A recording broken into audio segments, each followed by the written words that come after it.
Hey, what's up? It's Cute What If. This side. Today we will be seeing what if Deku met the Digimon agent. Before we move ahead with the FIC, leave a like and subscribe to the channel for future what ifs like this. An agent in a new world. Victory had been achieved. With the power united by the Olympos 12 and the unexpected aid of the Royal Knights, Chronomon had been defeated. As it vanished in a massive explosion, Chronomon had declared that its true desire had been freedom. With its keeper gone, however, the fabric of time began to fray. In the final farewells between Jupitermon and Inori, someone would have to take the place that held time together, or a tragedy greater than the Shinjuku Inferno would occur. Jupitermon hovered close to the crying Inori and told her not to cry, explaining that time existed everywhere in the world and that he would always be by her side, always watching over her. Inori whispered that she would always pray for his happiness. Those were Jupitermon's last words before the tear in the sky sealed, leaving Inori on her knees, unwilling to face goodbye. Somewhere in the digital void, Jupitermon shimmered and separated into two figures, Digimon and Dan Yuki. Dan materialized close to Digimon and the two sat up facing each other. Dan scanned their surroundings and let out a tired sigh, then told Digimon that he could handle the rest by himself. Digimon spoke confidently that in the next world he would make sure the gate did not open, preventing that war and restoring what had been lost. Dan observed that Inori had been through a lot. Digimon admitted that ensuring peace would probably mean they would never meet again, but he accepted that if Inori were happy, it was worth it. He expressed a sad, hopeful certainty that as long as he could feel her somewhere in the world, he could endure anything. Dan chuckled at Igiyomon's acceptance but noticed the seriousness on the Digimon's face when Digimon asked them both to watch over her closely. Digimon acknowledged it was selfish to ask but believed Dan would understand, since Dan was effectively another version of himself. Dan smiled and promised to watch over Inori wherever he wound up. Digimon, tilting his head in confusion, asked if anything was wrong. Dan shook his head and admitted he was still adjusting to alternate timeline realities. He pulled out his phone and realized that operator had been a figment of his imagination. He resolved to figure things out when he returned. He returned the phone to his pocket and gave Digimon a sad smile. Digimon returned the smile. A sudden rumble interrupted them. A deep crack opened between them, and both of them stared at it in alarm. A dark tangle of tentacles swirled out of the tear in the void, wind rushing around them. Digimon asked whether this was a Digimon they knew, but they had not seen anything like it before. Within the crack, they could make out a mouth and a suggestive, unsettling motion. The tentacles lashed out and wrapped around Dan, pulling him toward the tear. Digimon gasped and dashed forward to grab Dan's hand, trying to pull him back. Digimon warned that whatever the creature was, it was targeting Dan. Dan struggled against the grasp and tried to reach into his pocket for his Digivice, but the hold was too tight. Realizing there was no way to free himself without endangering Digimon, Dan told Digimon to let go.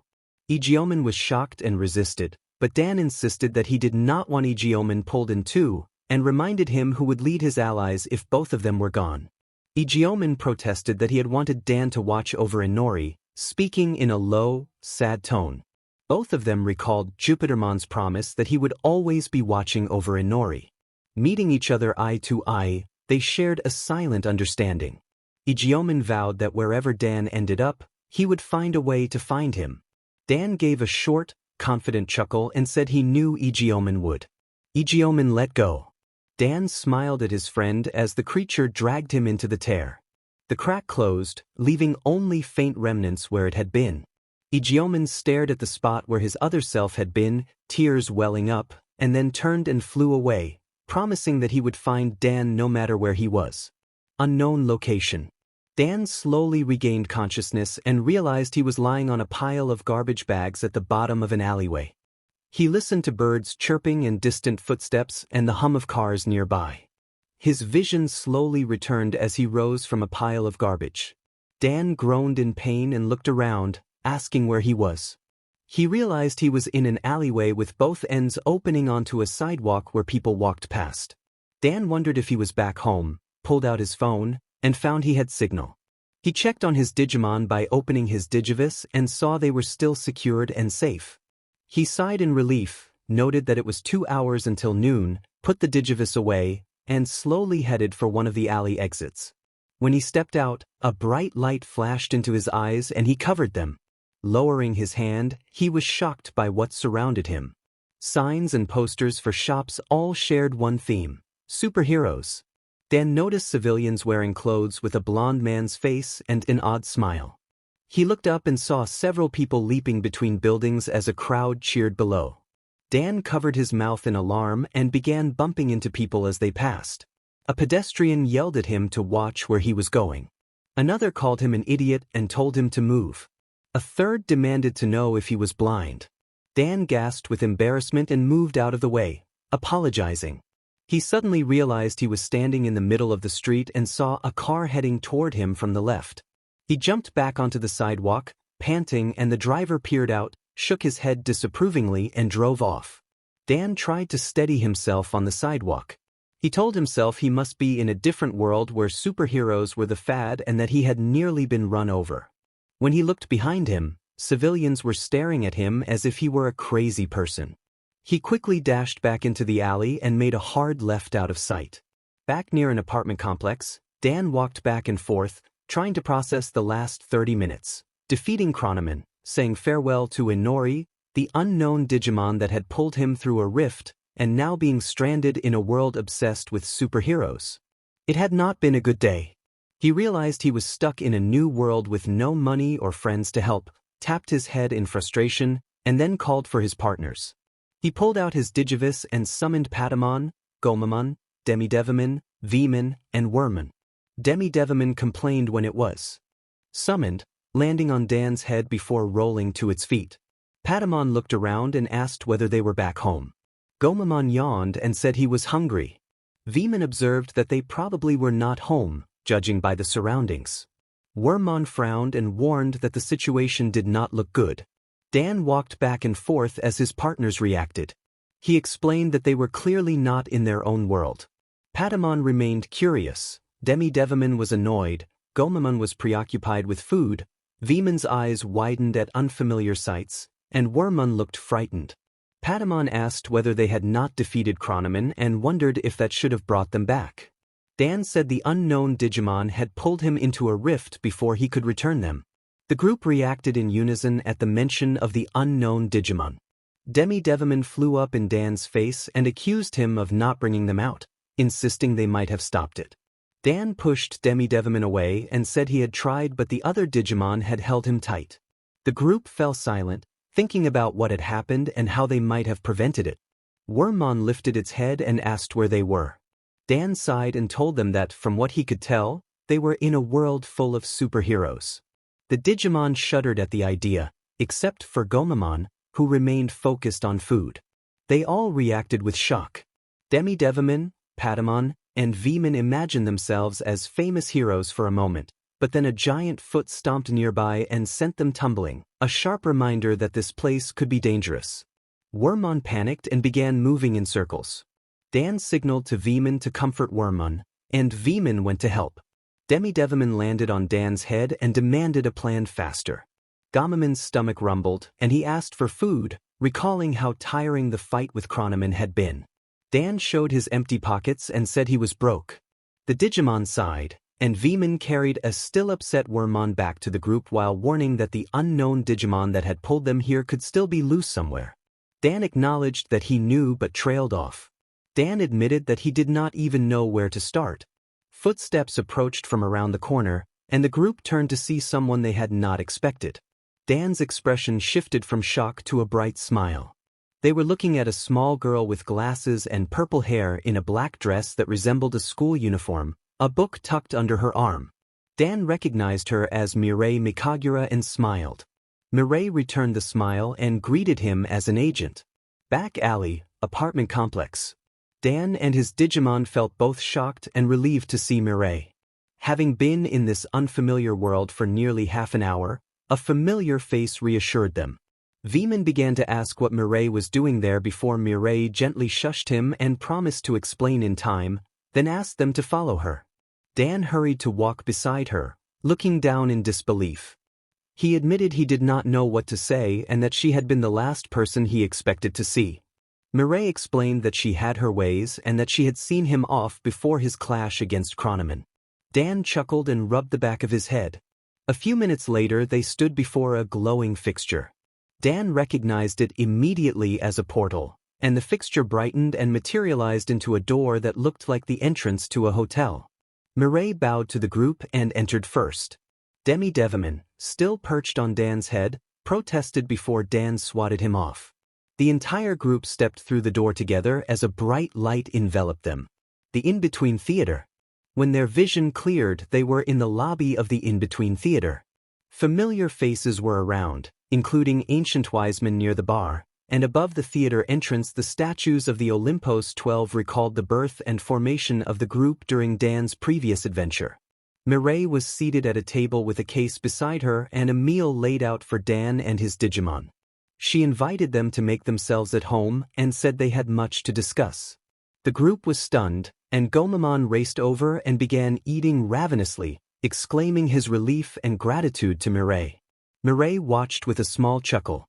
Dan, Veemon, Patamon, Wormmon, and Digimon hurried to the table cheering for the food.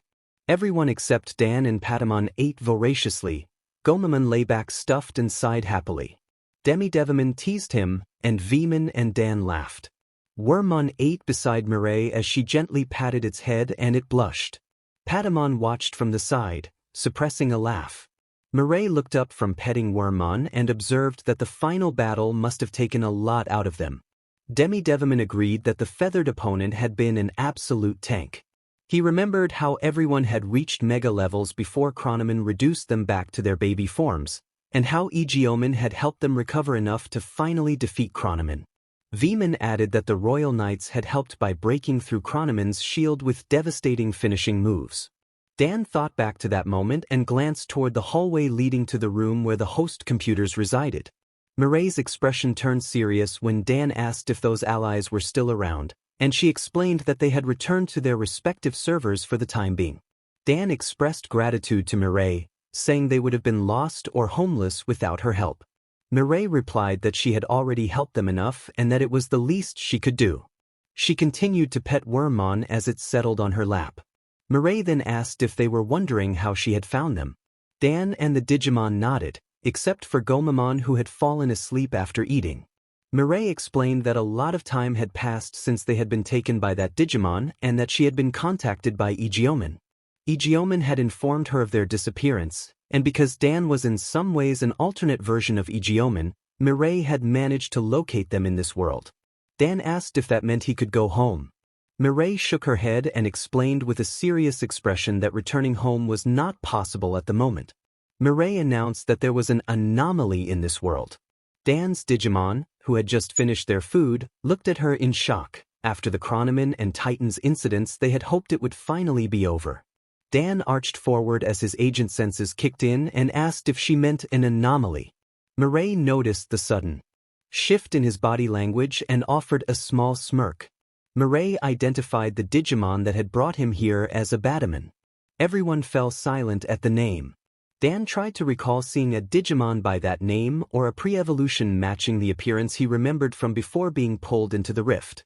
He described black tentacles, red eyes, and a huge mouth, and concluded he had never seen or heard of it before. Mireille considered his reaction expected and explained that a Patamon fed on negative data, consuming Digimon and any digital information in the digital world. She said it transcended conventional alignments and attacked indiscriminately, and that when it was born it brought crisis to the entire digital world and even to other dimensions. The In-Between Theater fell quiet as Dan and his Digimon absorbed the new information. Dan swallowed but remained stoic and asked what he needed to do, noting the implication of a time limit. Mireille looked down, shifted her left leg, and said the attack on him must have had a reason, though she did not yet know what it was. Everyone thought quietly for a moment. Digimon suggested that maybe someone from the Titans had attacked out of revenge. Dan rejected that idea, expressing trust in Titamon and Plutomon and insisting that none of the Titans would behave that way. He said a Patamon seemed to be something new. Mireille wondered briefly whether Dan's creation, a version of a corrupted Digimon, might still contain traces of corrupted data, but she considered it unlikely. She cleared her throat to get everyone's attention and suggested putting that possibility on the back burner for now. The group agreed. Mireille brought a case forward and said they could not leave until the anomaly was dealt with. Dan asked what was inside. Mireille opened the case slowly, and a golden glow spilled out. Inside lay a golden sword, which Mireille named Legend Arms Zubimon. Everyone gasped. Dan reached in and pulled it out, struggling slightly from never having swung a sword before. Patamon remembered hearing the name Legend Arms during an early job. Mireille explained that Legend Arms were weapons some Digimon transformed into, and that if held by an angel they were said to save the world, while if held by a demon they could destroy it. She said the sword Dan held was sealed and that its abilities would awaken over time. Dan asked whether Digimon transformed into these weapons. Mireille reassured him that Zubimon would wake up eventually and that it was currently sealed. Veman whistled in impressed curiosity, and Mireille, smiling genuinely, said she had her ways before her expression shifted. Mireille warned that the world they were in was complicated. If they planned to help and save people as usual, it would not be simple. Dan returned the sword to the case and asked why. Mireille explained the rules and laws of the world. Pro heroes needed a hero license to assist or save people from villains, and anyone who acted without one would be considered a vigilante.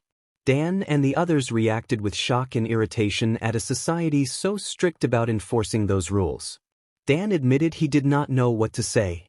Mireille told them she had borrowed books from the library about the history of quirks to help them learn the world's power system and pointed to a bookshelf beside her desk. Veman began to speak about the boss's lack of a hero license, and Demidevimon loudly questioned how they were supposed to stop the anomaly without drawing the attention of licensed pro-heroes. The outburst startled some of the in-between residents and woke Veman, Patamon, and Gomamon who had been resting. Dan placed a hand on Demidevimon's head to calm him and said it would be difficult to accomplish things that way. Mireille chuckled and said they had not missed anything and that each of them would find a path to handle the situation. The solution might even be just around the corner. The others looked between her and each other, still puzzled. Hours later, Dan had read some of the library books on quirks. Veman, Wormmon, Gomamon, Patamon, and Demidevimon relaxed in the lobby, playing cards, talking with Mireille, or sleeping. When it felt like forever had passed, everyone met at the exit to the in-between theater to say farewell. Dan thanked Mireille and carried the case on his left as she bowed and offered that he could stop by any time, adding that she would be stationed there until the anomaly was dealt with. Patamon lingered, still thinking about Mireille's words. Demidevimon settled on Dan's head as he raised his hand, ready to move on. Dan asked Mireille to wait a second. Mireille tilted her head, curious about what he was going to say, and then narrowed her eyes as she listened to him. He asked whether it was possible to visit the digital world while remaining in this new world, wondering if he could see his friends again from his first journey and members of the Olympos 12 and Digimon. Mireille narrowed her eyes and then nodded with a caring smile. She told him it was possible to return to Iliad, but warned that they must not let anyone from this world stumble onto it. Dan remembered the conflicts between Digimon and humans and how poorly the Digimon had been treated. He acknowledged her warning. The red-haired agent gave Mireille one last look, then walked toward the exit accompanied by his Digimon, most of which returned to his Digivice except for Demidevimon and Patamon. Mireille told him to take care as he left. Back alley, apartment complex. When Dan stepped back outside, he looked up and realized it was now afternoon. Many hours had passed since he had arrived that morning. Demidevimon yawned while sitting on Dan's head and complained about where they would sleep, picturing being used as a pillow against a park bench. Patamon sighed and echoed the concern.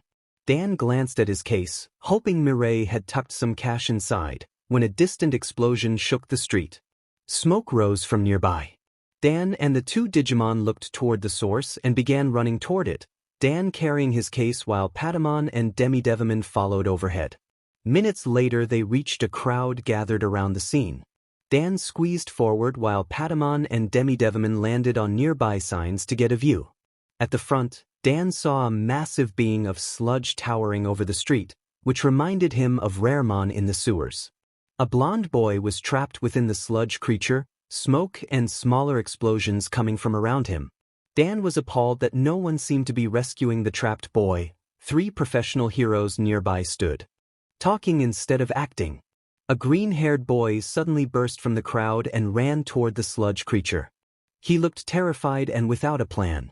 Dan watched as the boy threw his book bag at the creature and tried to pull the trapped blonde free.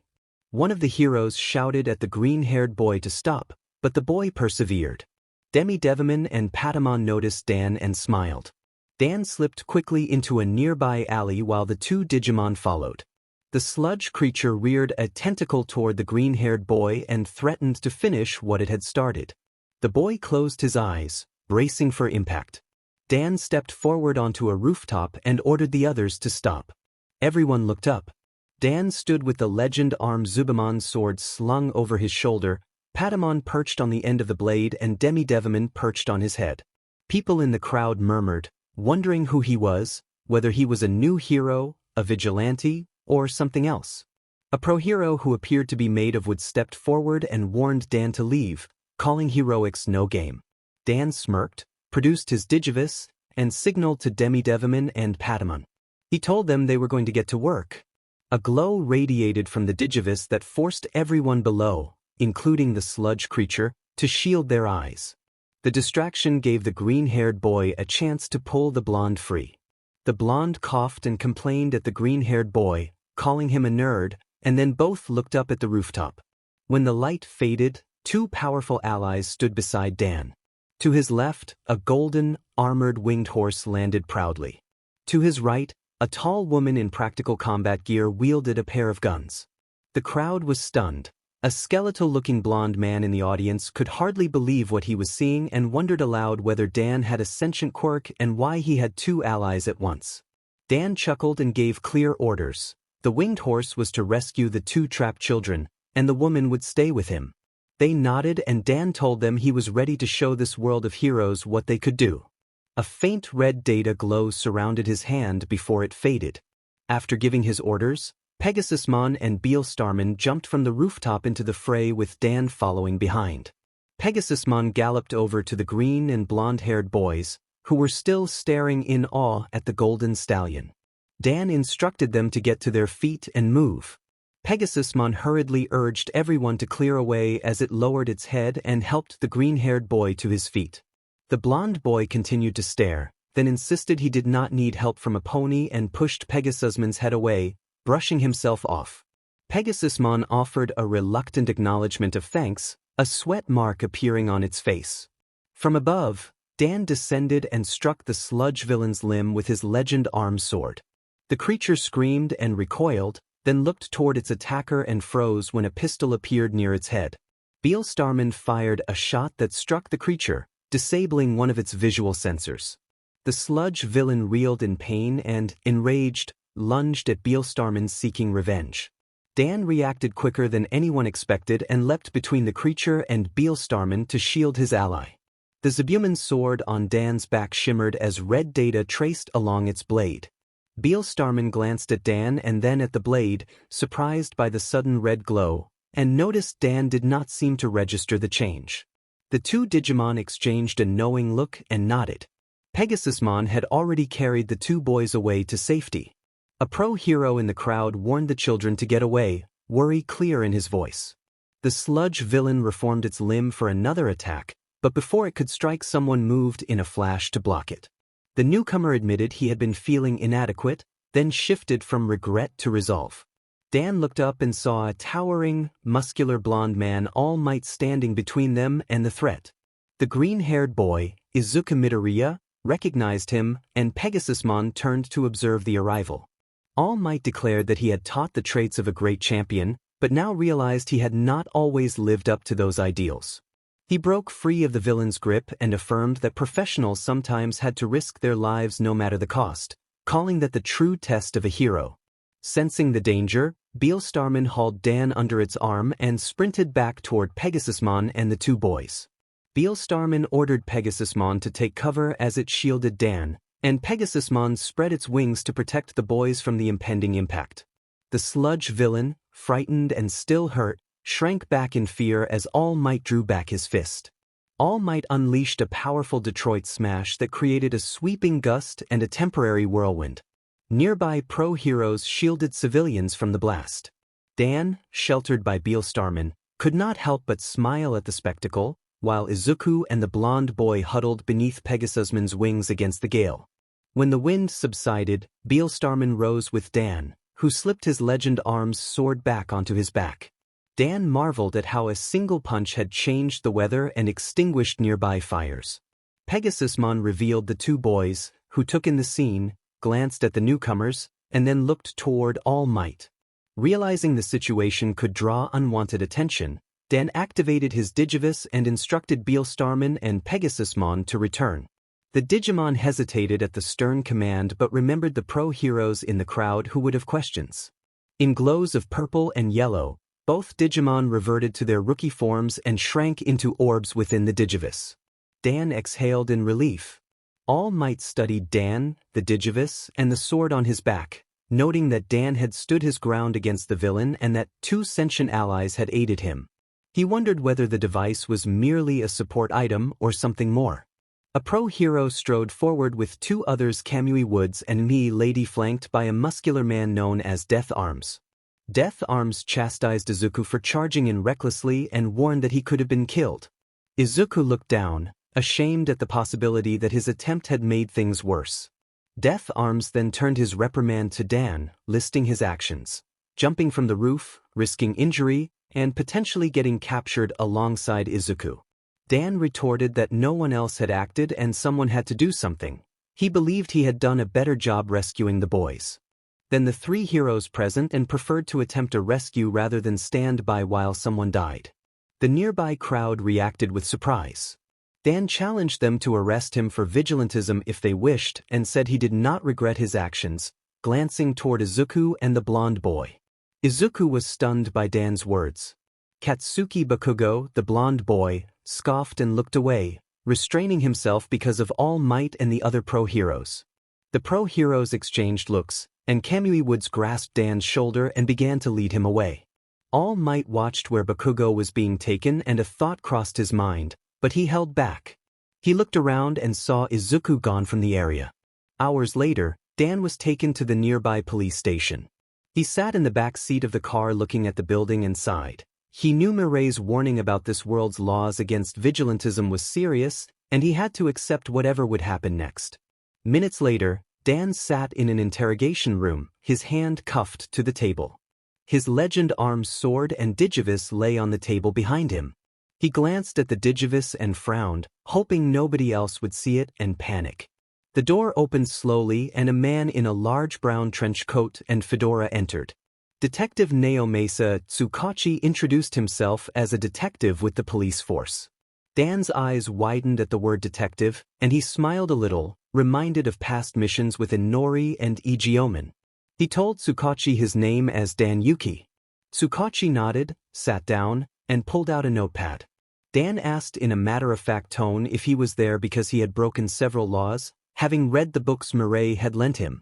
Tsukachi agreed and reminded him the laws were in place for a reason. He then asked why Dan had leaped in to stop the sludge-like villain instead of letting the pro-heroes handle it. Dan scoffed and explained that the pro-heroes had been standing there doing nothing, so someone needed to act. Tsukachi narrowed his eyes and noted that Dan seemed to know the consequences and had acted anyway. Dan insisted he would do it again in a heartbeat. If someone needed saving, it was his duty to step in. Tsukachi made notes and asked who Dan really was.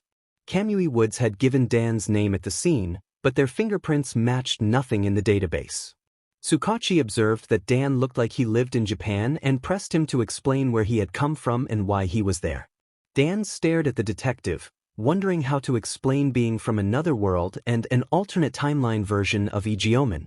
He worried Tsukachi might think him crazy or worse. A knock sounded at the door, and 2 people entered. Both Dan and Tsukachi looked surprised. One was Mirai in her adult appearance, and the other was a small, white chimera-like creature in a suit with a scar over his right eye. Dan fought not to laugh at the sight. Dan recognized the creature as Principal Nizu and reacted with surprise. Mirai and Tsukachi exchanged looks as well. Principal Nizu cheerfully identified himself as the principal of heroics. Dan stood up before remembering his hand was still cuffed to the table and demanded to know what they were and why Mirai was there. Mirai shushed him gently. Tsukachi asked what Nizu was doing there. Nizu turned toward Dan and said he had come to meet this upstart, then approached and extended his paw. Dan looked at Nizu's paw and felt no ill intent, though he felt uneasy. He introduced himself again as Dan Yuki and reiterated that he had done what he had to do because no pro-hero was acting. Nizu's eyes lit up, and he told Mirai that Dan was exactly as she had described. Mirai confirmed that he was special with a light chuckle. Tsukachi and Dan exchanged looks, then looked back at Nizu and Mirai. Dan said he had expected to be reprimanded or worse and asked why the principal of heroics was present. Nizu answered that he was there to offer Dan a place at his school. Dan, who had only arrived in this world hours earlier and had been thinking about where to sleep or how to get a pro-hero license, was stunned by the sudden invitation. He remembered Mirai's earlier words about finding the path being close. Mirai smiled when she realized he had understood. Nizu formally introduced himself as the principal of UA High School. Dan recalled the name from the books he had read. UA was one of the best schools in the country, perhaps the world. Dan admitted the invitation felt sudden and that he had not expected to be asked so quickly. Nizu explained he had heard about Dan saving 2 middle school boys and about the sentient quirks that had been at Dan's side earlier that afternoon, and that UA would be honored to have someone like him. Dan noticed Nizu wink and Mirai encouraged him to go along with it. Nizu asked if Dan would like to join his school. Dan considered the offer. Getting into a hero school and finding a way to investigate the anomaly without pro-heroes scrutinizing him had been his goal. Now the opportunity stood before him, and he accepted. He shook Nizu's paw. Detective Tsukachi was speechless. Minutes earlier he had been questioning the boy about the laws he had broken, and suddenly all this had happened. He was also curious about Mirai's presence and whether she was part of the new staff. They continued talking as arrangements were made. Dan coughed and asked to be called Dan, recalling the whole ordeal involving Dr. Yuki and the revelations. Nizu then turned to Detective Tsukachi and asked if Dan might accompany the two of them for a while. Minutes later, outside the police station, Dan walked alongside Nizu and Mirai. He carried his Legend's armed sword on his back and his Digivice in his pocket. They stopped by an overpass where the night breeze carried the sound of cars and commuters below. Dan looked up at the night sky and remembered the time on the roof when Inori and Igioman had shared a quiet moment. He sighed and urged them to get to the point. Dan asked whether Nizu and Mirai knew each other. Nizu laughed at the blunt question and then asked Mirai to explain. Mirai said that after Dan had left the in-between theater she had visited UA High School hoping to meet the principal, and that he had been leaving just as she arrived.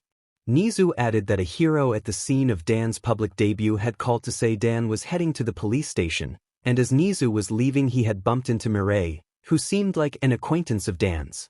Dan confirmed that Mirai had helped him a lot, recalling how she had supported him, helping him strengthen his Digimon, making small talk during missions, and assisting during his main adventure. Nizu then said he had learned that both Dan and Mirai were not originally of this world. Dan acknowledged Mirai's earlier wink with a resigned comment. Nizu laughed loudly at the discovery, and Dan looked to Mirai, annoyed, asking what she had told him. Nizu explained that he knew Dan used beings called Digimon, that the name suggested digital monsters, and that Dan had been through time travel shenanigans to prevent deaths. He also proposed that Dan's appearance was based on an anime version of a figure named Igioman. Dan's eyes widened. Mirai gave a knowing chuckle. Nizu went on to say that such revelations must make life feel like a lie but reassured Dan that, judging from Mirai's accounts, Dan had been well adjusted in his original world and could find a place here too. Nizu then spoke seriously about sensing dark times approaching and suggested that UA needed people like Dan the Digimon he partnered with and the skills he had shown against the sludge villain could be assets. Mirai agreed, telling Dan that he could become someone who leads others. Dan considered this as Nizu reminded him of the incident at the police station when Dan had jumped in to protect some middle school students before any pro-hero arrived. Nizu warned that this society put too much faith in heroes, expecting them to always save the day. They fell silent for a moment before Mireille continued, pointing out that society favored flashy quirks and ranked people by spectacle. Heroes often treated their work as a competition for glory and fame. Mireille asked rhetorically whether that was what a true hero should concern themselves with. Dan teased Mireille about suddenly sounding like a hero expert after all the books in the theater, and she accepted the remark with a laugh. Dan agreed that society had focused too much on competition and had forgotten what it truly meant to be a hero. Dan then expressed his main worry. If society discovered the existence of Digimon, it could repeat the worst aspects of his world. He showed them his Digivice and images of his Digimon alongside Inori and Igeomon.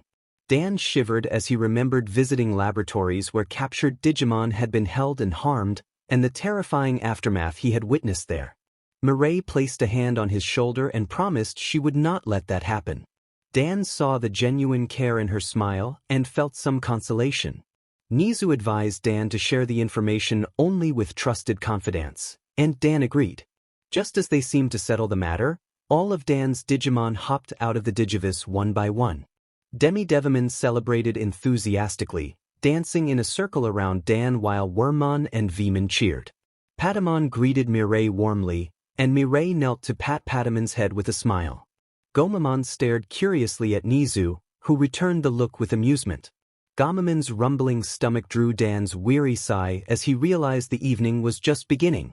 Meanwhile, in Kamino Ward, a dimly lit bar carried the sound of a television news anchor showing footage from earlier that day of Dan and his Digimon stopping the sludge villain. The broadcast included a few blurry aerial images of Beelstarman and Pegasusmon. A man with light blue hair and black attire, Tomura Shigaraki, watched the screen with interest while Kurojairi, the bartender, asked what had caught his eye. Shigaraki commented that something about the creatures and the boy with the sword seemed off, and he smirked as he studied the blurry image of Dan on the screen. Kurojairi examined the TV footage and observed that the boy did not look like someone with an average quirk. He asked whether the boy might be going to UA. Shigaraki watched the screen in silence, noting the red digital glow around the boy's hands while Dan held the sword. Shigaraki finally said they would see soon enough. On a rooftop in Kamino Ward, 12 figures stood in a line, each bearing designs inspired by Buddhist imagery and resembling a boar, dog, rooster, monkey, sheep, horse, snake, dragon, rabbit, tiger, ox, and mouse. They all stared in the same direction, toward the place where Dan Yuki lived. After a brief exchange of looks, they leaped from building to building. Behind them strode the Digimon that had brought Dan into this world, a Batamon. Beside a Batamon moved a person wrapped in an oversized gray cloak, a legendary spear with silver spikes slung across their back. Only the figure's chin was visible, their face remained blank. The cloaked figure told their agent that it would happen soon. Some time passed. The Devis, Part 1. Months had passed since Dan settled into this new world. With Nizu's help and some of his own funds, Dan secured an apartment near the UA campus and stocked it with essentials for himself and his Digimon partners. He trained quietly on his balcony with the Legend Arms Zubamon sword, occasionally attracting the attention of passers-by who remembered him from the sludge villain incident or were simply curious. His Digimon companions trained alongside him, some considering unlocking alternate Digivolutions for variety. Patamon, Demi-Devimon, Wormmon, and Gomamon discussed the possibility of evolving further, while Veemon felt that he was already near the peak of his strength. Patamon reminded him that there was always time to train. With assistance from ancient wisemen in the in-between theater, Dan acquired some skill discs that might prove useful in future battles. At the theater, Mireille explained what Demi-Devimon had observed during the sludge villain attack. Dan's Zubamon sword had been coated with red data that seemed to come from him. Dan could not recall doing that during his first journey. Mireille introduced the concept of DG Soul, a power that might have arisen from being in this world or from the battle with Chronomon. DG Soul was generated by synchronizing with a user's Digimon, manifesting emotions and channeling potential into physical form. She theorized that if Dan could coat his Zubamon sword with DG Soul energy, he would be able to make more precise attacks and wield the blade without fear of seriously injuring an ally. Dan felt relieved at the thought that he no longer had to hold back out of worry for his future classmates. Back in Dan's apartment, He and his Digimon shared a king-size bed. Dan shifted in his sleep, muttering as he dreamt of his last conversation with the operator in the in-between theater, the conversation that had come before Adamus was destroyed. He woke abruptly with his face in a pillow, sitting up slowly and taking in the room he had filled with a computer, TV, clothes, and other essentials. He glanced at his Digimon, who were still asleep, and offered them a small grin before swinging his legs over the side of the bed. Dan yawned, thinking it had only been a dream, and checked his Digivice. It was afternoon. Whatever he had done the day before had exhausted him. He noticed on the calendar that the UA entrance exam was 2 days away and felt a twinge of nervousness about how the staff and the other entrants would react to his power and his Digimon. He set the worry aside for the moment and decided to make something to eat. Gomamon perked up at the mention of breakfast and leaped from the bed. About an hour and a half later, Dan had prepared a meal for himself and his Digimon, who woke and gathered one by one. Gomamon lunged at his food, while the others began eating more calmly.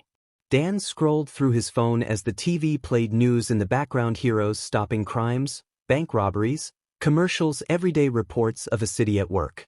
Veman asked what the plan for the day was. Dan considered and said he wanted to relax. With only 2 days until the UA entrance exam, they had all worked hard over the past few months and needed to avoid overexertion before the test. Everyone agreed, though Patamon watched Dan with narrowed eyes. Patamon bluntly suggested that Dan was worried about being overpowered or attracting unwanted attention. Dan admitted that was partly true but insisted they were already strong. Deveman added that they had faced tougher opponents before, recalling how they had stopped Chronomon, an enemy who had twisted time and presented a severe challenge. The group shared a quiet moment acknowledging how formidable that foe had been. Patamon, still concerned, looked back at Dan. Dan thought that if they encountered an evil Digimon soon, the area they fought in would not come out looking great. He remembered how destructive Digimon could be, recalled running through the ruins of the city outside the Metropolitan Building when the Titans invaded, and the sight of massive creatures leveling already abandoned structures, a scene that had felt like an apocalypse. One of the others at the table cautioned that sooner or later the higher-ups in Hero Society would start asking questions, and if they discovered the group or a Batman, the reaction from the public and professional heroes could be unpredictable. Several at the table fell silent, remembering the cruelty DSAT had shown to Digimon and worrying about what individuals with powerful quirks might do if they gained control of Digimon. Wormmon hopped off its chair and scuttled over to Dan, looking up with a worried expression and asking if he thought that kind of treatment would happen again. Dan looked down at Wormmon, then back at everyone. He could not promise what would happen, but he hoped no Digimon would attack until he obtained his license. Dan assured them it would not happen while he was there and added that if push came to shove he would not care what the laws said. They had all seen how destructive Digimon could be, and he feared what a random pro-hero might do to certain Digimon. Gamamon's eyes perked up and he asked what Dan meant by certain Digimon. Dan admitted that, from what he had seen in this world, some quirks might be useful against certain Digimon if used correctly. He conceded he was no expert on quirks, but he could see weaknesses in some Digimon that would give pro-heroes an edge if exploited. Veman quietly imagined a team made up of an expert on Digimon and an expert on quirks and thought they could be unstoppable. The group reflected on the idea and chuckled lightly. Dan told them to finish their meals because they were going for a walk. He finished the last of his food and went back to his room to put on his clothes while the others continued eating. Patamon remained distant, lost in thought. Deveman stopped eating and leaned in close, asking if something was wrong. Patamon lingered on a memory from the sludge villain incident. While covering Izuku and a blonde-haired boy, Patamon had seen a green boy throw his book bag at the villain, and among the scattered items had been a notebook with the words Hero Analysis on the cover. Because Patamon had been shielding the boys with its wings, it had only caught a glimpse. Deveman snapped Patamon out of his reverie by loudly demanding that he wake up. Patamon shook his head and said it was nothing, only thinking about something. 30 minutes later, in Muzutafu, everyone exited the apartment and began walking down the stairs. A couple of blocks away stood UA, and the group stopped to admire the large building. Gomamon laughed at the building's prominent H-shaped design. Dan and his Digimon explored the city and marveled at the abundance of technology and advertisements. They had already seen parts of the city but never to this extent, and they were excited to continue exploring. They were stopped a couple of times by people curious about Dan's sentient quirks. Some took pictures or asked questions. Dan rejected the questions out of fear that they might learn about the existence of Digimon. A few people recognized him from the sludge villain incident, so he pulled his goggles down, drew his scarf over his mouth, and slipped away down an alley with his Digimon to avoid attention. After a while the group passed a large beach and stood amazed by its beauty. Dan stared for a few seconds and remembered how this place had been filled with junk not long ago. He wondered who had taken the time to clean it so thoroughly. Veman observed that whoever had cleaned the place had made sure it was spotless, and Wormmon nodded in agreement.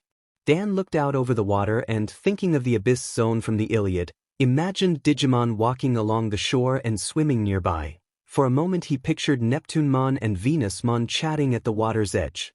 Footsteps came from a distance and suddenly stopped. A pink blur lunged forward and hugged Wormmon tightly. The girl peppered Wormmon with excited questions, and Wormmon's eyes swirled while he asked for help. Dan ran over and carefully pulled Wormmon away, looking down at the pink-haired girl. Up close, he noticed antennae on her forehead, pink skin, and black eyes with yellow irises. She was Mina Ishido. Mina sat up and teased that Dan was no fun, then looked over Dan and his sentient quirks with a bubbly expression. There was an awkward silence before Dan asked if he could help. Mina extended her hand and introduced herself as Mina Ishido in a cutesy tone. Demi-Devimon and Gomamon exchanged looks. Gomamon thought she seemed like an airhead, then Patamon playfully slapped him with a wing.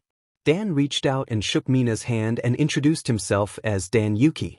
Mina brightened with delight and said she recognized the team who had taken down the sludge villain, explaining that she had seen his red hair and suspected it might be him. The group listened in silence. They had expected the news to have spread, but they had not expected a fangirl. Dan explained that he and his quirks were just on their daily walk and let Wormmon down while Veman came over to check on him. Mina mentioned that she was preparing for the UA entrance exam in 2 days and had been out training, playfully acting energetic. Patamon flew up and landed on Dan's head. When Mina learned that Dan was also going to UA, she became even more excited and began jumping up and down. Mina grabbed Dan's hand and gushed that she could not believe she would be in the same class as him, calling it awesome. Dan smiled awkwardly and nodded. Mina paused and asked what Dan's quirk was, mentioning that people online had said it was sentient and expressing curiosity about the real name. Dan thought for a moment and remembered his conversation with Mireille about the concept of DG Soul. A light bulb went off in his head. He explained that his quirk was called DG Soul, and that by synchronizing with his Digimon companions he could manifest an energy that coded both him and them, granting boosts to speed and strength and opening many possibilities. Mina's eyes widened in amazement, and she told him it sounded like the kind of quirk a pro hero might have. Dan heard her enthusiasm and remembered Nizu's warning about how the society idolized flashy, powerful quirks. The thought of the entrance exam tightened his chest. Dan then asked about Mina's quirk. He studied her, expecting something insect-like or projectile-based. Mina smiled, held up her hands, and described her quirk, acid, demonstrating by producing a small bead of liquid and letting it drop onto the sand below. Dan and his Digimon looked down from the overpass and watched a small patch of sand change color. Dan nodded, recognizing that she had shown the safest example she could. He noted to himself that, used skillfully, it could be dangerous, reminding him of a baby Digimon move called Acid Bubbles that looked harmless but could be powerful in the right hands. Mina beamed at the compliment and thanked him. Patamon leaned toward Dan and mentioned that Mina reminded it of someone named Hiroko. Dan nodded in agreement. Mina checked her phone, realized the time, and apologized, saying she had to go. She took one last look at them and called the Digimon by name. She greeted Veman, Gomamon, Patamon, Demi-Devimon, and Wormmon. Wormmon, still shaken from the earlier tackle hug, stammered its name. Dan told her it had been nice meeting her and wished her luck at the UA entrance exam. Mina knelt to apologize to Wormmon for earlier excitement, waved to the little Digimon, and then ran off. Wormmon watched her leave, blushing, while Veemon patted up and patted Wormon's head, teasing that he had a fan. Wormmon wondered aloud if that was really true, and Demidevimon, Gomamon, Patamon, and Dan chuckled. Dan then suggested stopping at the park before heading home. The Digimon cheered and ran toward the playground. Unknown to them, a dozen figures had been watching from the roof of a nearby building and began to follow at a distance. A cloaked woman had also fallen in behind the group without realizing she was trailing them. At the park, Dan sat on a bench watching his Digimon play on the swings and monkey bars. He realized he rarely had time to relax like this. Between his first journey and the months in this new world, he had seldom been able to simply enjoy a peaceful moment. He found himself imagining how much fun it would be if Inori and Igeomon were here as well. Gomamon broke him from his thoughts by yawning and asking if they could go home, making it clear he was sleepy. Dan looked around at the others and saw the tired expressions after a long afternoon of questions on the street, meeting Mina, and playing. He stood up, smiling, and told them it was time to head back. He pulled out his Digivice and began winding them back into the device one by one. Patamon, however, fluttered up and landed on his head. Patamon explained that it wanted to stay with Dan for the walk home. Dan smiled and agreed that it would be a long walk. Just as they were about to leave the park, a blinding surge of energy descended from the sky and slammed into the playground, throwing up a cloud of sand and dust. Dan covered himself as the shockwave struck, and Patamon beat its tired wings to clear the dust. Dan shouted in alarm and demanded to know what had happened.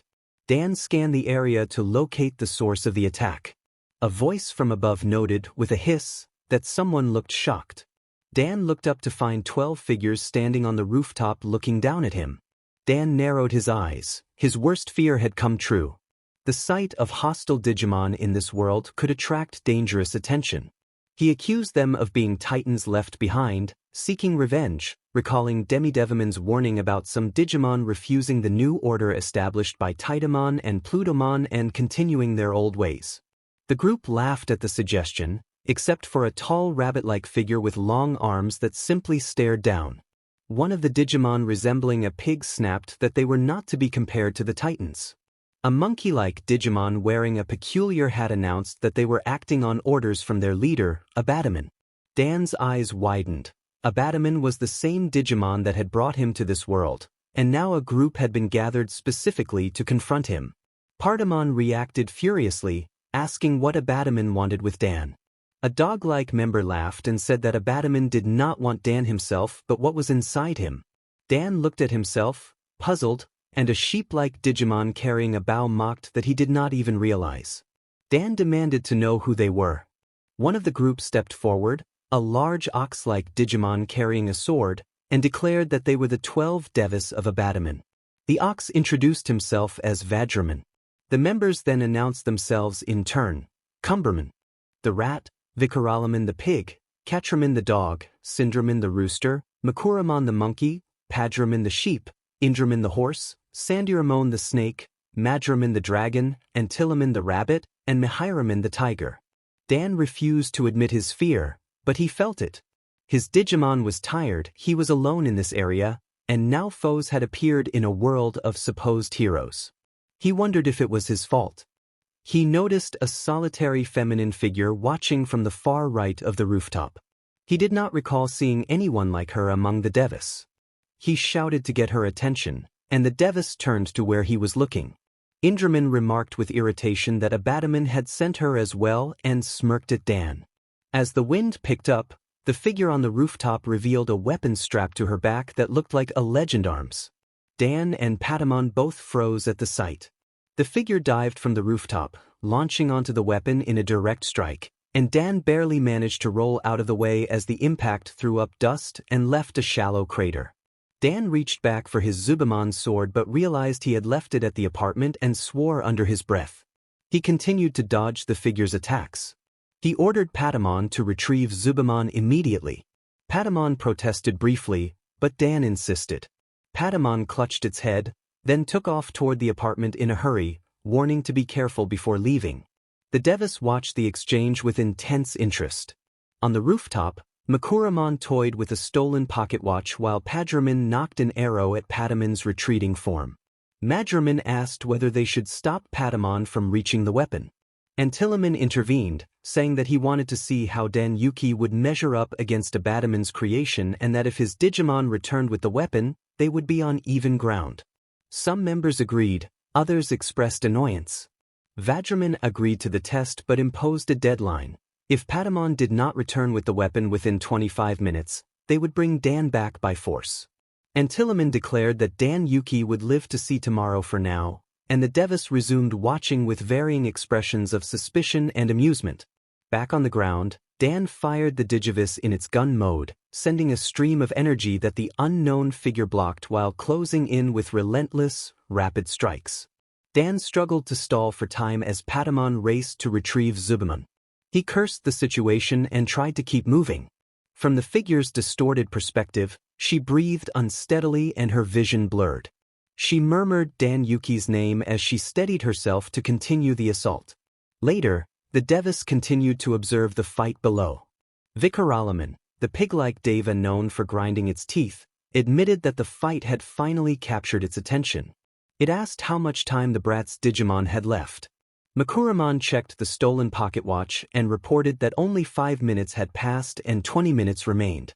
Cinderman grumbled that granting that much time had been a mistake. The Rooster Deva boasted that it wanted to take a crack at Dan Yuki, frustrated by doing nothing since their arrival in this world. It wanted to test its skills against him, likely for its own pride.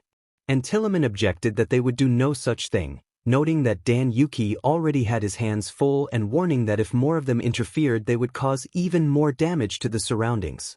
Everyone turned to Rabbit Deva, Antiloman, who crouched on the edge of the building and watched the fight below. Antiloman showed none of the cruelty or malice the others displayed, unless provoked. Cinderman glared at Antiloman and then, with a malicious grin, accused Antiloman of defending the human. The Rooster Deva interrupted, directing attention to Madraman. Madraman, the Dragon Deva, studied the fight with a calculating stare and agreed with Antiloman, pointing out the danger of being seen by pro-heroes after the duel. Cinderman sighed and said it was not yet time to reveal themselves to the public and that they should wait. Madraman turned the conversation to their impressions of the world they had found themselves in and asked for thoughts. A hush fell over the group as each Deva collected its impressions. They had been here for months, observing this society of heroes and villains from the shadows. Katraman, the dog Deva, stepped forward and praised the planning and organization of the heroes when confronting street-level threats, but he had misgivings. He recalled one rainy day when he had peeked from an alley and seen a bystander chastised by an officer and a pro-hero after an altercation. The officer issued a warning to the bystander for defending their family, and Katraman, who valued justice, had felt that the rules in this world were wrong. Vadraman, the Ox Deva, spoke next and called the world full of cowards. He had seen theft where those being threatened had abilities they refused to use.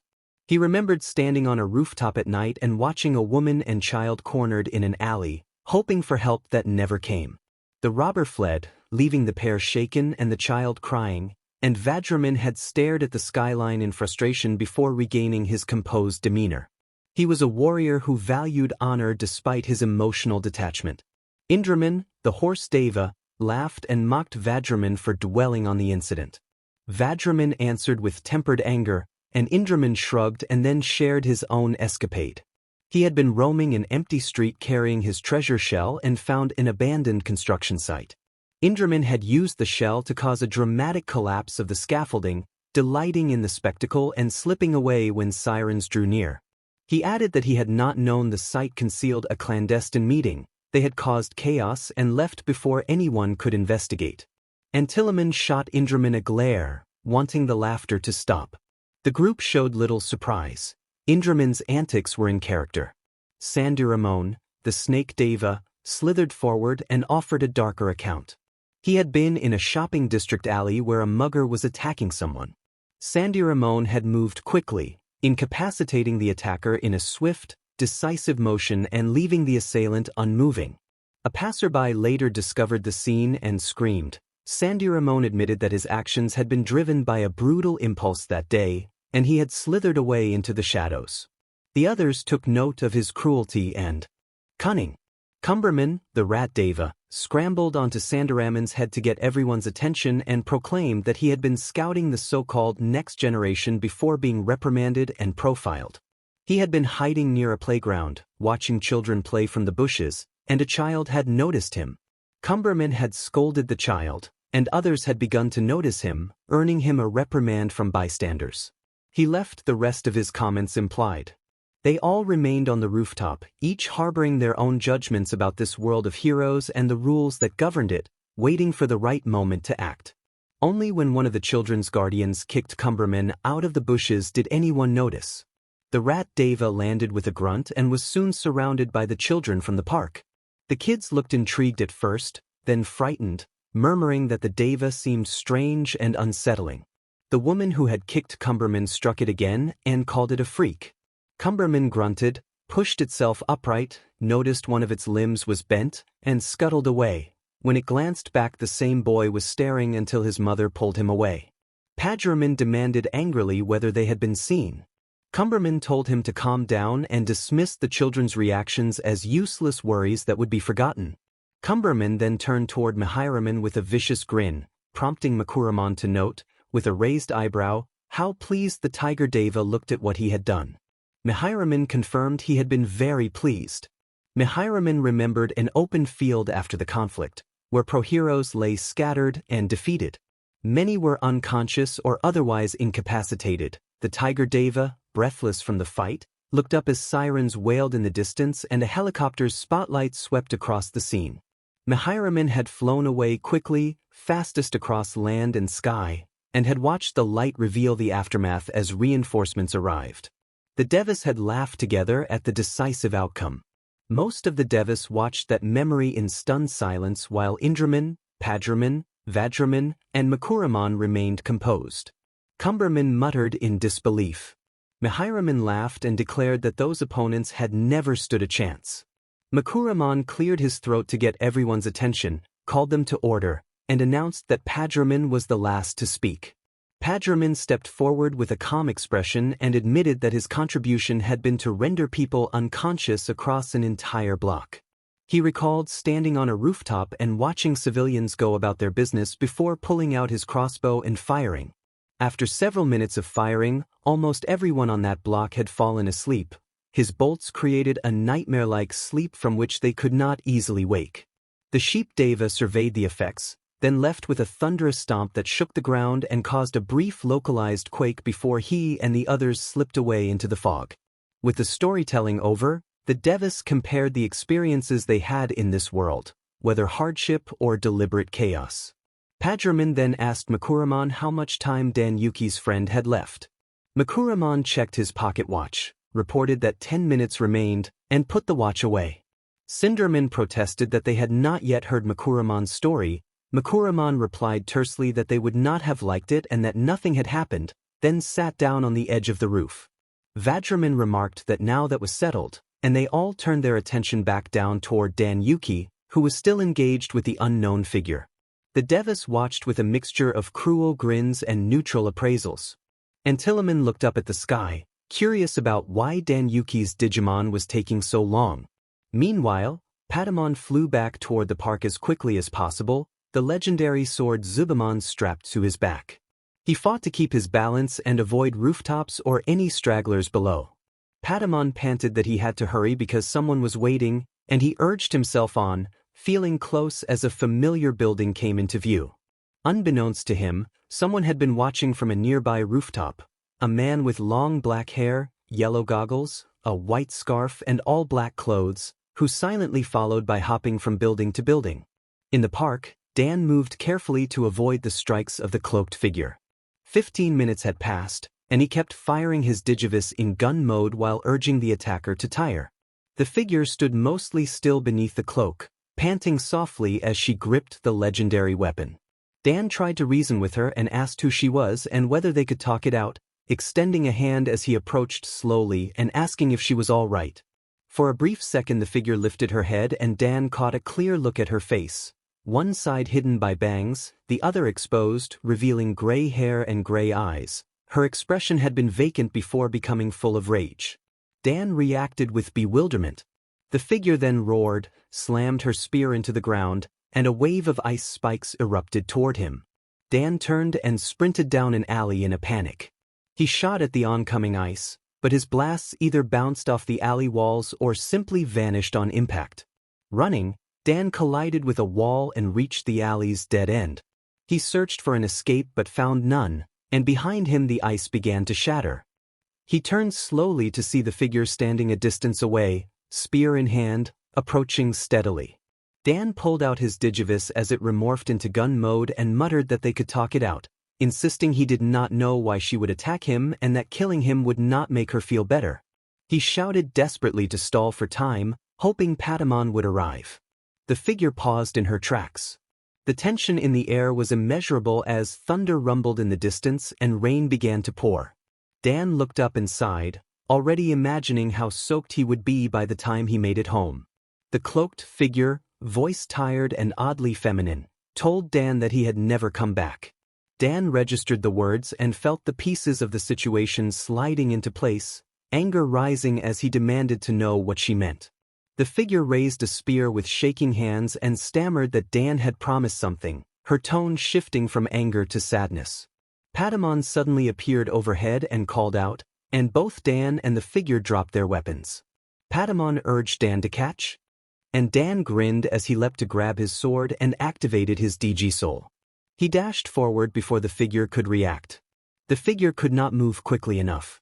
She closed her eyes and braced for what she expected to be inevitable, silently hoping the encounter would grant whatever she had come for. Dan knocked the spear from her hand so it slid away across the wet alley. The figure glanced at where the spear had landed and then turned, the sword pressed near her chest. The two of them stared at each other in silence as the rain intensified and thunder struck. Dan told the figure to identify herself, admitting he had a strange feeling about who she might be but refusing to accept it outright. Patamon, perched on Dan's hand and exhausted from flight, listened and noted the figure's heavy panting and the soft sounds of crying. Patamon asked aloud whether the figure was crying, still confused that she had been so hostile just moments before. Dan lowered his sword to his back and approached slowly, reaching to pull aside the figure's cloak. A sudden shout echoed from above, and everyone froze. A man on a rooftop glared down with red eyes and hair raised. He demanded that they stop. Dan and Patamon both flinched and looked up. Dan accused Patamon of not warning him about being followed. Patamon panicked and insisted he had not known. By the time they looked back, the cloaked figure and her weapon were already slipping away through the shadows. Patamon called out that she was gone. Dan heard landing sounds ahead and looked to see another pro-hero step into view, his red eyes fixed on Dan. Dan pulled his goggles down and raised his scarf to cover his lower face. Dan silently informed Patamon that the new arrival was Eraserhead. Patamon asked if Dan knew the hero. Dan explained that he had seen Eraserhead's name on the news and a rare photo that matched the description. Eraserhead studied Dan and Patamon carefully in the dim alley and announced that Dan would be brought in for questioning about the recent incidents. Dan protested that there must be a mistake. Eraserhead narrowed his eyes and demanded an explanation for why the woman present had fled. Realizing his actions had looked aggressive, Dan tried to explain and reached for his Digivice. Eraserhead reacted instantly, activating his capture scarf and beginning to pull Dan in. Patamon tumbled from Dan's head and the Digivice slipped from Dan's hand. Dan shouted for Patamon to use the Digivice in any form. Eraserhead looked puzzled at the mention of a Digivice and a form. Patamon scrambled, grabbed the Digivice, and pressed a button. At that moment Eraserhead's capture pulled Dan down and onto the wet ground with Eraserhead looming above. Dan spat that Eraserhead would not understand and muttered about the scarf's material. Eraserhead declared that they would take the Digivice once Dan was in custody. Memories flashed through Dan's mind of Digimon imprisoned in test tubes during a mission with Asuna and Dr. Simmons to save Volcanisman. Determined, Dan shouted that he would not allow the Digivice to be taken. For a brief moment his Digisoul flared a dark color, and Eraserhead noticed the unusual energy, aware that Dan's quirk was still active. A sudden burst of light erupted behind them, accompanied by a loud cry. Angeman launched a blazing fist from the light that struck Eraserhead and sent him skidding to the far side of the alley. Dan felt the capture scarf slacken, scrambled to his feet, and turned to see his savior. Angel hovered above them, a tall, angelic figure with 6 feathery wings, long blonde hair, and a silver mask adorned with a cross. He wore a long blue loincloth with straps, and his presence filled the alley. Angel swooped down and lifted Dan, taking him out of harm's way with the sword still on Dan's back. They both looked back toward where Eraserhead had landed. Eraserhead coughed and struggled to rise, staring at Angel with widening eyes. He connected Dan's mention of any form with the small orange creature that had been on Dan's head and realized the Digivice might be enhancing quirk evolution. Convinced that Dan's abilities posed a threat, Eraserhead pushed himself up and readied his capture scarf again. He told Dan that someone with those capabilities could not be allowed to remain free, gripping the scarf tightly as he approached. Dan sighed and looked at Angel. Angel urged them to get out of there immediately. He nodded, and as they flew off from the alleyway, Eraserhead quickly wall-jumped and threw the end of his scarf around Angel's leg. Angel looked back in disbelief and wondered if Eraserhead had lost his mind as they rose above the buildings. Dan peered over Angel's shoulder, concerned for the pro-hero's safety. He warned that Eraserhead should let go, reminding him that if they were forced off they would fall to their deaths. Eraserhead held on as rain pelted him, slowly pulling him closer to the two. Angel panicked, thinking the man would not quit and that he could do nothing while carrying Dan. He scanned their surroundings and the pursuing pro-hero in mounting alarm. Dan struggled while Angel drew his sword and searched for an angle to cut the scarf, but he realized any attempt risked hurting Angel. Dan judged there was no safe angle, then saw Eraserhead closing in on Angel's foot. A sudden, sharp slash rang out. Dan and Eraserhead's eyes widened as the pro-hero's scarf was severed. Eraserhead could not believe it. The scarf was reinforced, and someone had managed to cut it. Eraserhead began to fall. As he tumbled, he spotted 11 figures in the distance watching from a rooftop to his left, and to his right a tall rabbit-like figure extended an arm like an axe before it folded back into a hand. Eraserhead's eyes widened at the watchers. He wondered if they were responsible for the recent incidents and whether they had any connection to the boy. Eraserhead managed to land on a lower rooftop.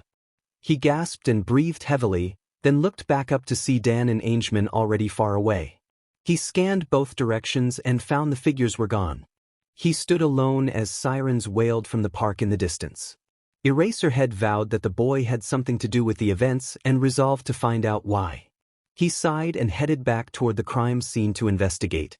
Meanwhile, the Digivice moved silently from rooftop to rooftop, some of them disappointed and angry that they had not been able to overwhelm Dan Yuki and his Digimon. They also realized that a pro-hero now knew of their existence. At the rear of the group, Chronomon remembered being the one who had cut Eraserhead's scarf and, minutes earlier, retrieving the unconscious female figure. The rabbit Deva looked under its right arm and heard the figure murmuring. Chronomon noticed the figure whispering Dan Yuki's name and the word promise. A small tear fell from the figure before Chronomon turned back to lead the Digivice on. On the horizon, they saw a giant castle on the far outskirts of the city, abandoned for years. The Digivice took refuge there as their base.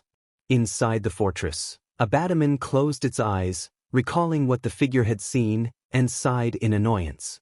It looked forward to seeing Dan Yuki's reaction when he realized who was being used as a pawn. There would be another chance. It was probably closer than they thought. Chronomon could only laugh at what was to come. It anticipated the upheaval of Hero Society and the moment it would finally obtain the missing piece from the red-haired agent.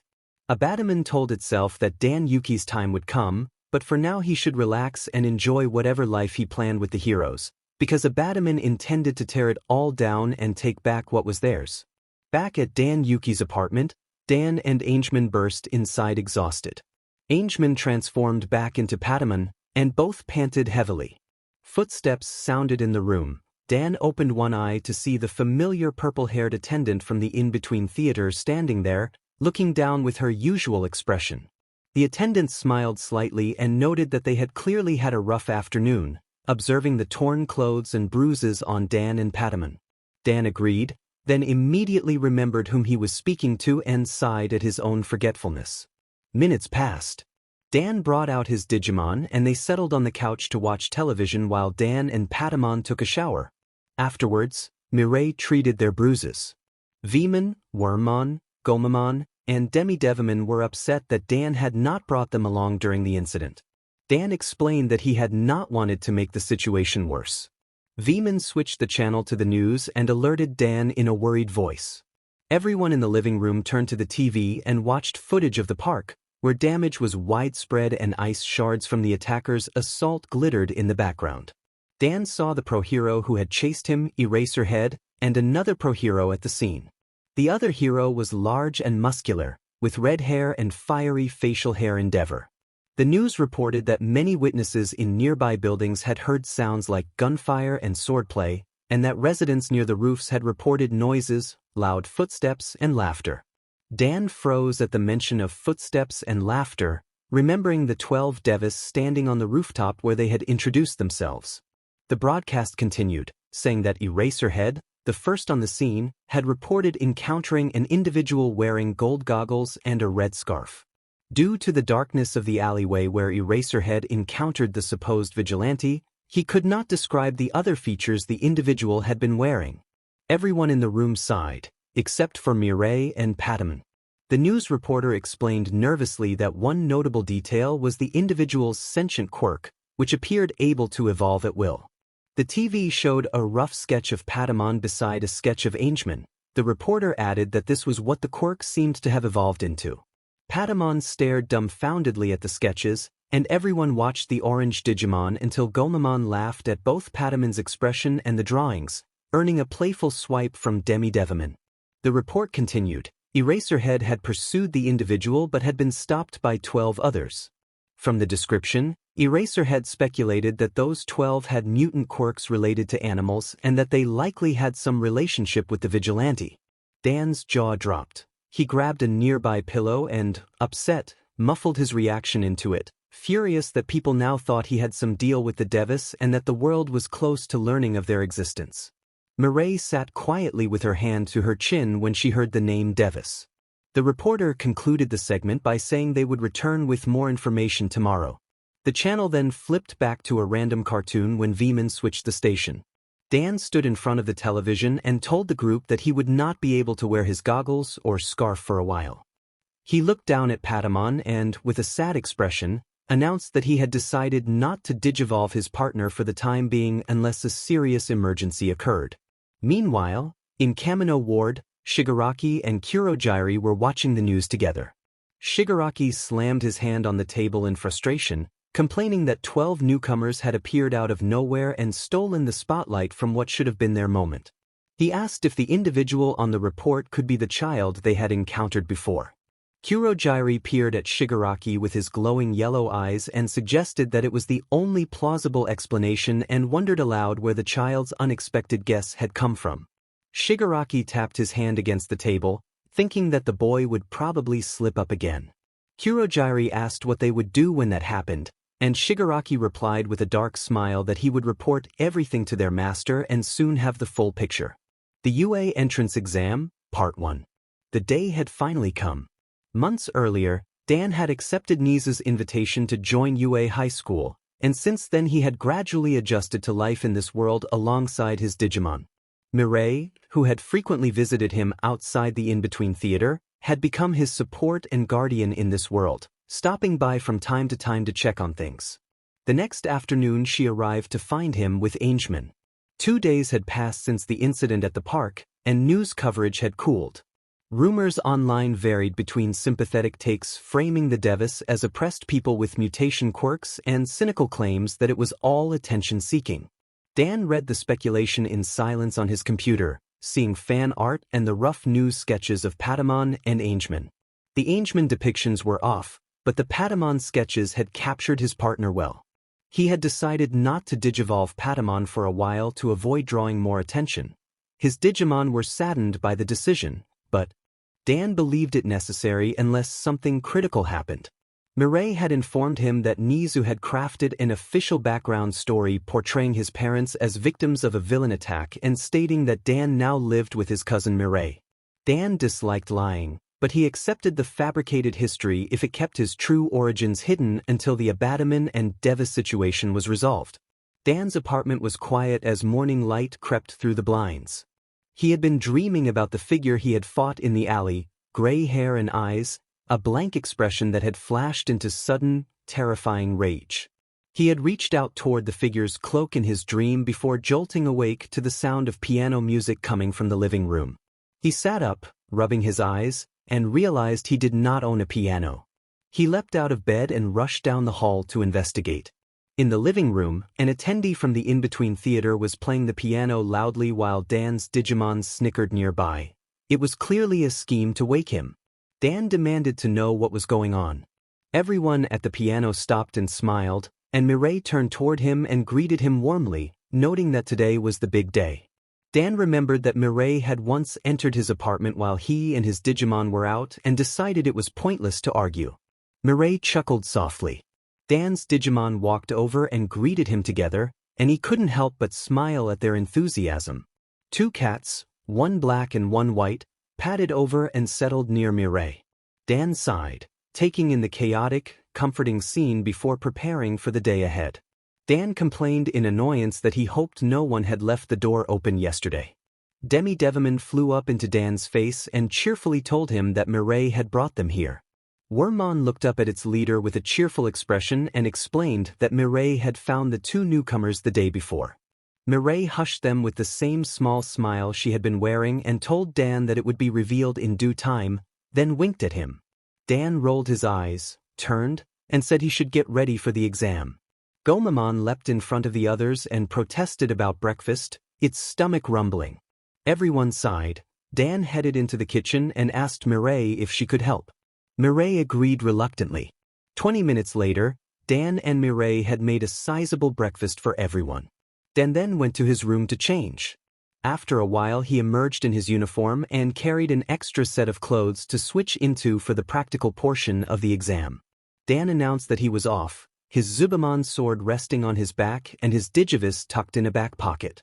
All his Digimon gathered around.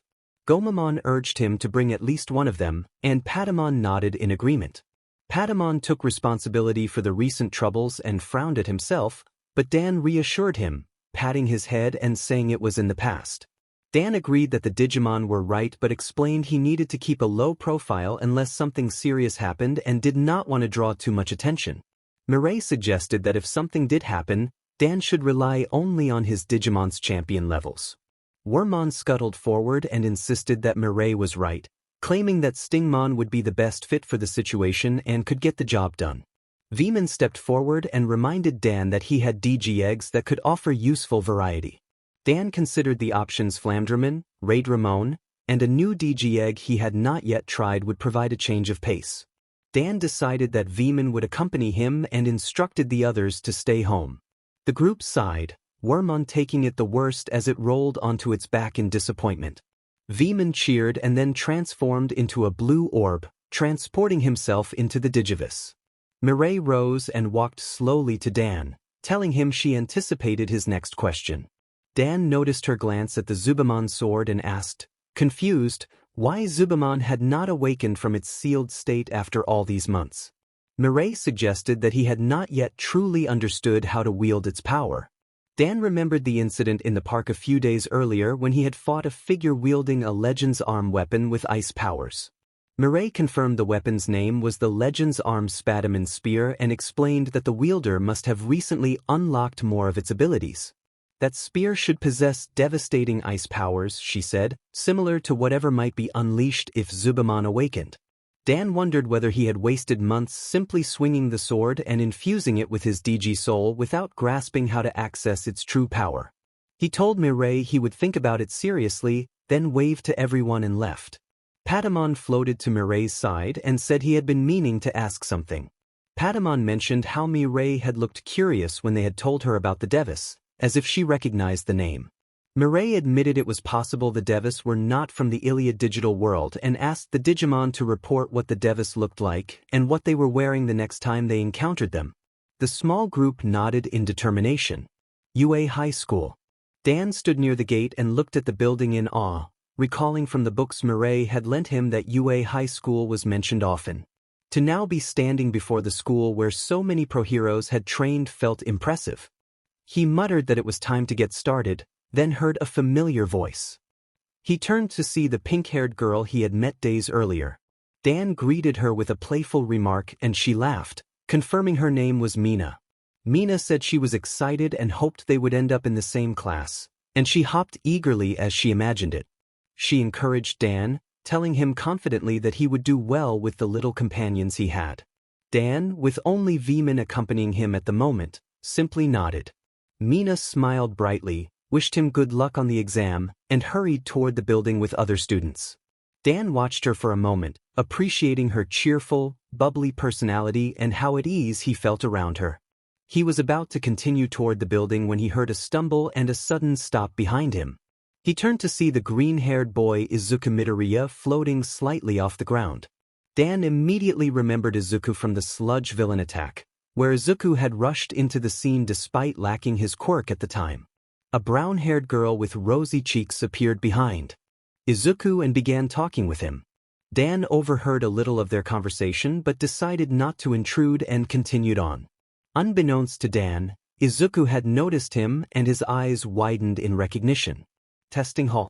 Dan took a seat at the far back of the auditorium and surveyed the room as more students found their places and settled in.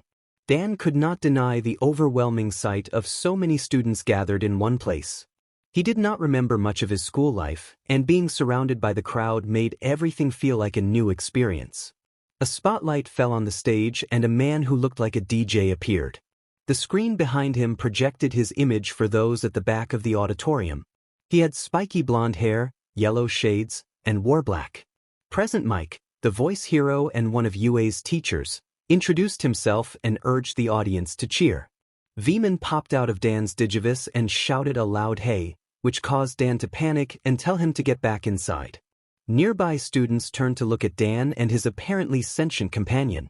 Present Mike, amused and surprised by the response, noted that having even one cheer was more than he had expected. Veman returned to the Digivice with an annoyed sigh and glanced back to see some students still staring. Present Mike then explained the guidelines for the practical exam.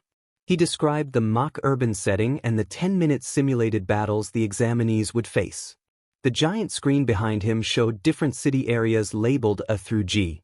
Dan checked his assignment card and confirmed he had been placed in Battle Center B. Present Mike outlined the targets: 3 types of training robots worth 1, 2, or 3 points depending on the model, and urged the students to use their quirks to earn as many points as possible. A few murmurs rippled through the auditorium as students processed the information. Before he could continue, a tall student with dark blue hair and black glasses stood at attention and raised a formal objection. He pointed out that the printed materials listed 4 types of villains and demanded clarification, insisting that UA owed its students accurate information. Present Mike spotlighted him and invited him to speak. The student with glasses then turned his accusation toward someone else in the audience, directing attention at Izuku and admonishing him for muttering and distracting others. Izuku lowered his head in shame, clearly embarrassed at being singled out. Present Mike answered the initial question by clarifying that the 4th type listed on the printout was worth 0 points. The auditorium reacted with murmurs and speculation. Dan wondered why any model would be worth 0 points and felt his agent instincts stirring, suspecting there might be a trick to the 0-point classification. With that, Present Mike dismissed the assembly and told the students to head to their battle centers. He handed out a small promotional sample and encouraged everyone to embrace the school motto and give it their all. Veman burst back out of the Digivice and loudly responded with the spirit of the motto, earning a grin and a clap from Present Mike before he left the stage. As everyone gathered their things and filed out, some students stared at Veman with confusion, wondering whether he was a quirk manifestation or something else.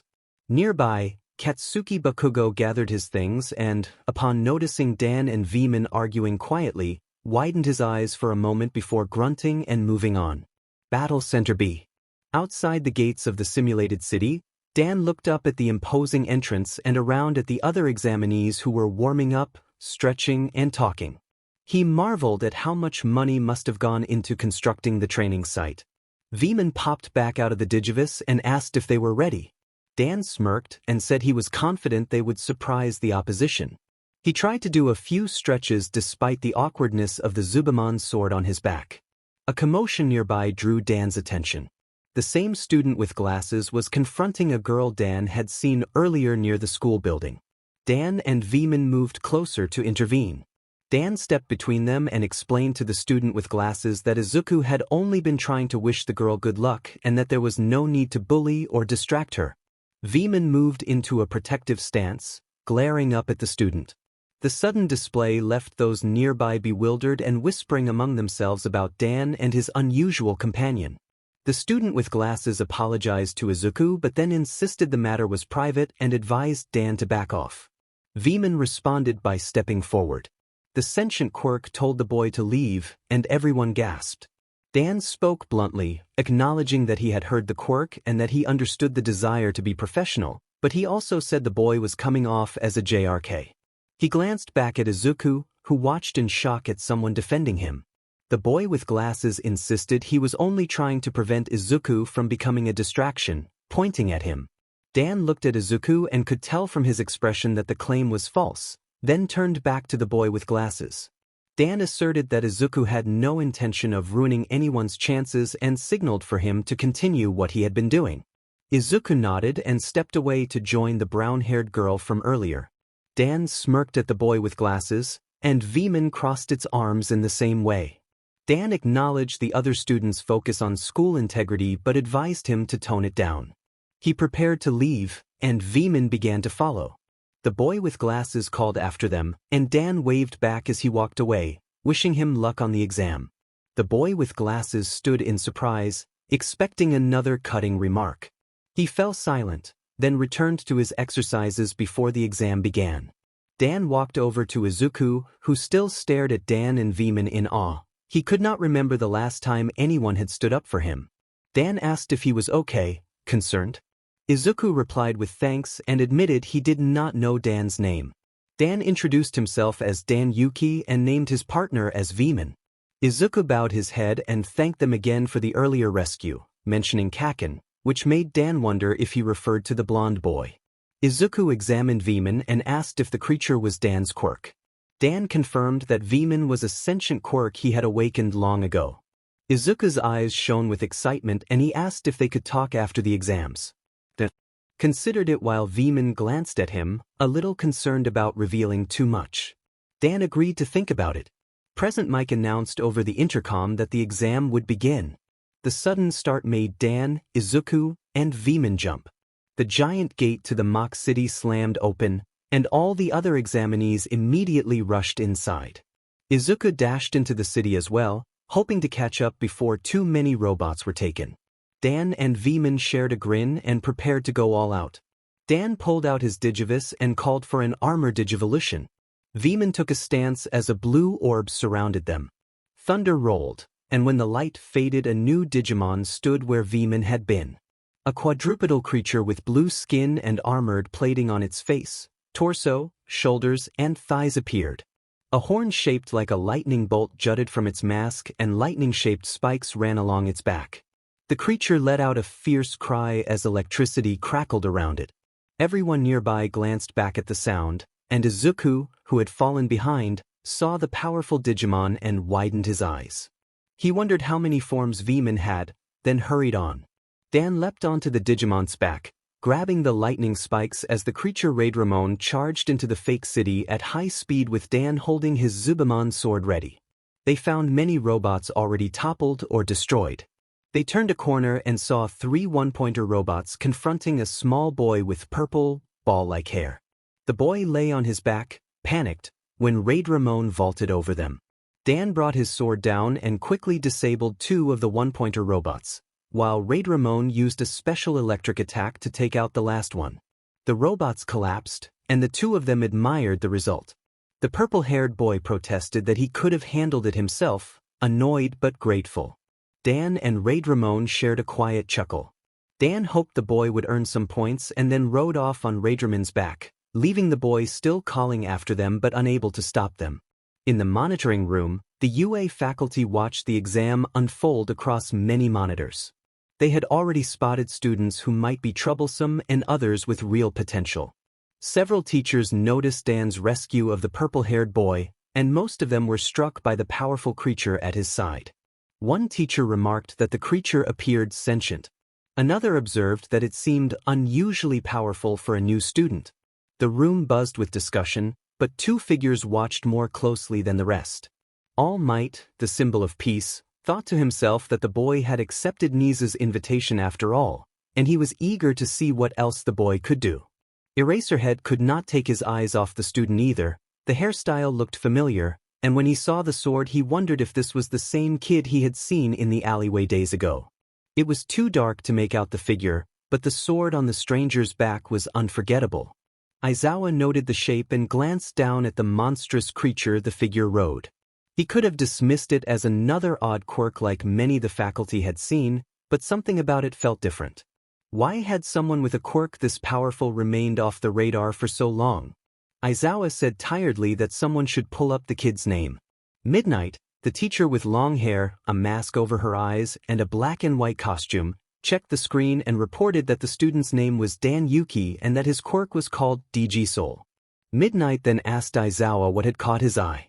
Several people in the room looked toward the monitors, including All Might, who was still searching for his successor. Aizawa said that something was not right and that he would keep an eye on Dan. The other faculty shrugged and returned to their screens while Aizawa wondered whether Dan Yuki had ties to the rooftop villains he had seen days before or if he was a vigilante who had managed to remain unknown. He would find out soon enough. Dan continued across the city on Raidramon's back, cutting down 1- and 2-pointer robots. He helped a few struggling students along the way, including a boy with lightning-colored hair who had trouble with a 3-pointer and a black-haired girl with earphone jack accessories who was cornered by 3 2-pointers. A young man in glasses counted that he had 30 points and hoped a few more would secure his spot in the hero course. He ran at incredible speed, boosted by metal mufflers on his calves that spat blue flame. As he turned a corner, a 1-pointer sprang out in a surprise attack. The young man saw Dan and the sentient creature deliver the final blow. Dan brought down a sword at the robot while Raidramon clamped onto its arm, and the machine toppled onto the street. Dan stood on the fallen 1-pointer, triumphant. Dan celebrated that he had gotten the point while the robot wasn't looking. The boy with glasses stared in awe, glancing between Dan and Raidramon. Dan asked if the boy was all right and then apologized for taking the point. The boy crossed his arms and said he was fine. Dan offered a friendly heads-up and pointed behind the young man. The boy turned and saw 2 2-pointers closing in. He immediately assumed a fighting stance and dashed toward them. Dan watched the boy's metal mufflers and wondered how he would handle the 2 attackers.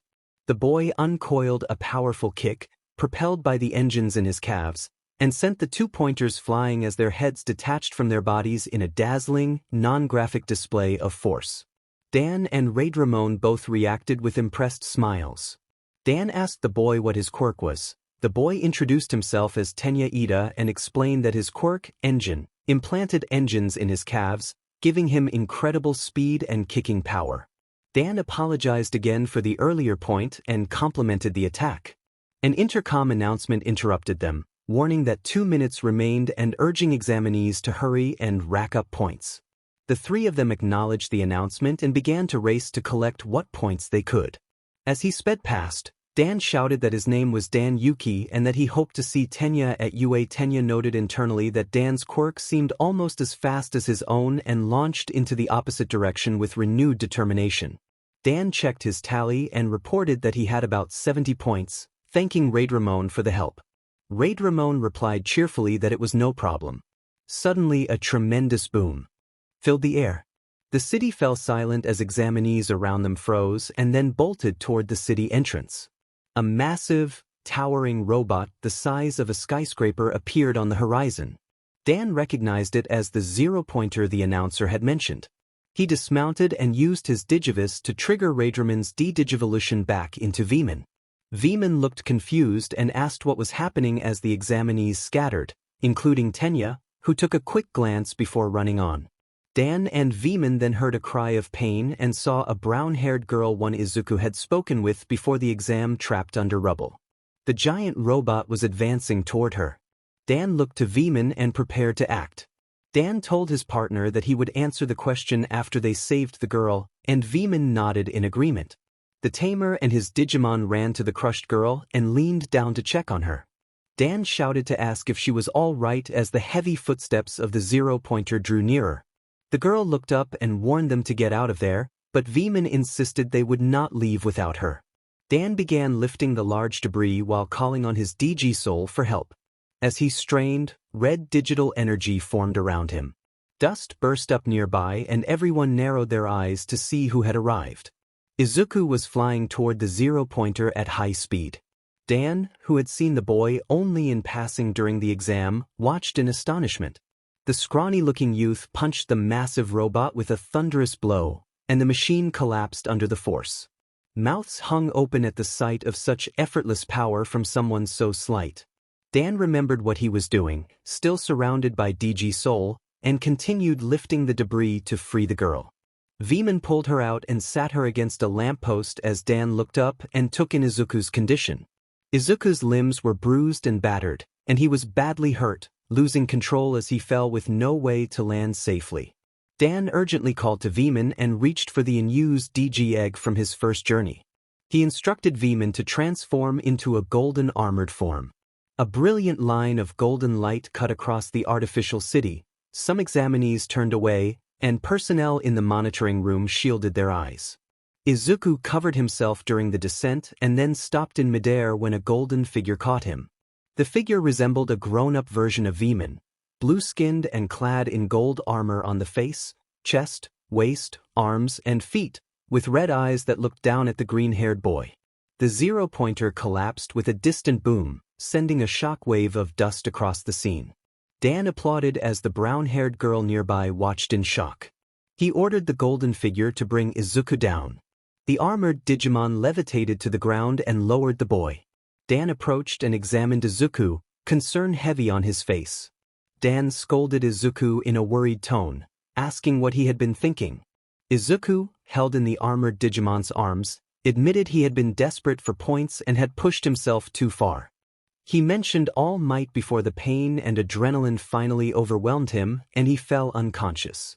Dan and the Digimon exchanged a grave look, and Dan's agent instincts flickered as he considered the possibility of a connection between Izuku and All Might, remembering both at the scene of a previous sludge villain attack. Minutes later, the armored Digimon carried Izuku while Dan helped the brown-haired girl back toward the fake city's entrance. Dan introduced himself and learned her name was Ochako Urarka. She confessed that if he had not been there she had planned to use her gravity quirk to try to catch Izuku. Dan acknowledged that she had prepared a contingency. As they moved, murmurs rippled through the other examinees who watched in awe at the sight of the armored Digimon and the tamer.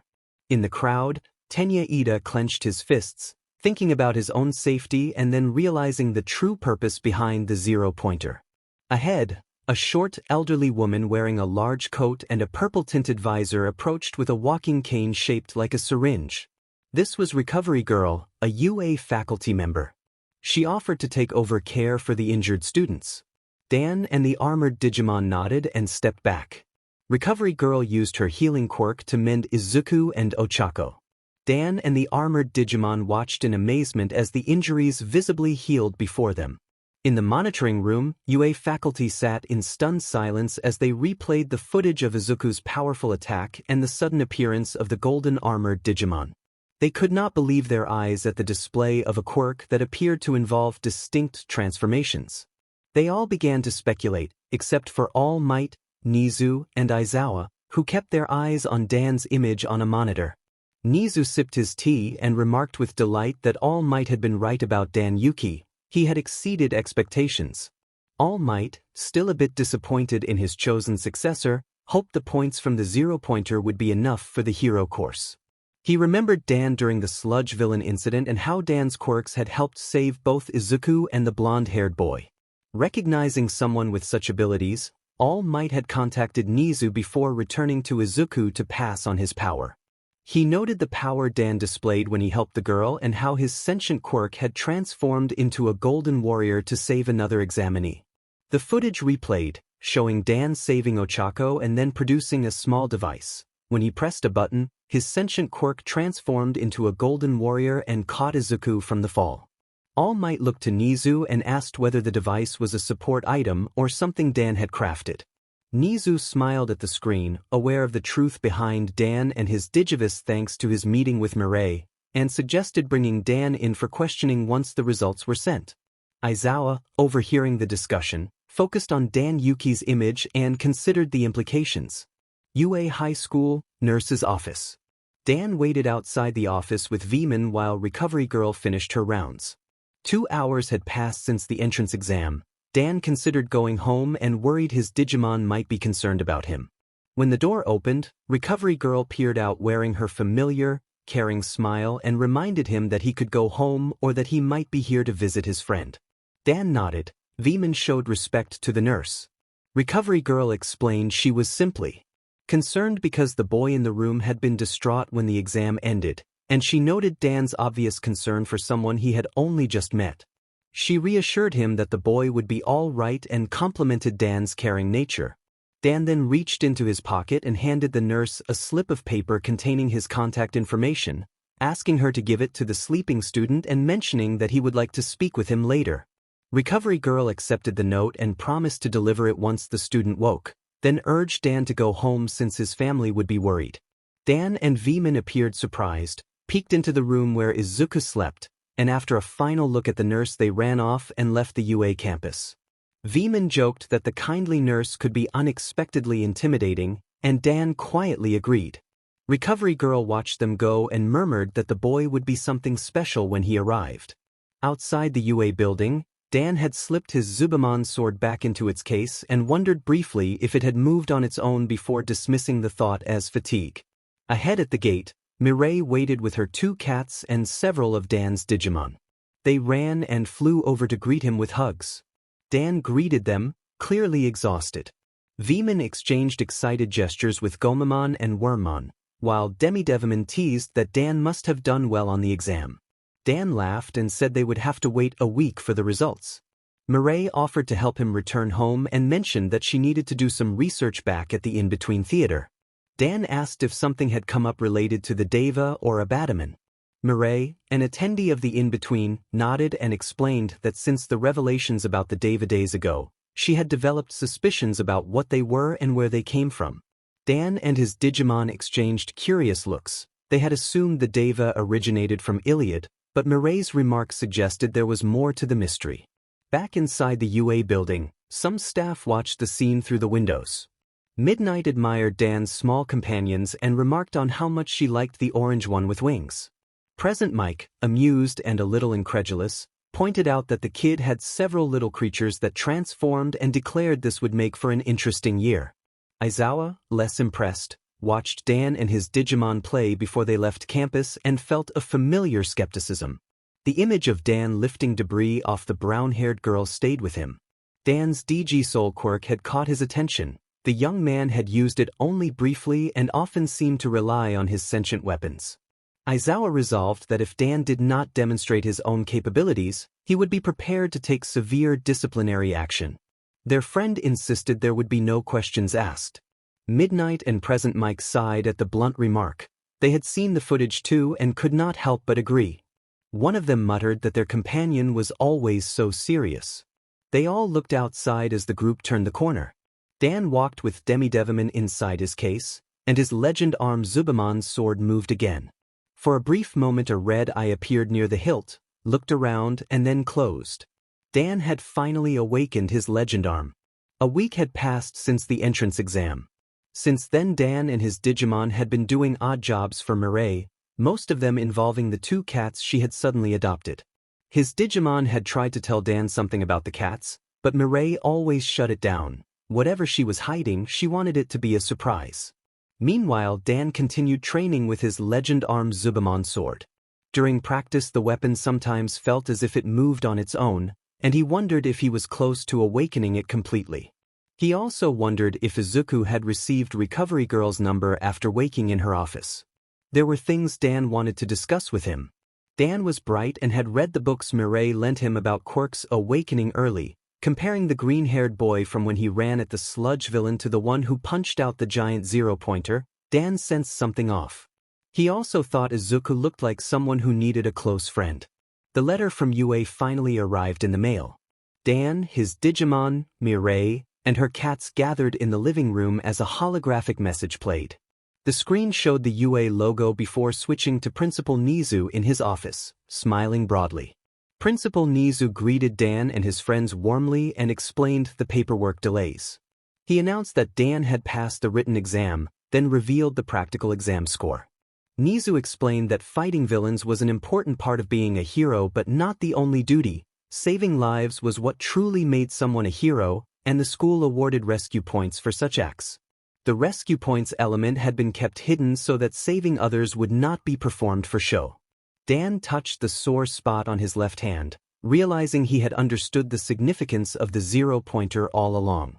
Veman and Dan exchanged a high five. Footage then showed Dan helping examinees while on Raidramon's back, aiding a student with strange purple growths on his head, assisting a boy with lightning-colored hair, and helping a girl with earphone jack ears.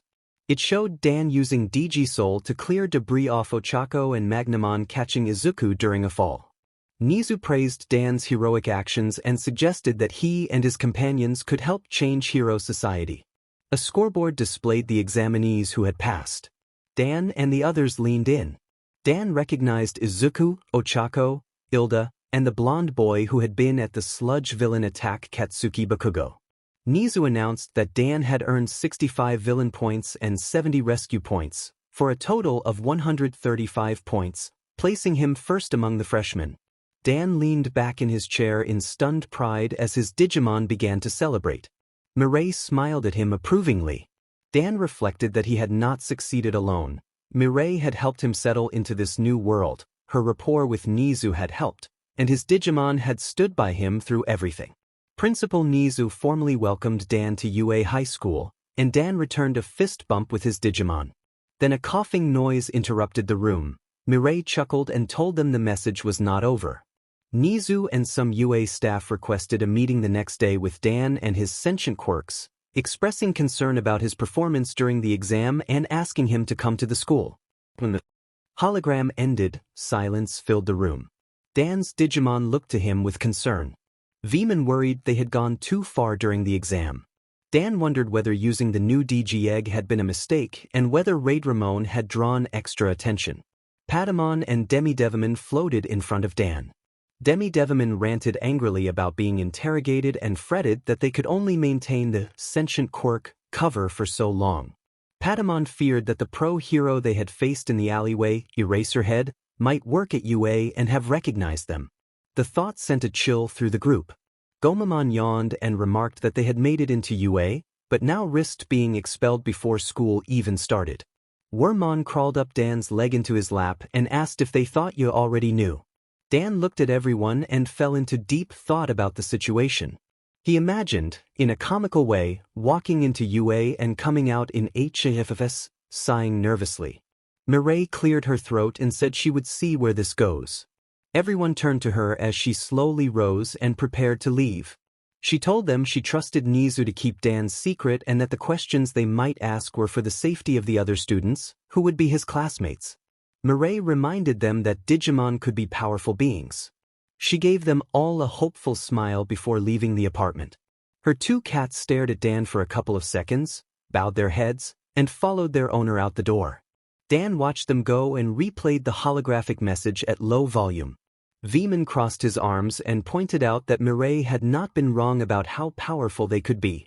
He guessed the exam observers had seen his Raidramon and Magnamon forms and reacted with fear.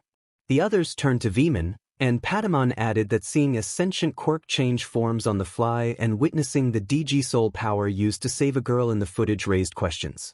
Patamon asked whether that technically meant Dan had two quirks. The realization spread through the group. Dan covered his mouth and thought that tomorrow was going to be rough. In the background, the Legendarm Zubamon sword's eyes glowed red as it surveyed the room and noted the predicament before settling back into rest mode. The next day at UA High School, Dan yawned as he turned the corner into the front entrance. Demi-Devimon sat on his head, eager to tag along outside, while the rest of his Digimon remained in his Digivice. He had not slept much the night before, worrying over what might happen, but he tried not to show it so as not to worry his partner. Near the entrance, Nizu waited for him. Nizu checked the time and remarked that Dan had arrived early. Dan crossed his arms and asked if he had done something wrong. Nizu reassured him that the meeting was only for a few questions and explained that they were mainly concerned about the potential danger of his quirk around other students. He winked at Dan to remind him he knew the truth about the sentient quirk and led Dan and Demi-Devamin into the building. They passed the classrooms where Dan and his future classmates would learn. Demi-Devamin looked around in awe at the clean, futuristic environment. Dan told Nizu that the school looked incredible, especially in daylight after what he had seen during the exam. Demi-Devamin commented that keeping the place up to date must be expensive. Nizu responded with a playful, slightly mischievous remark about having his ways, and they quickened their pace to catch up with him. In Nizu's office, Dan recognized several people already waiting: the symbol of peace, All Might, the sleep-deprived teacher Eraserhead, Present Mike, who had presented during the exam, the elderly nurse Recovery Girl, and a number of other heroes. Dan also noticed Midnight, Cementos, Snipe, and 13 among them. The sight of so many heroes made Dan nervous, and Demi-Devamin trembled on his head as some staff murmured about the small bat.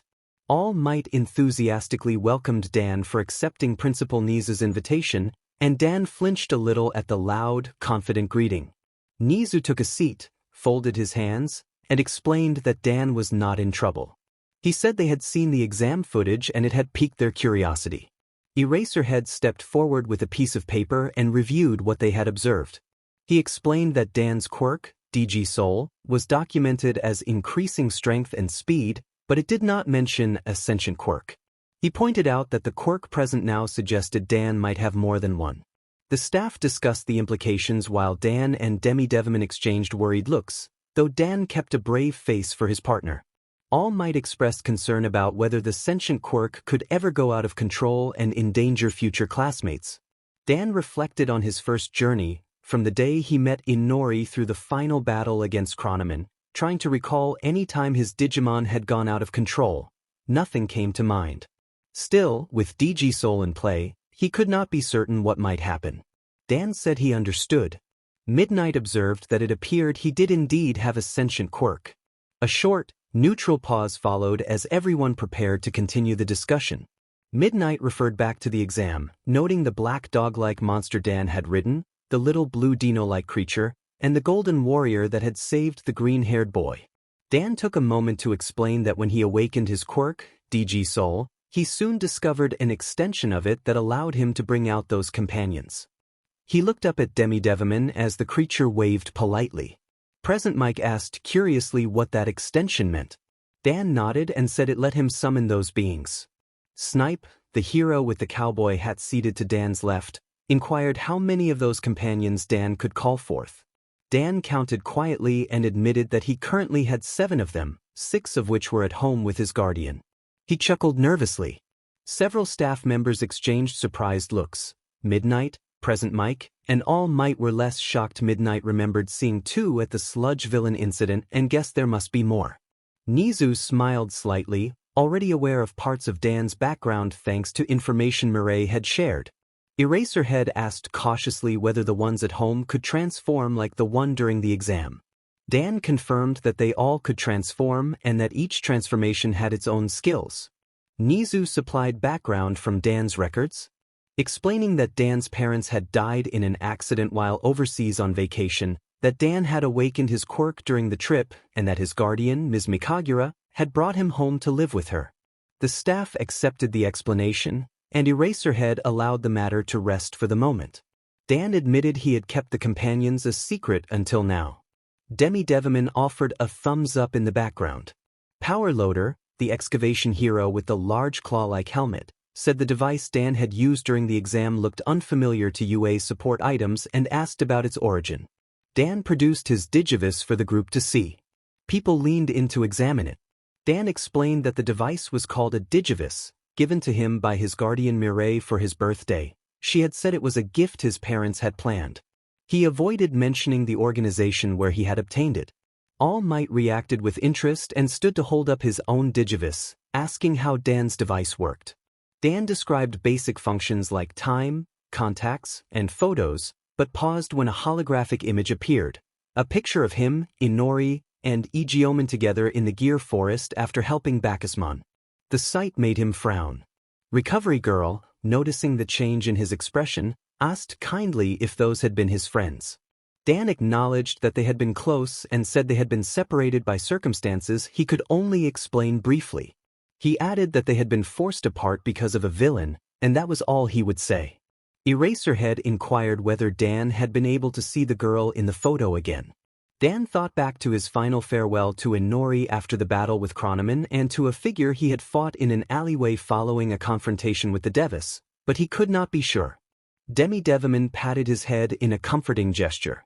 Eraserhead placed a hand on Dan's shoulder and offered his condolences before the discussion moved on. Dan then showed that his Digivice could also transform and switched it into gun mode, holding it up for everyone to see. Most of the staff immediately became defensive about a student carrying a weapon. Power Loader asked if gun mode fired energy blasts rather than bullets, noting how those devices typically worked. Dan nodded and smiled at how accurate the excavator teacher's question was. He explained that it fired basic blasts but drained the battery, so he rarely used it, and that it could also boost his sentient quirks, increasing his speed and strength. The UA staff were amazed and concerned at the number of unusual elements this one student possessed.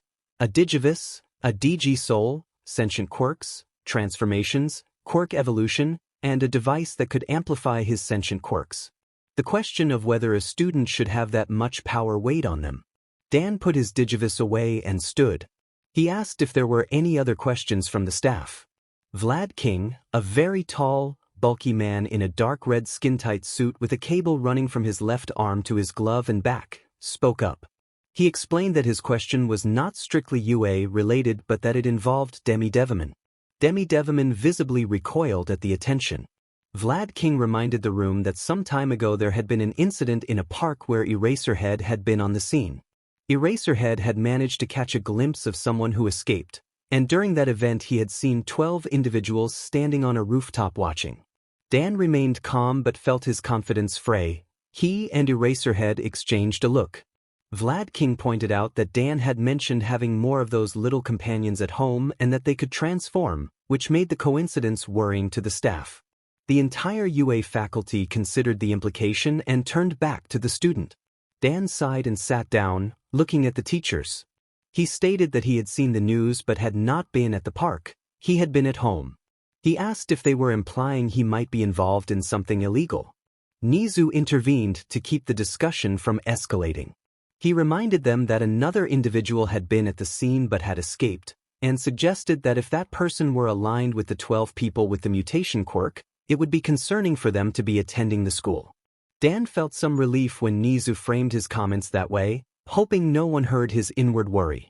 After 20 more minutes of questions and explanations, Dan was allowed to leave. He thanked the staff for addressing their concerns. Some, such as Vlad King, Snipe, and Eraserhead, remained suspicious. Dan offered to accept a 3-strike warning system to assure them he would not endanger the school. 3 strikes would lead to expulsion. He accepted this condition to give them peace of mind. He already had contingency plans if the strikes ever accumulated, but he hoped that day would never come. Dan understood that the pro-heroes were protecting the next generation and did not want anyone with an overly dangerous quirk to threaten that future. He put aside the feeling that some pros had it out for him for the moment. UA High School. All Might and Nizu watched Dan and Demi-Devimon leave the school grounds. All Might, back in his scrawny form, sighed and noted that Nizu seemed inclined to support the student. Nizu said it would be unfair for Dan to be expelled before the school year began. All Might recalled the exam footage where the Golden Warrior Dan had revealed himself and protected his successor. He had seen the concern in Dan's expression. Nizu suggested that Dan might indeed be someone important, and All Might considered this. Unknown to them, Eraserhead was preparing to leave and looked past the glass at the two. He saw Dan and his sentient quirk and reflected that All Might and Nizu had already formed a favorable impression of the boy after only one appearance. Nizu in particular seemed to know more than he let on. Eraserhead wondered aloud who Dan Yuki really was. Muzutafu, city streets. Dan and Demi-Devimon walked together before heading home. They worried about their Digimon friends, fearing that the truth about them might lead to arrest or worse if revealed. They decided to take a shortcut through a narrow alleyway. As they turned a corner, they startled at an unexpected presence. Dan instinctively reached for his Digivice when he saw who was in front of them. Standing there was one of the 12 Devis, Antilimon, a tall rabbit-like figure. The Digimon did not radiate menace, but its appearance made both Dan and Demi-Devimon take a cautious step back. Dan held his Digivice close, bracing for whatever might come, and mentally asked where the rest of the Devis were and why they were confronting him now. Antilimon spoke neutrally and said it had come to deliver a message. Demi-Devimon tilted its head in confusion and snapped back at the suggestion that the message might be from someone they disliked. Antilimon shook its head and continued. A brief neutral pause followed as the scene settled. Demi-Devimon said the message was from a friend. Dan lowered his Digivice and asked if they meant a friend. Antilimon then asked whether the name Inori Misono sounded familiar, and both Dan and Demi-Devimon stared in shock when they heard it. Dan remembered Inori, the friend from his first journey. He thought back to the park incident where a cloaked figure had attacked. The figure had wielded a legendary weapon, Spot Aimon. During that brief attack he had caught a glimpse of the person's face, dark brown hair and eyes, and almost pulled back the cloak before Eraserhead had intervened. Demi-Devimon demanded to know how Antilimon knew about her, glaring at the rabbit Deva and pressing for an answer. Antilimon confirmed they knew and began to lead them back into the alley out of sight. Demi-Devimon grumbled in annoyance, then told Dan that the Deva had asked them to follow. Dan saw Antilimon about to turn a corner and hurried to catch up. Dan asked Antilimon to explain why Antilimon and the other Devis had not attacked or tried to take him to their boss. Antilimon looked down and said that it had come of its own accord and that none of the other Devis knew it was here. Dan and Demi-Devimon exchanged confused looks. From their previous encounters with the Devis, they had expected cruelty and obedience to a single will. Antilimon noticed their confusion and explained that each of the 12 Devis had its own perspective and motives. Antilimon was simply along for the ride. Demi-Devimon mused silently about being along for the ride. Then the Bat Digimon pressed for more, asking what Antilimon and the Devis wanted and whether there was something deeper behind their mission to bring Dan to Abatamon. Antilimon sighed and asked how long they thought it had been since they had defeated Chronomon. Dan snapped his head up in surprise. The Devis already knew about Chronomon. Dan wondered whether Abatamon had told them about the Akashic records and the final battle. He recalled being pulled into a rift after Igeomon let go of his hand and waking up later in a strange place. Dan said that it had felt like an hour had passed after defeating Chronomon and waking up there. Antilimon shook its head and told him that they were wrong. Wherever he had ended up, time had continued as usual. In fact, Antilimon said, a year had passed. Dan and Demi-Devimon stepped back, shocked. Though they had become used to strange temporal things, discovering that a year had gone by in that world while it had felt like an hour was difficult to accept. Dan remembered Mireille mentioning that much time had passed. Dan asked where the Devis were from. Demi-Devimon suggested that they must be from Iliad. Antilimon denied it and said they were not from Iliad or the normal digital world. Dan thought of the 3 servers he had met on his first journey, one with black hair and black attire, and wondered if the Devis had come from that world. Before he could ask further, they turned the corner and saw someone slumped against the wall under a cloak. Antilimon pointed solemnly and said that it was her. Dan and Demi-Devimon rushed over and knelt beside their friend. Dan reached up and pulled back the hood, revealing Inori. Her hair was messy and she bore bruises, her face showing how badly she had been through. Dan placed his hand gently on her cheek and felt the slow rhythm of her breathing. Dan remembered Igeomon's promise to watch over Inori and felt a surge of guilt for the time that had passed while he was gone. He apologized quietly to her. Demi-Devimon turned to Antilimon and asked how this had happened. Antilimon walked over and looked down. It explained that sometime after Dan's disappearance, Abatamon had confronted Inori. Antilimon recalled the time when the 12 Devis had been gathered at their base in this world and Abatamon had given orders. During that moment, The Devas had noticed Inori standing beside their leader with a blank expression, and for a brief instant her eyes had glowed red, similar to Abadaman's. The first time they had all seen her, her eyes had been like Abadaman's.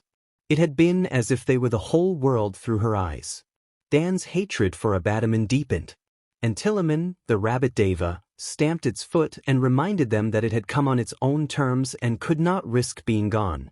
If the other Devas discovered Abadaman's leverage was gone and noticed its absence, they would consider it a traitor. Antiloman apologized for the position it had been forced into. Dan and Demi-Devaman were taken aback to hear their supposed enemy apologize. Dan noticed bruises on the unconscious girl's face and, with a shaken voice, asked Antiloman how she had gotten them. Antiloman explained that after entering this new world Abadaman had ordered the Devas to train the girl, and some of those trainings had been harsh. Indraman, Padraman, and Sandiramon had been particularly severe, while Madraman, Mihiraman, and Vadraman had been indifferent and treated it only as practice. Makuramon, Sindraman, Katraman, Cumberman, and Vikaralaman had been gentler. Dan sighed with relief that some Devas had not been too brutal, though he could not forgive those who had been cruel.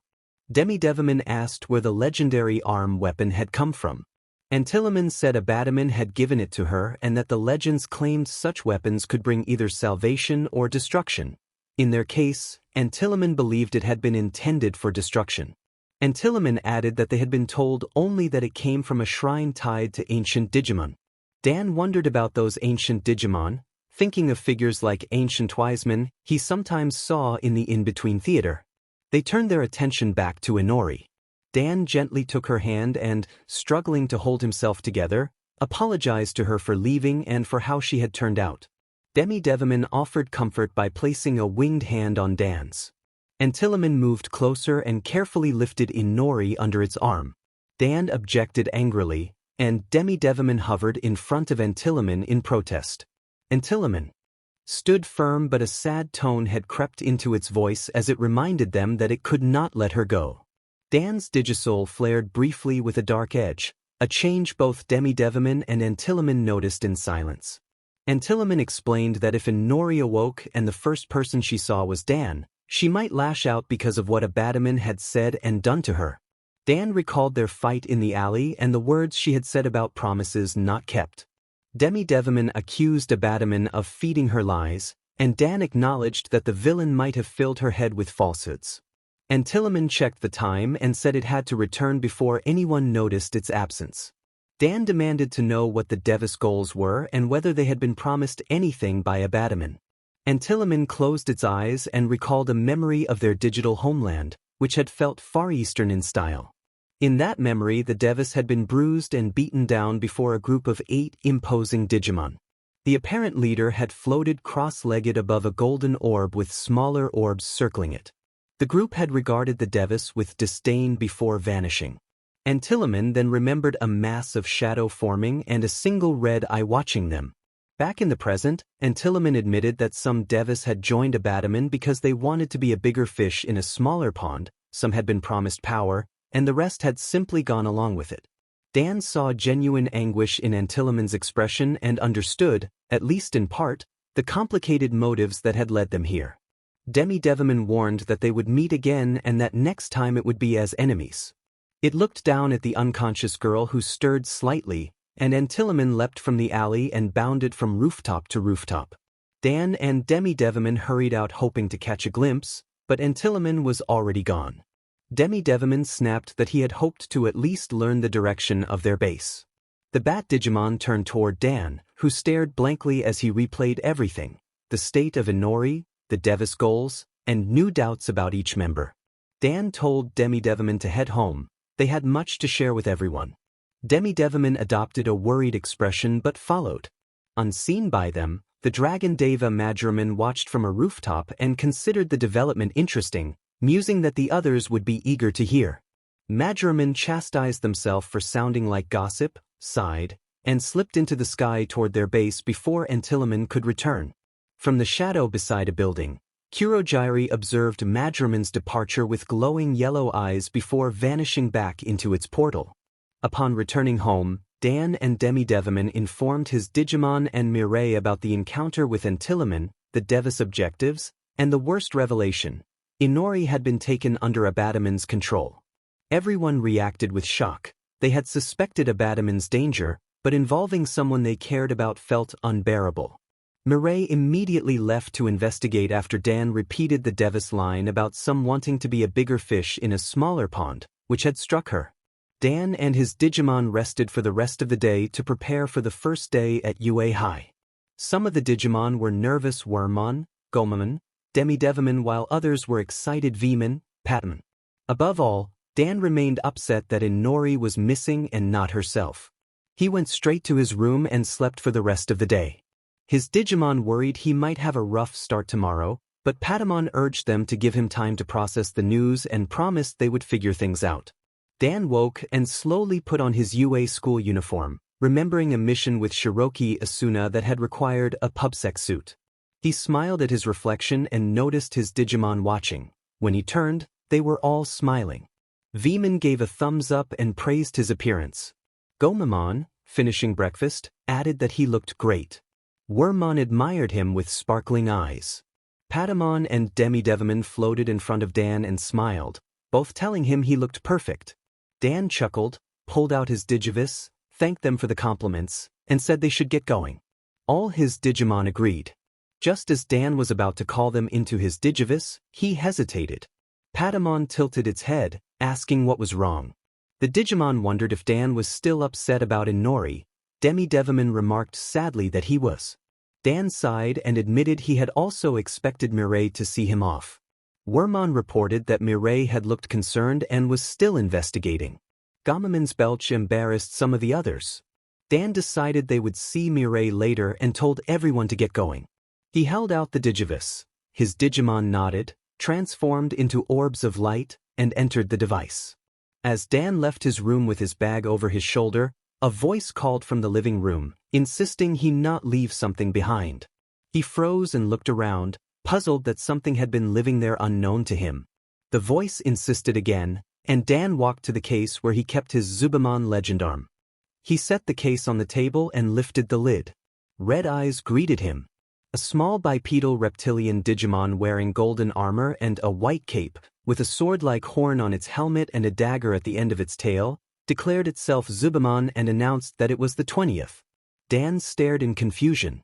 Zubamon laughed, explained that it had been awakened since the entrance exam Dan had taken the moment when Raid Ramon brought down pointer robots and Dan's Digisoul had flared while he helped clear debris, and said it had been in the case for days, overhearing him and his friends over the past couple of days. Zubamon announced that it had heard Dan was enrolling at the hero school and that it thought this was the perfect time to reveal itself. Dan slowly pushed himself to his feet and sighed that he had a lot of explaining to do for his classmates once they found out. He glanced back at his Digivice. Zubamon told him not to worry and offered a hand for a handshake. Dan reluctantly took the Digimon's metallic grasp and felt the hard gold metal against his palm. He welcomed the addition of another Digimon and began to assume Zubamon already knew about the situation.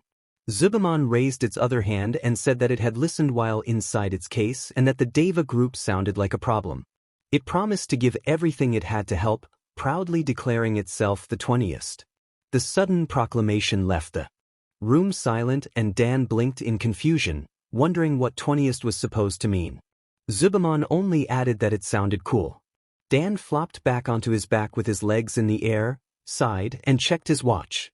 Realizing he was late, he sprang up and told Zubamon that if it planned to tag along on foot they needed to move immediately. He darted for the door while Zubamon jumped off the table after him, protesting about its small legs. They rounded a corner and burst into the front entrance of UA High School. Zubamon looked around the campus in amazement and Dan reminded it that the school was even crazier inside and that it was loaded with activity. Minutes later, with Zubamon perched on Dan's back, they walked quickly down the hallway and found the classroom where Dan belonged. Achiko was standing near the door and gasped when she recognized Dan as the other boy who had saved her during the entrance exam. Two others poked their heads out, Tenya Ilda and Izuku Midoriya, and both of them brightened when they saw Dan. Dan greeted them with a playful pose. He then peered into the classroom and took in the familiar faces he had helped during the entrance exam. The boy with purple ball on his head, the girl with earphone jacks, and a boy with lightning-colored hair, Katsuki Bakugo. Other students in the room included a student with a raven-like head, someone who appeared invisible except for floating clothes, and a student wearing a mask with multiple arms. Tenya stepped forward and surprised Dan by bowing and apologizing for his previous behavior during the entrance exam. Tenya admitted he had assumed Dan was a troublemaker and had misjudged him, and he asked forgiveness. Dan reassured Tenya that there was no need for such ceremony. He understood Tenya was trying to show respect for UA and its standards, but told him that politeness could be simpler. Tenya, relieved, promised to keep that in mind. Before the conversation could continue, a sharp call came from Katsuki Bakugo's desk addressing Izuku as Tomato Head. Dan and the others turned toward the sound. Tenya and Izuku noticed the creature on Dan's back and compared it to the little blue dinosaur friend Dan had during the entrance exam, noting that this partner looked different. Dan walked over to Bakugo's desk with a calm expression and congratulated him on making it into UA. Bakugo stared at Dan with contempt, remembering the day Dan had appeared during the exam with 2 sentient quirks.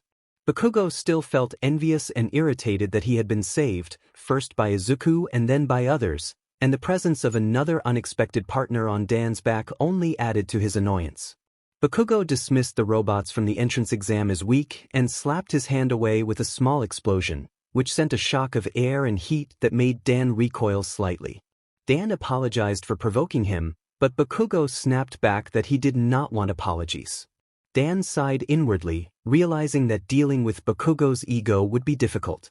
Dan began to walk past Katsuki's desk toward his seat. The blonde boy looked back over his shoulder. Zubamon was looking back, and the two glared at each other. As Dan reached his seat, a familiar voice greeted him. Mina Ashido burst into the scene, thrilled to discover they were in the same class. Dan smiled at her exuberance.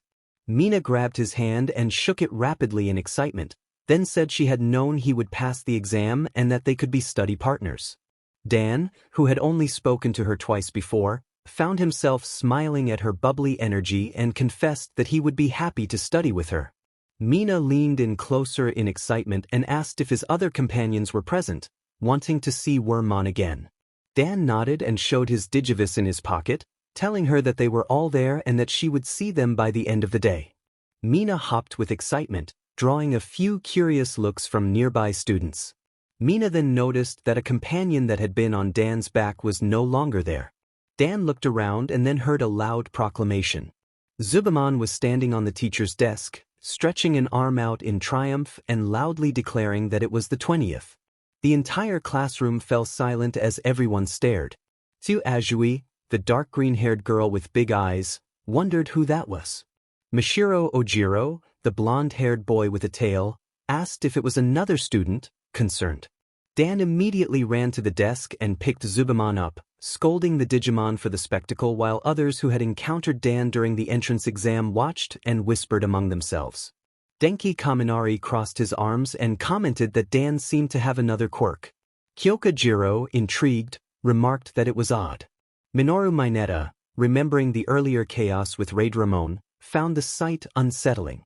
Zubamon pleaded that it had only been trying to have fun, and Dan, carrying the Digimon under his arm, told Zubamon they did not need so much attention right now. Zubamon gave a sheepish chuckle and looked embarrassed. Footsteps approached as Izuku, Achiko, and Tenya joined the group and looked at Zubamon with curiosity. Achiko asked where the blue dinosaur companion from the entrance exam was, saying she wanted to thank them for helping her. Izuku added that he wanted to thank that companion for saving him during the fall in its golden form. Tenya crossed his arms, recalling a huge golden light and catching a glimpse of Magnamon carrying him through the crowd. Some classmates perked up at the mention that Dan's sentient companion had different forms, and Katsuki bristled at the idea that someone like Dan could be so strong. Dan and Zubamon exchanged a quick look before a stern voice cut through the murmurs. A man wrapped in a yellow sleeping bag unzipped it and stepped out, and the students turned to see who it was. Dan recognized him and warned the others that this was a sign they should sit. They did not want to provoke this teacher. The man narrowed his eyes at Dan and Zubamon as he approached his desk, thinking to himself that he would test how much Dan relied on his sentient companions. He introduced himself as Shoyuta Aizawa, their homeroom teacher. The class listened in stunned silence at the tired, intense figure who would be their teacher. Aizawa explained that they would begin with a quirk assessment test, handed out gym uniforms, and told everyone to change and head outside to the training grounds. Dan and Zubamon moved to change, and before leaving the room Dan and Aizawa exchanged a look.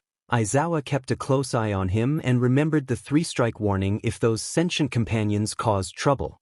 Outside on the training field, everyone wore their gym uniforms and stretched in preparation. Achiko asked if they would miss orientation or the opening ceremony, and Aizawa dismissed the concern, saying that school flexibility allowed teachers to conduct their classes as they saw fit. Dan watched the teacher with a sense that Aizawa took his role seriously and that something in the man's demeanor hinted at a difficult past. Dan's agent instincts remained alert. Aizawa told the class that many of them had been banned from using their quirks in physical activities through elementary and middle school, and he called that a waste. He announced that today they would see what each of them could do with their quirks. He then singled out Dan, asking if he had scored first place on the practical exam. Dan confirmed that he had. Half the class reacted in surprise. Those who had shared Dan's exam block were not as shocked, but Katsuki erupted in disbelief, questioning how someone with Dan's scrawny build could be so strong and refusing to accept that Tomat. O-Head Katsuki's nickname for him could have beaten him in the exam. Katsuki thought to himself that Dan must have had help. He could not comprehend someone like Dan passing him. Aizawa asked Dan what his record for a ball throw in middle school had been. Dan tilted his head, the lack of memories from his younger years weighing on him, and the revelation that he had been created from an anime and an alternate timeline of Igeomon still haunted him. Dan began to panic a little and told Aizawa that he could not say. Aizawa narrowed his eyes and asked if it was private or classified. Dan replied that he had been homeschooled and had not attended elementary or middle school. The entire class murmured in confusion. Aizawa asked where Dan had received most of his education if he had become one of the top scorers on the written exam.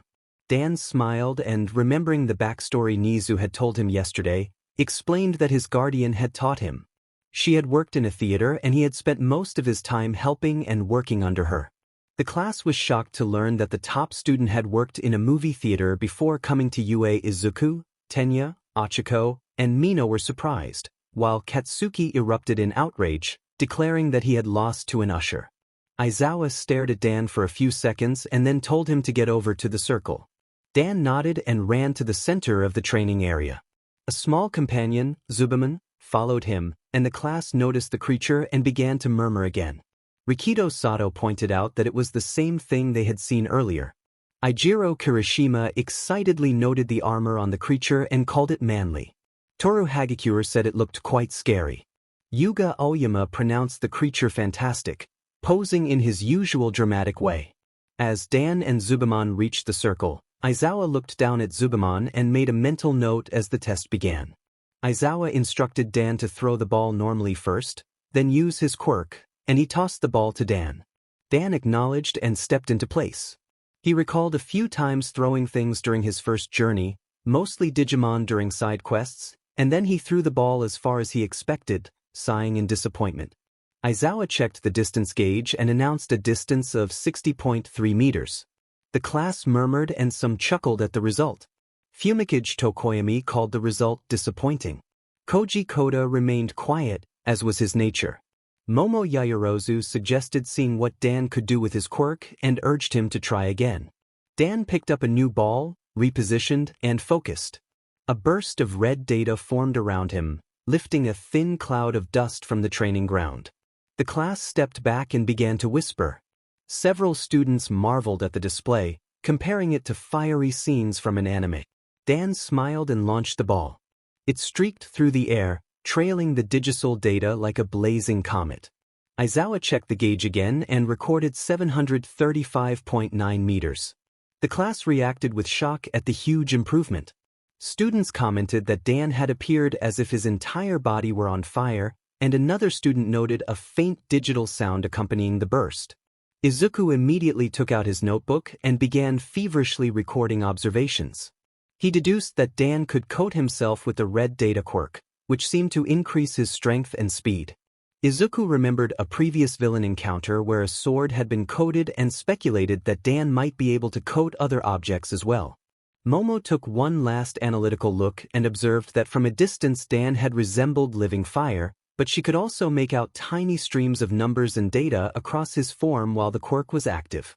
Shoto Todoroki watched Dan with a steady gaze and thought that he had finally met a rival. Aizawa's attention sharpened when he heard someone call the display fun. He addressed the class with a stern tone, reminding them that they had 3 years to become heroes and warning against a casual attitude. He stated that the student who placed last in all tests would be judged to have 0 potential and would be expelled from UA. The announcement sent a shock through the class. Dan and Zubamon felt the weight of the teacher's seriousness. Achiko protested that they had only just arrived and that the rules seemed unfair. Dan heard Aizawa's words and could not help but recall past disasters: the Titans in Iliad, the Shinjuku Inferno, and the time Digimon had invaded, events that had left many people and creatures injured. Aizawa explained that the world was full of unfairness and that heroes existed to fight that unfairness every day. He emphasized that the kid gloves were off and that students needed to push beyond their comfort zones. He reminded them of the school's motto, "Go Beyond." All Might invoked his motto, "Further Beyond," and the class murmured among themselves, nervous at the idea of being dismissed after working so hard on the entrance exam. A sudden shout drew every eye to the field, where Zubamon stood with its hands on its hips, demanding to be allowed to throw the ball because it was part of Dan's quirk. Aizawa glanced at Dan. Dan returned a pleading look. Aizawa sighed, tossed a ball to Dan, and Dan passed it to Zubamon. Izuku observed with his notebook in hand, focusing on what the sentient quirk might do. Achiko wondered aloud whether Zubamon would perform worse without Dan's aid. Tenya narrowed his eyes and watched intently. Katsuki stood with his hands in his pockets, scowling and silently convinced that some unfair advantage had gotten Dan into the school. Zubamon took position, drew back an arm, and its eyes glowed a fierce red while the golden glove around the ball began to shine. The students, Dan and Aizawa, shielded their eyes as Zubamon proclaimed it was the 20th and hurled the ball with such force that dust rose and cloaked Dan and Aizawa. The ball rocketed into the sky and disappeared. When the dust settled, the students looked to where Zubamon had been and found a small crater. Their jaws dropped. Dan chuckled quietly. He had expected nothing less from a legend-armed Digimon. Aizawa's eyes widened for a moment. Then he checked the distance gauge on his device and showed it to the class. 2,000 meters. The entire class stared at Zubamon, bewildered and curious at how such a compact creature had generated so much power. Dan quickly picked Zubamon up. Zubamon protested, but Dan hushed him and muttered that so much for staying out of the spotlight as he returned to their group. Katsuki glared at Dan, more furious than impressed, and clenched his fists in silent anger. As Dan rejoined his classmates, Aizawa noticed the Digivice in Dan's pocket and was jolted back to memories of a past alleyway incident. He recalled a night in the park when someone had been pulled into trouble and a shout for a Digivice had been heard. In that flashback, Dan had urgently called for Patamon to use the Digivice, and Aizawa had reacted with confusion about the device and its forms. Realization tightened Aizawa's hand into a fist. Dan was the person Aizawa had tried to apprehend then. He also remembered All Might and Nizu speaking in the hallway about Dan. For now, Aizawa forced himself to focus on the exam, but he resolved to speak with Dan afterward. Behind the building, All Might stood with his hands on the wall, surprised that something so small could produce such force. Present Mike and Midnight approached and peered around the corner, seeing Dan with his classmates and Zubamon in his arms. Present Mike grinned and speculated that it must be another of Dan's companions. Midnight noticed the small crater and briefly registered a flicker of concern before relaxing into her usual cheerfulness. She then laughed that the boy must have made a poor first impression on Aizawa. Present Mike and Midnight explained they had been curious about Dan's sentient quirks after hearing he had more of those little creatures. Midnight recalled the previous day's bat-like companion as especially endearing and said she hoped he would show more of his friends, smiling as she spoke. All Might watched them and silently hoped his successor would succeed in the trials Aizawa had planned. He wished Midoriya good luck. After Zubamon's astonishing throw, the class grew wary and fascinated by Dan's sentient quirks. Rumors from other students who had seen him during the entrance exam confirmed that he indeed had more. Aizawa now understood who Dan was, the person he had encountered in the alley and attempted to capture. He suspected Dan might be connected to the dozen individuals who had cut his capture scarf and pursued the figure that night. Aizawa prepared himself for a long conversation with Dan once the test concluded. The exam moved on to the 50-meter dash. Students with speed-based quirks performed well, and Tenya managed to excel at this portion of the trial. Dan brought out his Digivice and summoned Veemon, then Armor Digivolved him into Raidramon. The entire class outside Dan's exam site was shocked. Some students shielded themselves from the electricity arcing off his sentient quirk. Dan mounted Raidramon's back and cleared the dash in 2.0 seconds. The class fell into disarray over the new record, and Tenya took the result hardest of all. As Dan reached the other side, he felt like someone was watching him. He looked toward Aizawa and noticed the teacher's eyes glowing, and wondered whether Aizawa might be attempting to use his erasure quirk on Raidramon or on him. For the grip strength test, each student used a device that recorded force in kilograms. Dan stood beside Mizo Shoji, the tall student with many arms, who produced one of the best scores. Dan gripped the device, calling on his DG soul to enhance his strength. The digital aura around him flared briefly and he almost crushed the device before stopping. Nearby classmates stepped away the moment the aura flared, and Aizawa watched their reactions carefully. During the standing long jump, Dan took a running start and channeled his DG soul through his body for an extra boost, nearly clearing the entire sandbox. The students who had not yet taken the test watched in thoughtful silence until Zubamon cheered in the background, drawing annoyance from Katsuki. For the sidesteps, Dan could not see how his DG soul would help, so he simply did his best. Katsuki and Mineta outperformed him on that event. Veemon and Zubamon sat among the other students, talking and getting to know new faces. Yaoyorozu, Jiro, Kaminari, and Kirishima watched them with curiosity. Izuku debated whether to start a new notebook for the companions Dan had brought. When the ball throw event came, Katsuki stood in the circle and Aizawa tossed him the ball. Katsuki shouted and released a powerful explosion, sending the ball SRNG through the air and landing at 705.2 meters. He exhaled in frustration when the result appeared and walked back toward the class, muttering that he was still below Tomato Head's score. His hands curled into fists as he glanced at Dan. Katsuki wanted to dominate the tests and prove he would be the future #1 hero, and the fact that someone like Tomato Head was outperforming him and that Dan's little partners had assisted earlier made him even more irritable. Dan noticed the quick glance and sighed inwardly, recognizing the ego issues Katsuki had to work through. He leaned toward Izuku and asked whether Katsuki was always like that.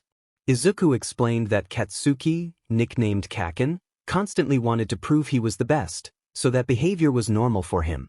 Achiko stepped up next and lightly tossed the ball. The ball kept going until it vanished from sight, and Aizawa announced an infinity score, which stunned the class. Dan was not surprised. He remembered the entrance exam conversation in which Achiko had explained how her quirk could manipulate gravity and how she would have saved Izuku from a fall if he had not been there. Izuku took his turn after her. Tenya expressed concern that Izuku needed to take the test seriously or he might be sent home. Katsuki scoffed and declared that Izuku, whom he mocked as quirkless, would be going home. Tenya corrected him, reminding Katsuki that Izuku did have a quirk and that he had seen what happened during the entrance exam. Dan stepped forward, joined by Veemon and Zubamon, and recounted that they had been there when Izuku had faced the giant zero-pointer. The Digimon cheered that it had been amazing.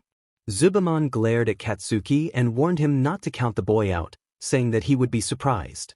Katsuki grunted angrily, stared at Dan and the Digimon for a moment, then turned back to the ball throw. In the background, All Might, Present Mike, and Midnight watched the events unfold. They hoped to see more of Dan's sentient quirks. So far he had only revealed the one he used during the exam. Something about the Digimon struck them as thoughtful in a way that made them uneasy, but they set that aside for the moment. Dan reflected on the entrance exam, remembering that Izuku had been injured when he fought the zero-pointer. He considered that his own quirk was recent and wondered whether he had some connection to All Might. Veman tapped his leg and pointed behind him. Dan looked over his shoulder and saw the symbol of peace and the two other teachers from earlier watching them. His instincts told him that All Might was there to observe Izuku, while the two teachers were curious about Dan and his Digimon. Dan sighed and turned back to watch the ball throw. Veman and Zubamon noticed Midnight and Present Mike observing them and gave them a friendly wave. By the end of the first day at UA, Dan had made a statement during Aizawa's test. Several students, including Katsuki Bakugo and Shoto Todoroki, began to view him as a rival, while he forged solidifying friendships with Tenya Ida, Achiko Uraraka, and Izuku Midoriya. Tensions were growing between Dan and Aizawa due to concerns about the power of his sentient quirks and the possibility of a connection between Dan and the 12 individuals involved in the park incident. What struck Dan most was the dark energy he had summoned. Only Aizawa and Zubamon seemed to notice. Just before leaving UA, Izuku and Dan finally had the conversation they had wanted since the entrance exam. Izuku asked about the origins of Dan's sentient quirks, and Dan wanted to know where Izuku's quirk came from. Dan went first, revealing that his sentient quirks actually came from an entirely different world called the digital world. Izuku reacted with astonishment and asked how Dan even knew that such a place existed. Dan rubbed the back of his head and suggested they walk and talk. He reminded Izuku that he was heading to the train station and asked if they should go.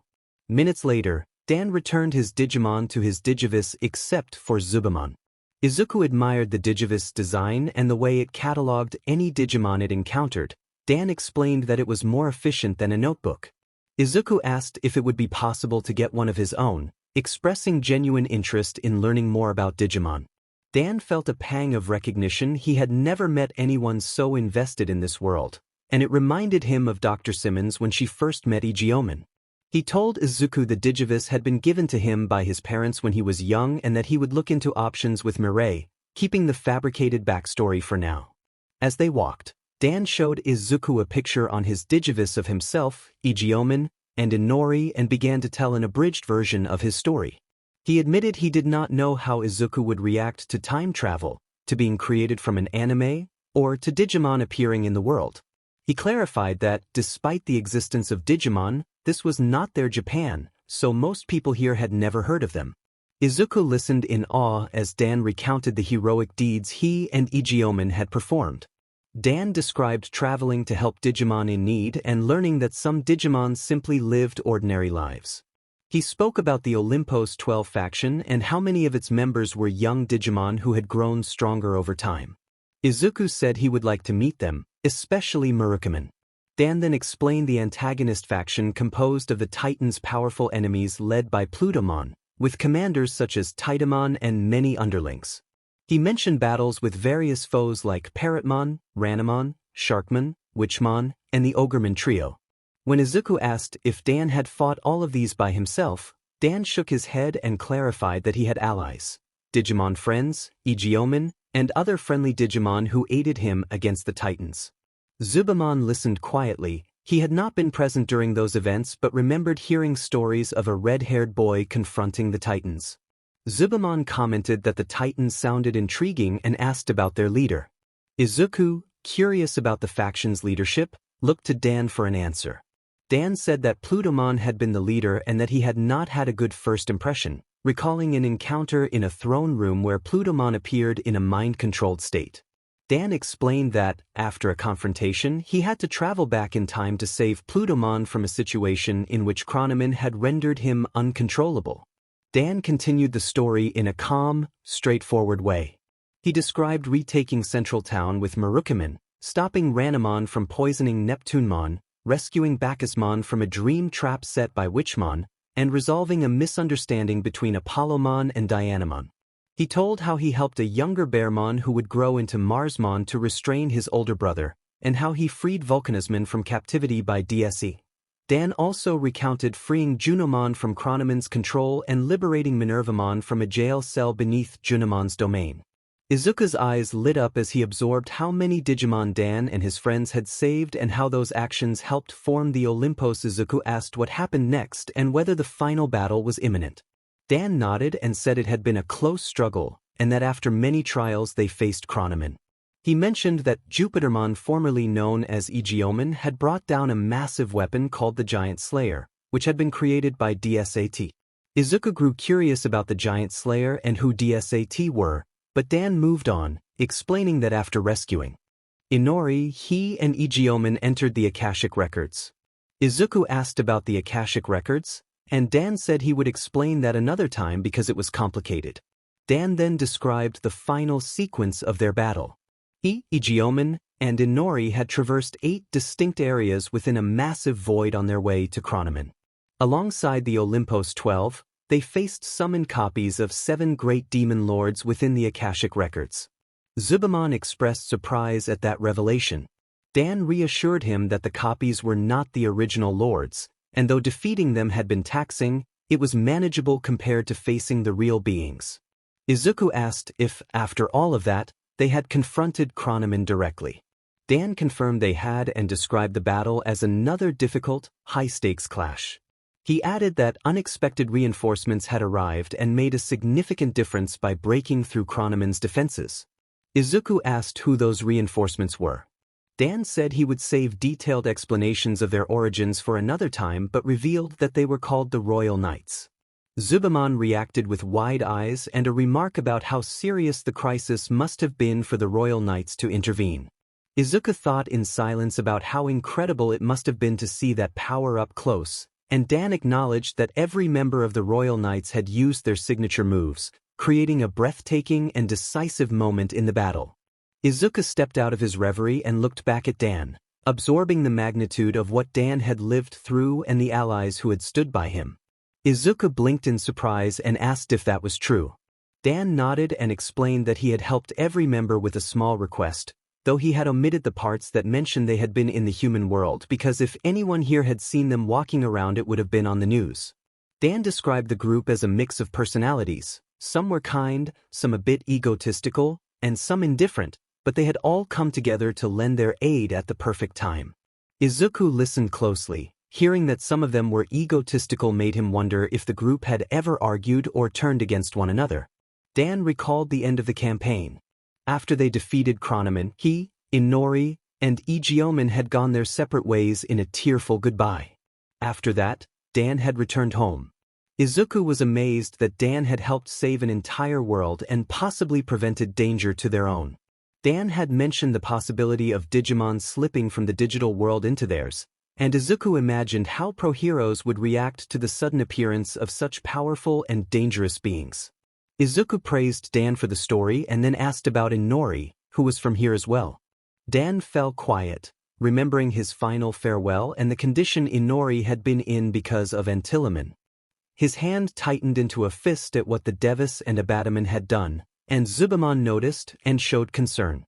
Dan said he had searched for her but had no luck. During one search he had heard an explosion and realized it was the day of the sludge villain attack. Izuku offered to help search and admitted he really wanted to meet Inori, Digimon, and the Olympos 12 after hearing the story. Dan chuckled at the thought of how Digimon and the others might react to Izuku and said they might end up liking him a lot. He agreed that someday they would meet. The three continued walking until they reached the train station.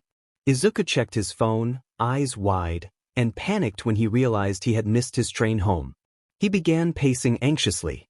Dan noticed people glancing at them and kneeled to speak quietly with Zubamon, admitting he had not realized how long his story had been and that he had cut out confusing details. Zubamon remarked that Dan had gone on a tangent at times. Izuku fretted that his mother was probably panicking. Dan suddenly had an idea and told Izuku to follow him. Izuku called out for them to wait and hurried after them. Dan and Zubamon led him down an abandoned alley, where a golden glow appeared. Around the corner, Izuku's eyes widened to see Dan and Zubamon riding on the back of Pegasusmon. Izuku pointed in amazement and recognized the Digimon from earlier. Pegasusmon approached and introduced himself as Pegasusmon, formerly Patamon, greeting Izuku cheerfully. Dan cleared his throat and offered to fly Izuku home. Izuku hesitated, worried about quirk laws and the consequences of using his quirk in public, but Dan raised a hand and reassured him that he would handle any consequences and that they should go. Dan held out his hand, Izuku took it, and he was pulled up onto Pegasusmon's back. Pegasusmon took off into the sky as Izuku pointed the direction toward his house. Near the alley, a purple portal clung to the side of a building and yellow eyes watched the Digimon take off. Kurogiri narrowed his gaze and suspected Digimon activity. Cumberman peeked out and confirmed a glimpse of Pegasusmon departing. Cumberman asked if they had gotten a closer look at the boy, and the other replied that they had overheard a few pieces of conversation and would relay the information. Kurogiri said he needed to bring the matter to the other Devas, and the Deva urged him to move quickly. The mist villain and the Deva slipped back into the portal as it closed, vowing that they would make their move soon. In Muzutafu, Pegasusmon landed in an alley and reverted back to Patamon. Dan, Patamon, Zubamon, and Izuku stepped out and looked around. Dan asked where Izuku's house was. Izuku led them through the neighborhood, and after a short walk they arrived at the front door. Zubamon observed that the house was small. Patamon judged it quietly. Izuku smiled and explained that it was cozy, and that was what mattered. He thanked Dan for the ride home and for all the help throughout the day. Dan rubbed the back of his head, chuckled, and said it was no problem, that was just what he did. Izuku began to start telling how he had gotten his when the door slammed open and his mother appeared. Inko Midoriya burst out, overwhelmed with relief, and threw herself into a tight, teary hug. She had been terrified, worrying about Izuku on his first day and fearing something had happened.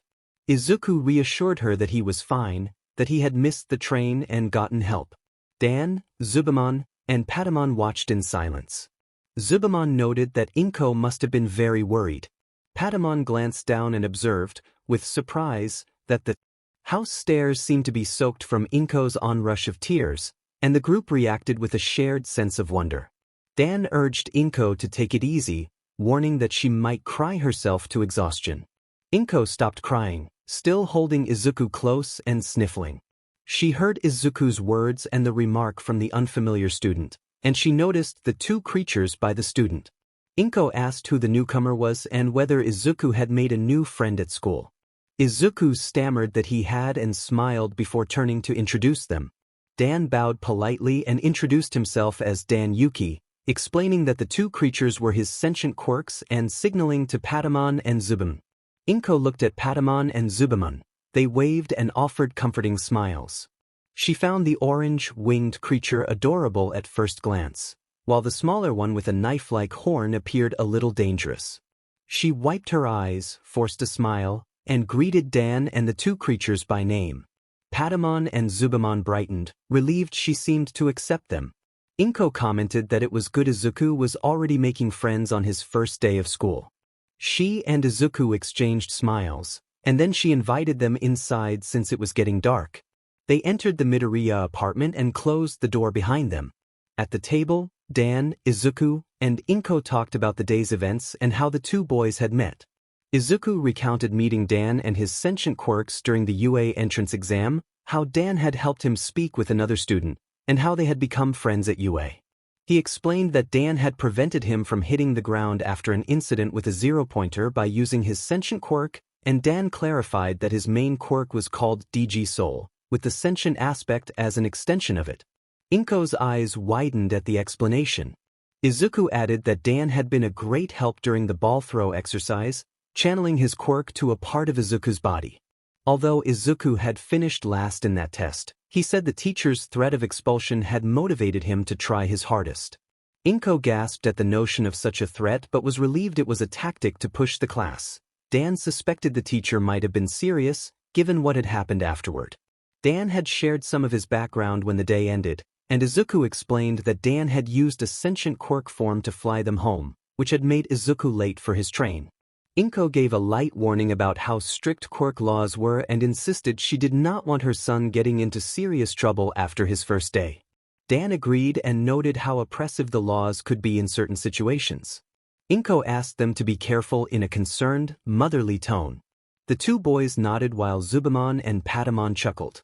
Inko sighed and shifted back to her usual mood.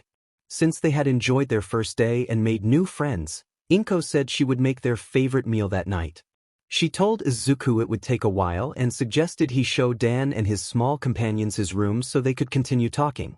Izuku's eyes widened when he realized what she planned to cook. He excitedly mentioned that it would be katsudon.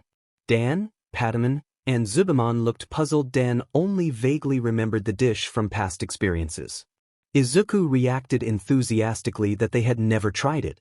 Izuku led Dan and the two creatures down the hall. They took one last look at Inko before disappearing into the back of the apartment.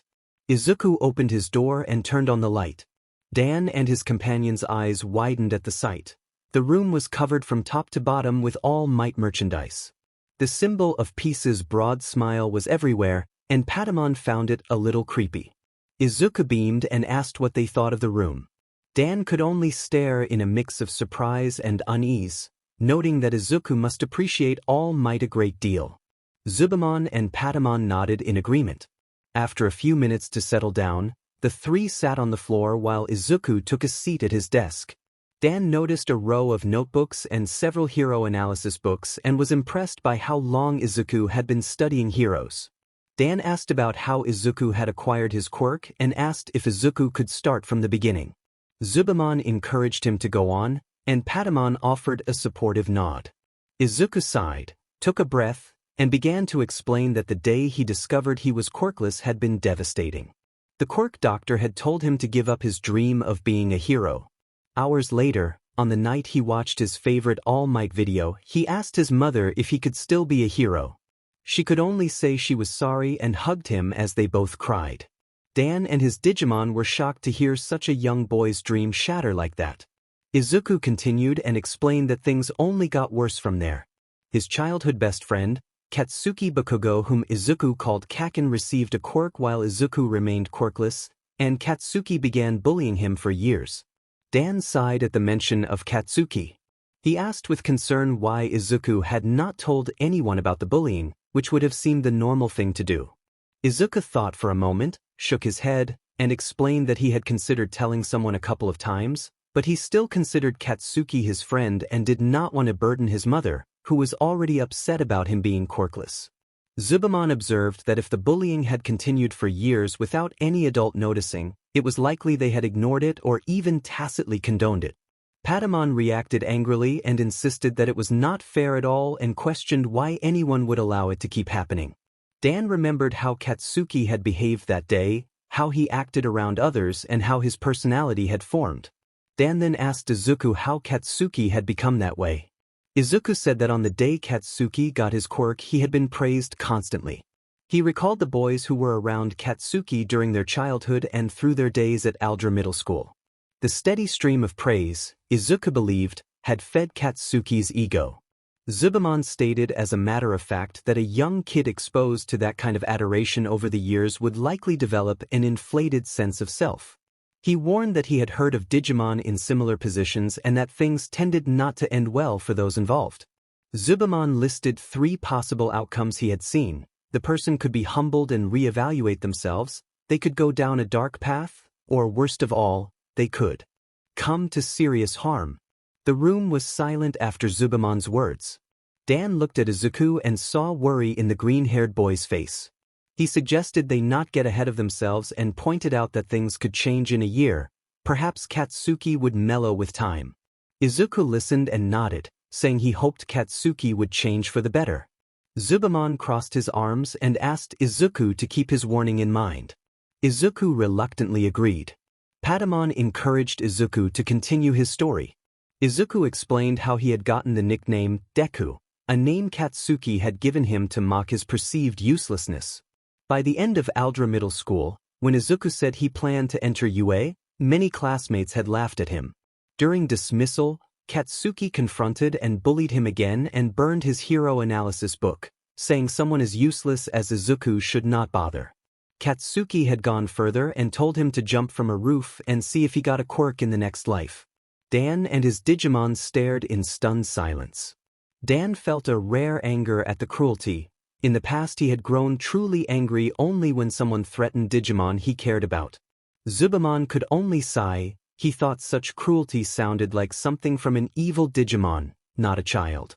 Patamon's jaw dropped, and he, like Dan, hoped for a chance to teach the explosive boy a lesson someday. Dan rubbed the back of his head and admitted he did not know what to say. Izuku acknowledged that it had been rough. Izuku then described his encounter with the sludge villain and his first meeting with All Might. He recalled climbing and grabbing onto All Might's leg, landing on a roof, but he omitted revealing All Might's true appearance. Izuku had asked whether he could still be a hero without a quirk, and All Might had told him he could not. All Might had suggested careers like police officer or firefighter instead. After that, Izuku had left the roof. For a brief moment he had considered Katsuki's cruel suggestion, until an explosion sounded. Dan recognized the sludge villain incident and felt a surge of determination. Izuku said he rushed to the scene and found Katsuki trapped by the sludge villain. His legs moved on their own as he ran toward the villain and desperately tried to pull Katsuki out. It was then that he saw Dan and his Digimon for the first time. Izuku later admitted that he still thought about Dan's earlier words to Death Arms. They had motivated him a little and made a difference. Izuku remembered how Death Arms had stared at Dan after Dan had leapt in to confront the sludge villain. Dan had reflected that no one else had been doing anything and that someone needed to act.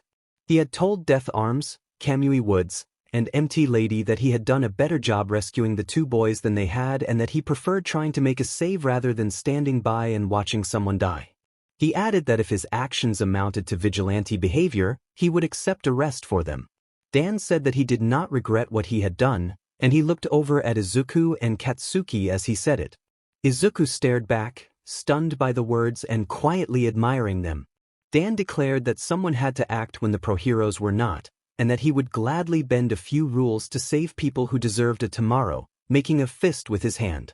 Patamon and Zubamon smiled at their leader's determination, and Izuku found himself amazed by Dan's conviction. Dan then said he was curious to hear what had happened to Izuku after Izuku had been taken away. Izuku nodded and continued his story. After being scolded by Death Arms, he had been walking home when Katsuki searched him out, threatening that he did not need Izuku's help before storming off. Izuku sighed and then received another surprise when All Might confronted him again. Izuku recalled that All Might had been inspired by his actions, had decided to step in, and had told him he would pass on his quirk called One for All. Dan smiled and remarked that One for All sounded powerful. Zubamon observed that, judging from how that All Might figure had defeated a sludge villain, putting him against a Digimon might allow him to take on an ultimate level, possibly Mega, Digimon. Dan reacted with surprise that they had been listening. Zubamon explained that even before he had awakened he could still sense events around him. He had heard the sound of that punch and been impressed, especially by its storm-like impact. Patamon sighed and asked what happened next. Izuku said that the moment had meant everything to him. Hearing it from his idol had given him hope. He remembered All Might telling him that he could become a hero, and the memory made him smile and nearly cry. Dan crossed his arms and told Izuku he could tell how much it had meant. Izuku nodded and wiped his eyes. Patamon asked if All Might had passed on the quirk then and there. Izuku shook his head and explained that there had been training first. All Might had told him he needed to build his body to handle One for All. Dan thought back to how scrawny Izuku had looked then compared to now and noted that the training must have paid off. Zubamon asked what that training had involved. Izuku said that he had been made to clean up Takoba Municipal Beach. Dan and Patamon's eyes widened when they heard the name. Dan pointed at Izuku, surprised that it had been him. Izuku confirmed it, remembering how he had given everything he had to clean the beach. Once All Might had seen the results, he had been genuinely astonished. Dan guessed that this was when All Might had passed on the quirk. Izuku agreed, but added that the way it happened had been unexpected and awkward for him. Izuku admitted that part of the ritual had felt strange. He then carried the story forward to the entrance exam, describing meeting Achiko and Tenya and running into Dan again. After being saved by the Golden Warrior, he had awakened in Recovery Girl's office. After a scolding, Recovery Girl had given him the number Dan had wanted to give him. Izuku produced the scrap of paper with Dan's number on it, and Dan expressed relief that Recovery Girl had remembered to pass it along. Dan remarked that he had been hoping they could meet and continue the conversation. Izuku asked about the Golden Warrior who had saved him and said he knew it had been Veman but wanted to know what it had been called and how powerful it had felt. Zubamon stepped forward and as Dan retrieved his Digivice, explained that what Izuku had seen was called an armor digivolution. Zubamon clarified that armor digivolution was another type of digivolution, one that used the power of a Digi-egg to adopt an elemental attribute. Izuku's eyes widened at the idea of elemental powers contained within an egg, and he pulled out his notebook to write notes. Zubamon continued, saying that the ones Izuku had seen during the exam included Chronomon, who wielded the power of thunder, and Magnamon, who used the power of metal. Zubamon explained that Magnamon's metal came from a special substance called chrome digizoid. Izuku became curious about the potential uses of chrome digizoid in pro-hero costumes, and Zubamon chuckled and suggested they could discuss that another time. Patamon added that Pegasusmon carried the power of holy light and that Izuku could expect bright, light-based attacks from that form. Minutes passed as Dan talked about the Digi-eggs while Izuku catalogued each one in his notebook, careful to record everything he could about Digimon. When Izuku finished, he filled in some small details about his childhood. He explained that his father worked overseas but still helped with money, and that a part of him wished he could see his father more, though he understood his father's responsibilities. The group sat in a comfortable silence until Dan stood up and commented that it had been quite a story. Dan's smile faded and his hand curled into a fist, and Izuku noticed the shift. Dan, Zubamon, and Patamon showed their sympathy, acknowledging how difficult it must have been to grow up with so little support. Izuku said it had been rough, but that he was glad to have friends now, including Dan, the Digimon, Achiko, Tenya, and All Might. Dan considered Izuku's journey and the way people had treated him for being quirkless, and he took a step forward. He told Izuku that his words might not have the power of someone like All Might, but that he believed Izuku would become the best, if not the greatest, hero the world would ever know. Dan said that Izuku had a drive and passion unlike most people he had met, and that those qualities set him on a path toward greatness. Dan gestured toward Zubamon and Patamon, and told Izuku that the fact he already had a strong interest in them showed something important. Dan explained that if Izuku had been in his shoes in the digital world, he believed Izuku would have made better decisions than Dan had. Dan added that he could easily see Izuku having a Digimon partner someday. Izuku's eyes widened. He thought of the boy he had met months earlier during the sludge villain attack, the one who had stood up to a pro-hero, saved him during the entrance exam, given him advice for the ball throw, and helped him get home. He had only just come to know Dan, and yet Dan believed in him. Dan believed Izuku would become a great hero and had already shown signs of being able to bond with a Digimon in a short time. Dan acknowledged that being called useless in the past had been painful, but he urged Izuku to focus on the present and the future. Dan encouraged him to give his quirk time and promised that, with practice, Izuku would gain full control and do amazing things. Izuku heard Dan's words like a bomb. For so long he had wanted someone to believe in him.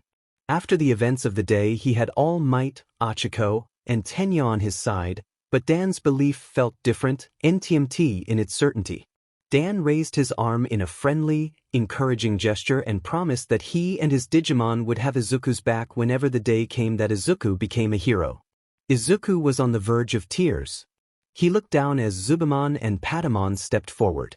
Zubamon, crossing its arms, remarked that Dan had saved an entire digital world filled with creatures and that if Dan's encouragement did not count for anything, nothing would. Patamon cheerfully told Izuku that Dan saw a lot of potential in him and that he could do it. Izuku turned his gaping mouth into a smile, wiped his eyes, and stood. He stepped forward and returned the fist bump. He stammered his gratitude, telling Dan how much he needed to hear those words. Dan rubbed the back of his head and responded with a sheepish laugh, saying he had known Izuku needed motivation. From the other side of the door, Inko called that dinner was ready. The two boys exchanged a look, hurried from the room, and went to eat with Zubamon and Patamon following. The next hour and a half, the table was crowded. Dan and Izuku sat with Inko and ate together. Dan had never had katsudon before. Izuku encouraged him to try it, and Dan loved it at his first bite. Zubamon and Patamon received small portions as well. Dan then introduced the rest of his Digimon, which surprised Inko. She worried they might be noisy for the neighbors downstairs, and Dan reassured her they would be well behaved. Inko met Vemon, Wormmon, Gomamon, and Devi-Devimon and immediately took a liking to Gomamon and Wormmon. Gomamon enjoyed Inko's cooking and Wormmon settled adorably on her lap. Izuku looked around and realized this was the happiest he had seen his mother in a long time, and it was because of Dan and his Digimon. Much later, after dinner, Dan helped Inko with the dishes and she expressed deep gratitude for his help. Once the dishes were done, Izuku and Dan prepared to say goodnight and agreed to see each other the next day. They exchanged a fist bump before Izuku returned to his room. Dan retrieved his Digimon into his Digivice, keeping Zubamon out as he and Inko made their way to the door. Dan told Inko he was about to leave. Zubamon bowed politely and complimented Inko on raising an interesting young boy. Inko chuckled at the small Digimon's manners and thanked Dan. When Dan looked puzzled, Inko explained that she wanted to thank him for giving Izuku the motivation he needed. Dan's expression softened. He admitted that he had heard about Izuku's struggles growing up. Inko confessed she had done her best raising him and that knowing Izuku had someone like Dan by his side made her grateful. She said it had been the happiest she had felt in a long time and began to cry. Zubamon warned Dan that Inko was getting emotional. Dan tried to downplay it, saying he had only done what was right. Inko wiped her tears with a handkerchief and told him not to keep his parents waiting. When Dan tensed at the mention of his parents, Inko noticed and asked if something was wrong. Zubamon then asked permission for them to come back inside. 30 minutes later, seated on the couch, Dan explained his past. He told Inko how his history had been shaped by experiments and loss, how his parents had died in an accident that had awakened his quirk, the ability to manifest sentient companions. Since their deaths he had lived under the guardianship of Mirai Mikagura, who worked in a theater and visited when she could, but was often busy. He lived mostly on his own with his Digimon. Inko covered her mouth, gasping at the story, and then, moved by sympathy, pulled Dan into a tight, grateful hug. She cried into his shoulder as she apologized that he had gone through so much alone. Dan said he had managed because he had his Digimon with him and smiled ruefully as he looked down at his Digivice, wondering if they were listening. Inside the Digivice, in a void, the Digimon indeed overheard the conversation. Veemon, Wormmon, Patamon, Gomamon, and Devi-Devimon all wore sad smiles as they listened, each aware of the truth behind Dan. Inko pulled away and looked at Dan, telling him that Yuki was welcome to come over anytime and to ask if he needed anything. Dan stepped back, surprised, and said he could not believe it and thanked her. Inko shook her head and explained that Yuki being there had made her and Izuku the happiest they'd been in a long time, that around the table it had felt like Yuki and Izuku were brothers, and that they had both been like her boys. She smiled at Dan and wiped a tear away. Dan did not know what to say. He had no memories of his mother apart from an anime-style backstory about Dr. Yuki. Feeling a mother's love was new to him. He stammered his thanks and said he would keep her offer in mind. Inko pulled him into a hug. Dan reluctantly hugged her back, feeling the unfamiliar warmth of a mother's embrace. Zubamon watched and noticed Izuku peeking from the hallway. Izuku wiped a few tears and returned to his room. Zubamon smiled. Near the entrance, Inko gave Dan her phone number in case he ever needed to talk. She asked if they would be okay getting home, and Dan bowed and assured her they would be fine. Zubamon stepped forward and promised that Dan would get home safely, holding its claw to its chest in a solemn pledge. Inko chuckled at the sight, sat down, and gently patted Zubamon's head, making the golden Digimon blush. She stood and reminded Dan to take care, and then pulled him into another, tighter hug before they let go. A minute later, Dan stood outside the apartment complex. He looked up at Izuku's window, waved, and Inko waved back before returning inside. Dan and Zubamon lingered for a moment, staring at the building, then began to walk away. Zubamon commented that it had been a nice time and asked if Dan was all right. Dan wiped his face and brushed it off as a runny nose, urging them to hurry home since it was a school night. He walked down the quiet street with his hands in his pockets, past glowing streetlights and apartment windows, the city ahead lit by neon. Zubamon followed, feeling a raindrop-like tear hit its head. It sighed and kept walking. Abandoned castle, outskirts of Mizudafu. A purple mist portal opened and closed as Cumberman and Padgerman stepped out by the castle. Pagerman muttered that the person who had found them clearly knew where to look, and Cumberman agreed. Pagerman criticized Madgerman for leading someone back to their hideout, and Cumberman asked what Pagerman thought about an offer they had heard. Pagerman said he thought it was foolish to team up with a human covered in hands and insisted that Dan Yuki was their target and they did not need help. Cumberman suggested waiting to see what the others thought and holding a vote. Pagerman was surprised at the idea of a vote but admitted he was unsure how the boss would react. Cumberman asked if Pagerman feared they would be punished on the spot, and Pagerman nodded, recalling the time Intillaman had been punished for taking a girl to Dan Yuki and how harsh Abataman had been, forcing other Devis to attack Intillaman. The memory of that uncomfortable day stayed with him. As they approached the castle door, Pagerman wondered what the mysterious villain had said they were working on. Cumberman tried to remember and suggested it might have been a kind of experimental creature. Pagerman fell silent until an idea came to him. If the vote passed, some of them could travel into the digital world for a few tasks. Cumberman sensed what Pagerman had in mind and listened as Pagerman proposed going to Iliad, the factory zone, which he had heard had been thriving since Chronomon's defeat, with mention of chrome digizoids. Cumberman climbed onto Pagerman's shoulder as they opened the door and entered the castle, shutting it behind them. The Battle Trials, Part 1. UA High School. The next school day began. Dan still had no memories of his school life, but he was not slow. His classes that day were English, literature, modern hero art history, mathematics, lunch, and heroics. In each class, Cementos and Ectoplasm warned him about distractions from his sentient quirk, and Dan reassured the teachers that his companions would not cause trouble. Present Mike and Midnight were more relaxed with Dan's sentient companions, having seen them during a test from Aizawa. Midnight in particular had taken a liking to most of them and found them endearing. At lunch, Dan was impressed by the delicious food prepared by the hero known as Lunch Rush. For the final class, Heroics, Dan sat quietly with Demi-Devaman on his head, Wormmon on his lap, and Zubamon standing between his desk and Mina's. Dan murmured that he had a strong feeling about who the teacher would be. Demi-Devaman, Wormmon, Zubamon, and Mina overheard him and agreed that they had already met most of the UA staff and that only one person remained. Mina expressed excitement and impatience, and Zubamon began to say who it was, but before it could reveal the teacher's identity, someone announced their arrival. The class erupted when All Might entered, some students barely believing he would be their teacher. Zubamon timed his remark perfectly, adding to the stunned atmosphere. Tiu Azui mentioned his costume and called it his Silver Age, and Dan remembered comic book terms he had picked up in this world. Dan watched All Might and thought back to their recent encounters, the sludge villain incident, the questioning before the first day of school, and the spying during Aizawa's test.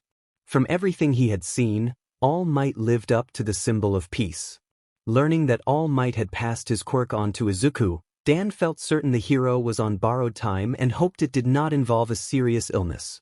Knowing All Might was at the school to teach true heroic values reassured him. All Might strode to the podium and introduced the class as the most important at UA High, describing the course as basic hero training and promising a rigorous lesson. He emphasized that one key to being a hero was appearance, then used a remote to reveal 21 numbered costume cases, explaining that they had been designed from the students' quirk registration forms and costume requests. The class eagerly went to retrieve their outfits. Dan remembered the small modifications he had made with Mireille and Ancient Wiseman in the in-between theater. All Might instructed the students to suit up and meet him at Ground Beta. The class responded with a unified yes. At Ground Beta later, most students had already changed into their hero costumes, designed to enhance their quirks. All Might praised their appearance and reminded them that they were heroes in training, visibly excited to begin. 2 students were still absent, and All Might asked where Yuki was. Zubamon assured him that Yuki would be out any moment. Izuku emerged from a tunnel wearing a green costume with long bunny ears and a mouthguard shaped like All Might's iconic grin. His Digimon companions, Demi-Devaman, Wormmon, and Zubamon, stood behind him. Izuku inwardly noted that this was his hero costume as Ochako approached and greeted him. Wormmon admired the design with sparkling eyes. Ochako laughed at the compliment.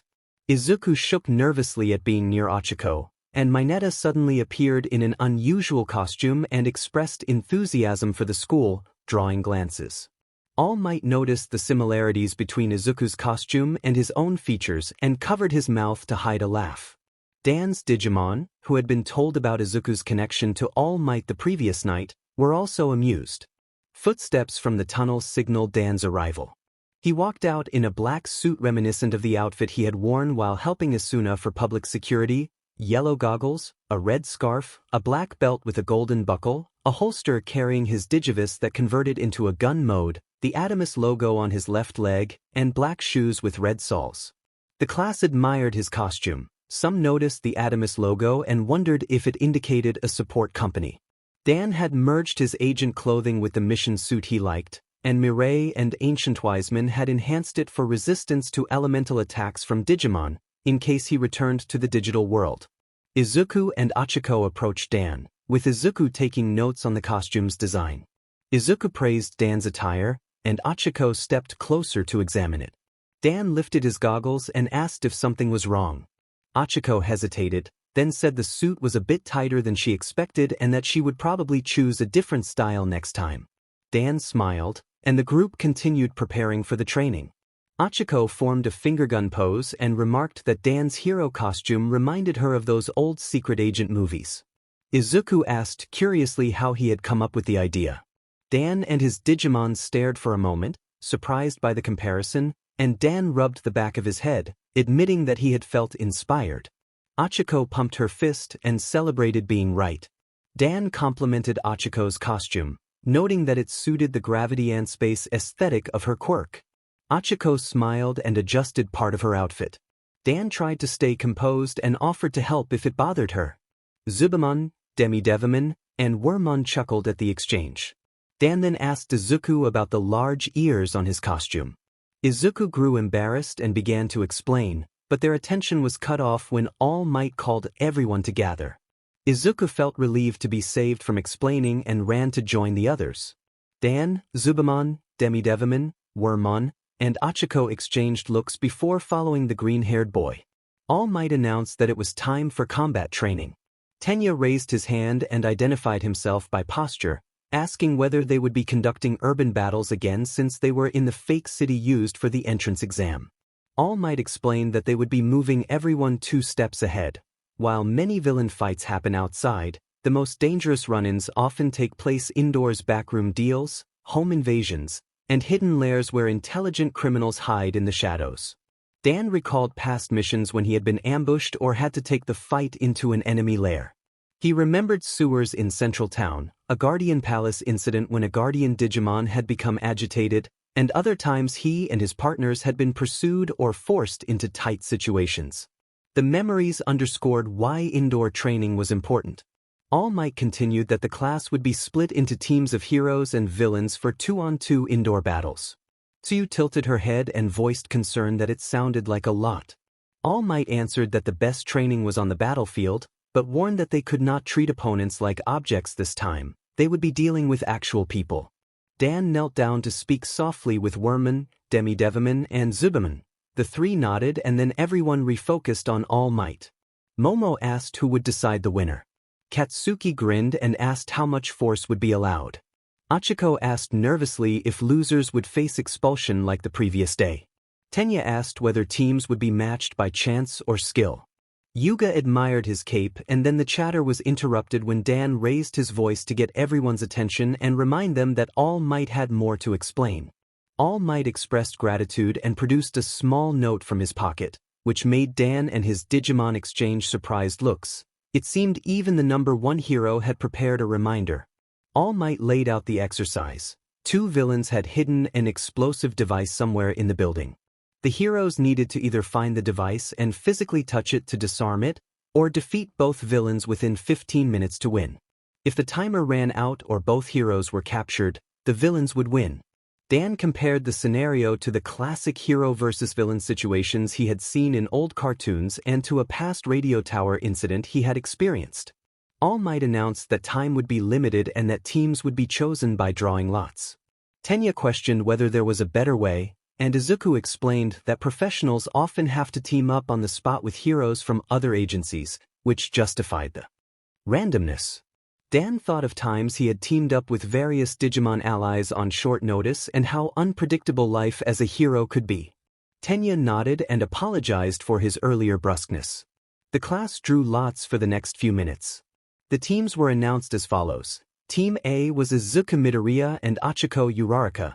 Team B was Shoto Todoroki and Mizo Shoji. Team C was Momo Yaoyorozu and Minoru Mineta. Team D was Katsuki Bakugo and Tenya Ida. Team E was Yuga Aoyama and Mina Ishido. Team F was Rikido Sato and Koji Koda. Team G was Denki Kaminari and Kyoka Jiro. Team H was Fumikage Tokoyami and Tsuyu Azui. Team I was Mishiro Ojiro and Toru Hagakure. Team J was Ijiro Kirishima and Hantasiro. Dan discovered he was the odd one out and constituted Team K by himself. Dan addressed All Might to point out that he had no partner and asked if there was a plan for that. All Might scanned the room and admitted he had not anticipated the odd number, breaking into a nervous sweat.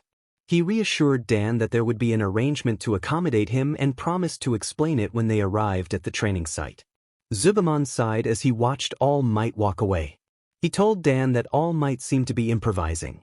Dan replied that he was sure All Might would figure something out. Demi-Devimon landed on Dan's head and said he hoped so. Wormmon scuttled up next to Zubamon and admitted he was a little nervous, hoping All Might would have a plan before their turn.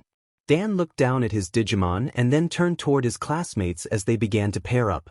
Achiko cheerfully announced that she and Izuku were a team, and Izuku nodded nervously. The rest of the class paired off with varying degrees of excitement, annoyance, or indifference.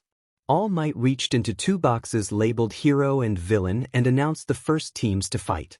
He drew an A from the Hero box and a D from the Villain box, declaring that Team A would be the heroes and Team D the villains. Dan realized immediately that Izuku would be facing Katsuki. He remembered the backstory Izuku had shared the day before and how deep the animosity ran between them. Dan worried how far Katsuki might go, recalling that he had stopped a previous attack after the ball throw. All Might told everyone they could go to the monitoring room to watch, and the class agreed. As the students moved toward the room, Izuku stood frozen and sweating. He turned slowly to see Katsuki glaring at him, which only made him more nervous. Dan and his Digimon walked over to Izuku, and Izuku greeted Dan by name. Dan encouraged Izuku to remember the technique they had discussed before the ball throw, reminding him to focus one for all into a specific part of his body.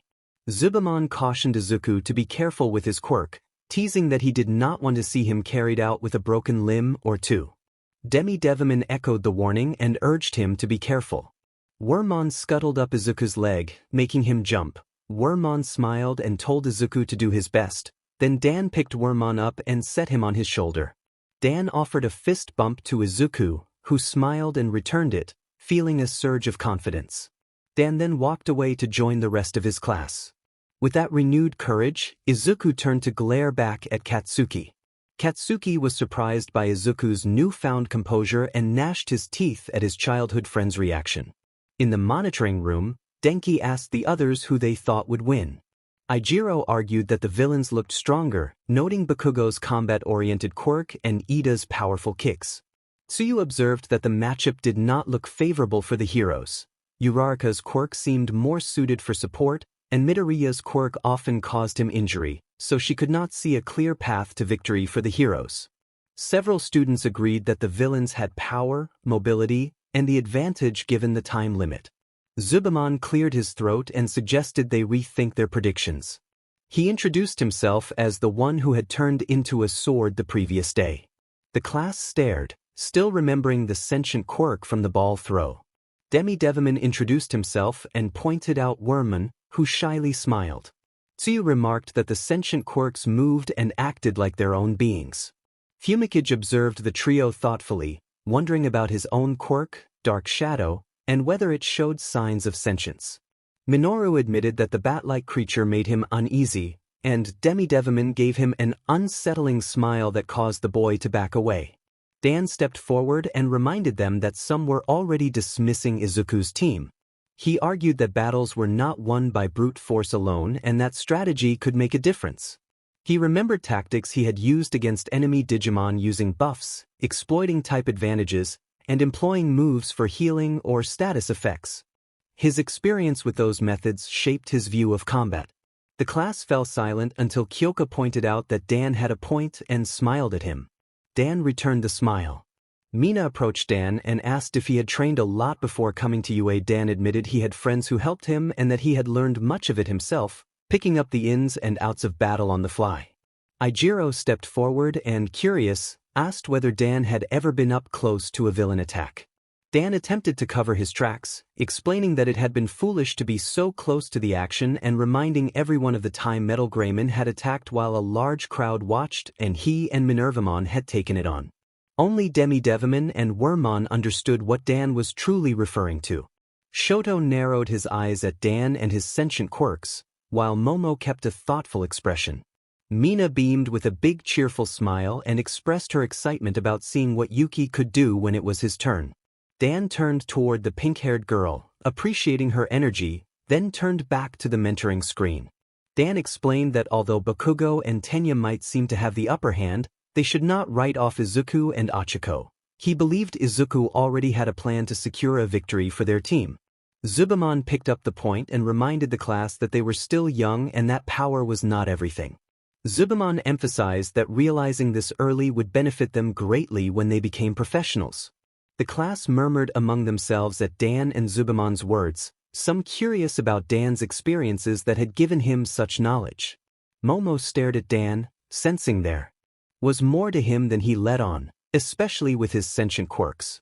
Shoto looked down at Dan's pants to note the Adamus logo before glancing again at the quirks and wondering about the Adamus support company. All Might entered the monitoring room after meeting with Team A and Team D and reminded the students that a hero should not give up just because the odds were against them. He spoke about facing the impossible as professionals and described it as their duty and responsibility to press on. The entire class answered in unison that they understood, and All Might declared the exercise begun. As the battle trial started, Dan considered asking All Might to intervene if things escalated between Izuku and Katsuki, but he trusted that All Might would step in if necessary.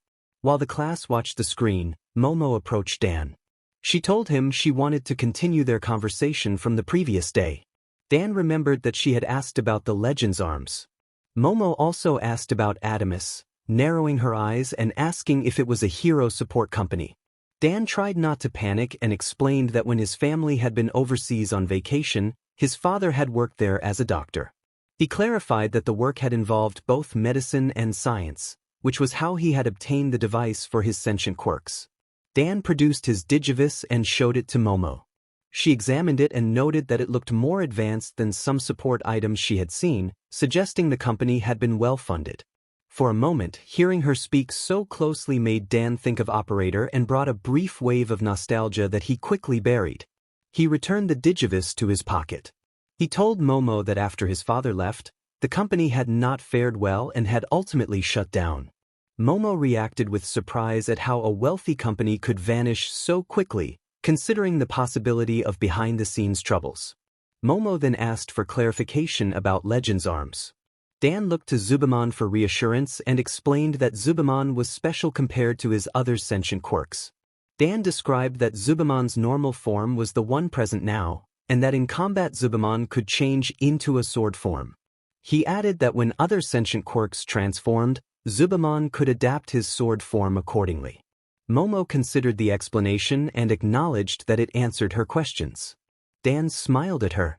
Momo crossed her arms and said she was still curious about Adamus and planned to do some research when she had the chance.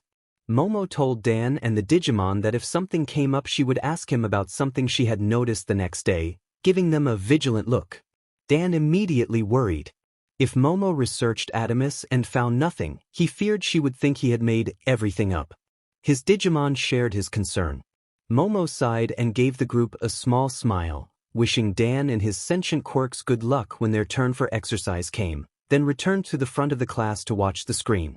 Wormmon whispered into Dan's ear that this was bad and that if Momo found out, who knew what she would say or do next. Dan felt defeated, wondering how he would respond the next day. Shoto overheard Momo's words and made a small humph before returning his attention to the screen. The battle trials between Izuku and Achiko against Katsuki and Ida were brutal. Katsuki refused to let Izuku catch a break, smashing through walls to get to him, while Izuku used his knowledge of his childhood friend's fighting style to gain the upper hand. Many in the class thought Katsuki was playing the villain role too well, but Dan believed Katsuki's anger toward Izuku was very real. The huge blast from one of Katsuki's gauntlets made it clear he was not holding back. Dan had hoped All Might would step in, but All Might only issued a warning. Dan's Digimon were flabbergasted. Giving a warning after that massive blast seemed reckless. That action could have seriously hurt Izuku or the others nearby. The battle finally ended when Izuku used his quirk to send a massive blast of air upward toward the room where the bomb had been. Achiko seized the moment, using her quirk to send debris as a distraction while she secured the weapon, securing victory for the heroes. Everyone watched as robots carried Izuku away, most likely to Recovery Girl's office. Tsuyu murmured that it had been intense and gave a nervous rib bit. Zubaman, who rarely got angry, told Dan he had to go check on Izuku. He admitted knowing Bakugo disliked Izuku but had not expected it to be so extreme. Zubaman felt disgusted watching All Might confront Bakugo.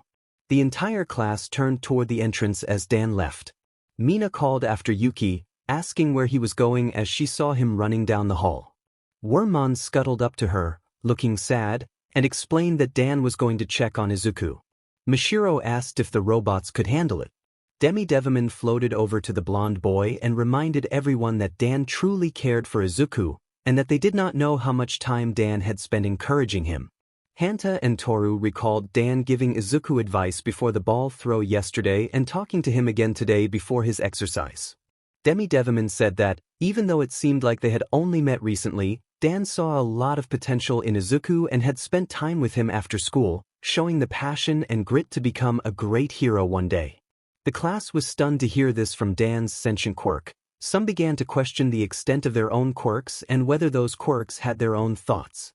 Zubaman said he would let All Might know and went toward the door.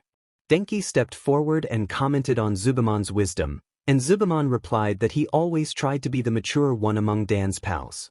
Demi-Devimon and Wormmon turned to Zubaman in a comical display of vanity, and the two Digimon protested in unison. Kyoka grinned at Dan's sentient quirks and teased that for being so wise they could be childish, reminding the class of Zubaman's loud declaration the day before. Zubaman gave a small, embarrassed reaction as some classmates laughed at the memory. Recovery Girl's office was quiet when Dan entered. Izuku lay on the bed, and Recovery Girl had already tended to his burns and bruises. Dan stared at Izuku and was reminded of seeing someone else bruised and hurt the day in the alley. He silently gripped his fist. He wished he had asked All Might to stop the exercise sooner. He knew Katsuki held a deep dislike for Izuku and had trusted All Might to prevent things from getting out of hand, but that trust felt misplaced now. Recovery Girl comforted Dan and assured him that Izuku would be all right. Dan sighed, took one last look, and apologized for bursting in, but Recovery Girl waved it off and reminded him to knock next time. She suggested he return to class and warned that he did not want to get into more trouble. Dan remembered he had left his Digimon to cover for him and nodded, stammering his agreement. Recovery Girl mentioned that other staff had told her about what his little friends could do and asked him to take it easy on the students, offering a gentle smile. Dan bowed before leaving and walked quickly back to the monitoring room. He arrived as the fifth battle ended. Every eye in the room turned to him except for Bakugo, who remained lost in thought. Tenya, Achiko, Zubaman, Demi-Devimon, and Wormmon hurried over. Achiko anxiously asked if Deku was okay. Wormmon hoped his injuries were not too severe. One of the Digimon explained that Izuku would be fine but would need to rest for the rest of the day. Recovery Girl's quirk could not heal him completely in one go. The group sighed in relief. All Might expressed relief that Midoriya was well but made it clear that this did not excuse Yuki's actions.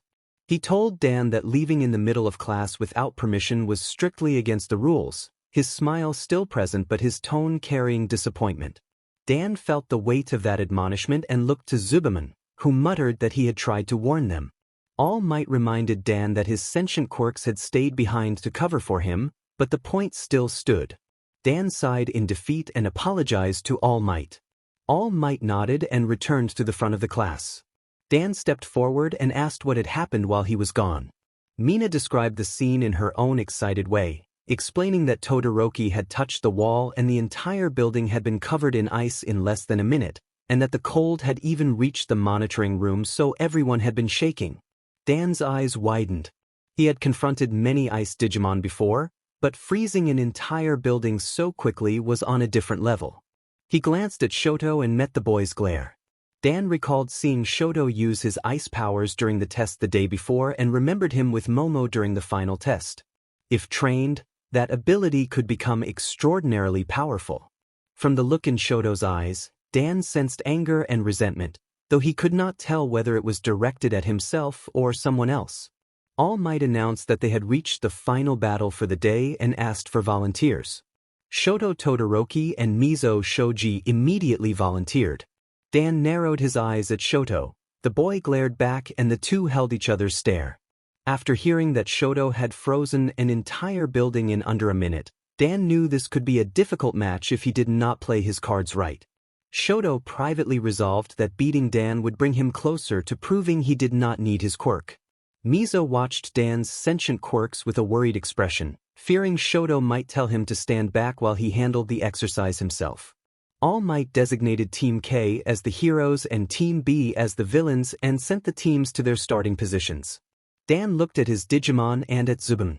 Zubamon nodded, glowed, and transformed into its Legend Arms sword mode, drawing gasps from the class at the sight. Dan told Wormmon and Demi-Devimon to get ready, pulled his goggles down, and led them out of the room. Shoto and Mizo followed toward their assigned spot. On ground beta, Shoto stood silently near the bomb while Mizo folded his arms, waiting for All Might's signal. Mizo asked if Shoto planned to tell him to step back again like before, still troubled by having little to do during their last exercise. Shoto remained focused and said no. He then began to outline their plan. The heterochromic boy thought back to Dan's talk with Momo about Legend Arms and Adamus and considered Zubamon and the rest of Dan's sentient quirks. He gripped his fist and vowed to find the truth about sentient quirks and why they could move and act on their own. Outside the building, Dan paced and looked up at the structure Mina had described. His Digimon watched as well. He had considered bringing out Veemon and Flamedramon, but he wanted to test himself with a wider range of Digimon instead of relying on the same few. Wormmon trembled with nerves. Demi-Devimon asked for reassurance. Dan said they had this and reminded them to do their best and not lose control. Zubamon spoke in its sword mode, and Dan explained his concern that Shoto might replicate the ice effect inside the building. The Digimon felt the chill drifting across the street and shivered. Dan took a breath, gathered his team, and prepared for their first real battle in this world. On the intercom, All Might announced the start of the battle. Dan's DG soul flared around him as he approached the building. Dan entered slowly with his gun mode engaged and his Digimon following. He saw a staircase ahead and instructed Demi-Devimon to scout, certain someone would be waiting on one of the floors. Demi-Devimon saluted and flew out a nearby window to survey from above. Dan picked up Wormmon and ran up the stairs. In the monitoring room, the class murmured and watched the screen. Minoru asked who they thought would win. Several students leaned toward Team B, but others remembered Dan and Zubamon's earlier success and hesitated to count anyone out. Denki reminded them of Yuki's sentient quirks transforming during yesterday's test, with two becoming a lightning dog and a golden Pegasus. The sight of Zubamon as a sword still felt unreal to many of them. Kyoka turned toward her classmate and listened to the conversation. Kyoka turned toward the screen. Wormmon sat on Dan's shoulder and another Demi-Devimon peeked through one of the windows. Kyoka pointed at the screen and noted that they had not seen those two transformations yet. Some classmates Hanta, Rikido, Toru, and Minoru pictured what the transformations might look like. They imagined monstrous versions of a bat and a caterpillar, which made Minoru comically uneasy. Ida looked closely at the screen and noticed Dan holding a weapon. He gasped and questioned whether Yuki had a gun and how Yue could have allowed it. The class looked up to see Dan holding a gun in his right hand. Momo examined the handgun and suggested it was the device he used for his sentient quirks. She explained that during the first exercise Dan had shown it to her but had not said it could change forms, which could explain the holster on his hip. Ida began to protest about school rules, but All Might interrupted. All Might reassured Ida, explaining that after the entrance exam the UA staff had questioned Yuki about his quirk and that Yuki had demonstrated his device. All Might said the device could only fire non-lethal blasts. The class reacted with relief, though Momo, Katsuki, Ida, and Achiko remained curious about the questioning. Mina stepped forward with a smile and remarked that Yuki had topped both the entrance and the apprehension tests, declaring him likely to win. Everyone watched the screen. Shoto waited near the weapon while Mizo had already left the room. It looked as though Mizo intended to face Dan one-on-one. Fumikage observed that Todoroki seemed determined to challenge him alone. Hanta wondered which would win, ice or the sentient quirk transformations. Katsuki stared at the screen and declared that Tomato Head would win. Everyone turned toward him. All Might's attention pricked at the remark. Katsuki crossed his arms begrudgingly. He hated to admit that Dan's past feats, taking on a sludge villain months ago and dominating the apprehension test, suggested extraordinary training.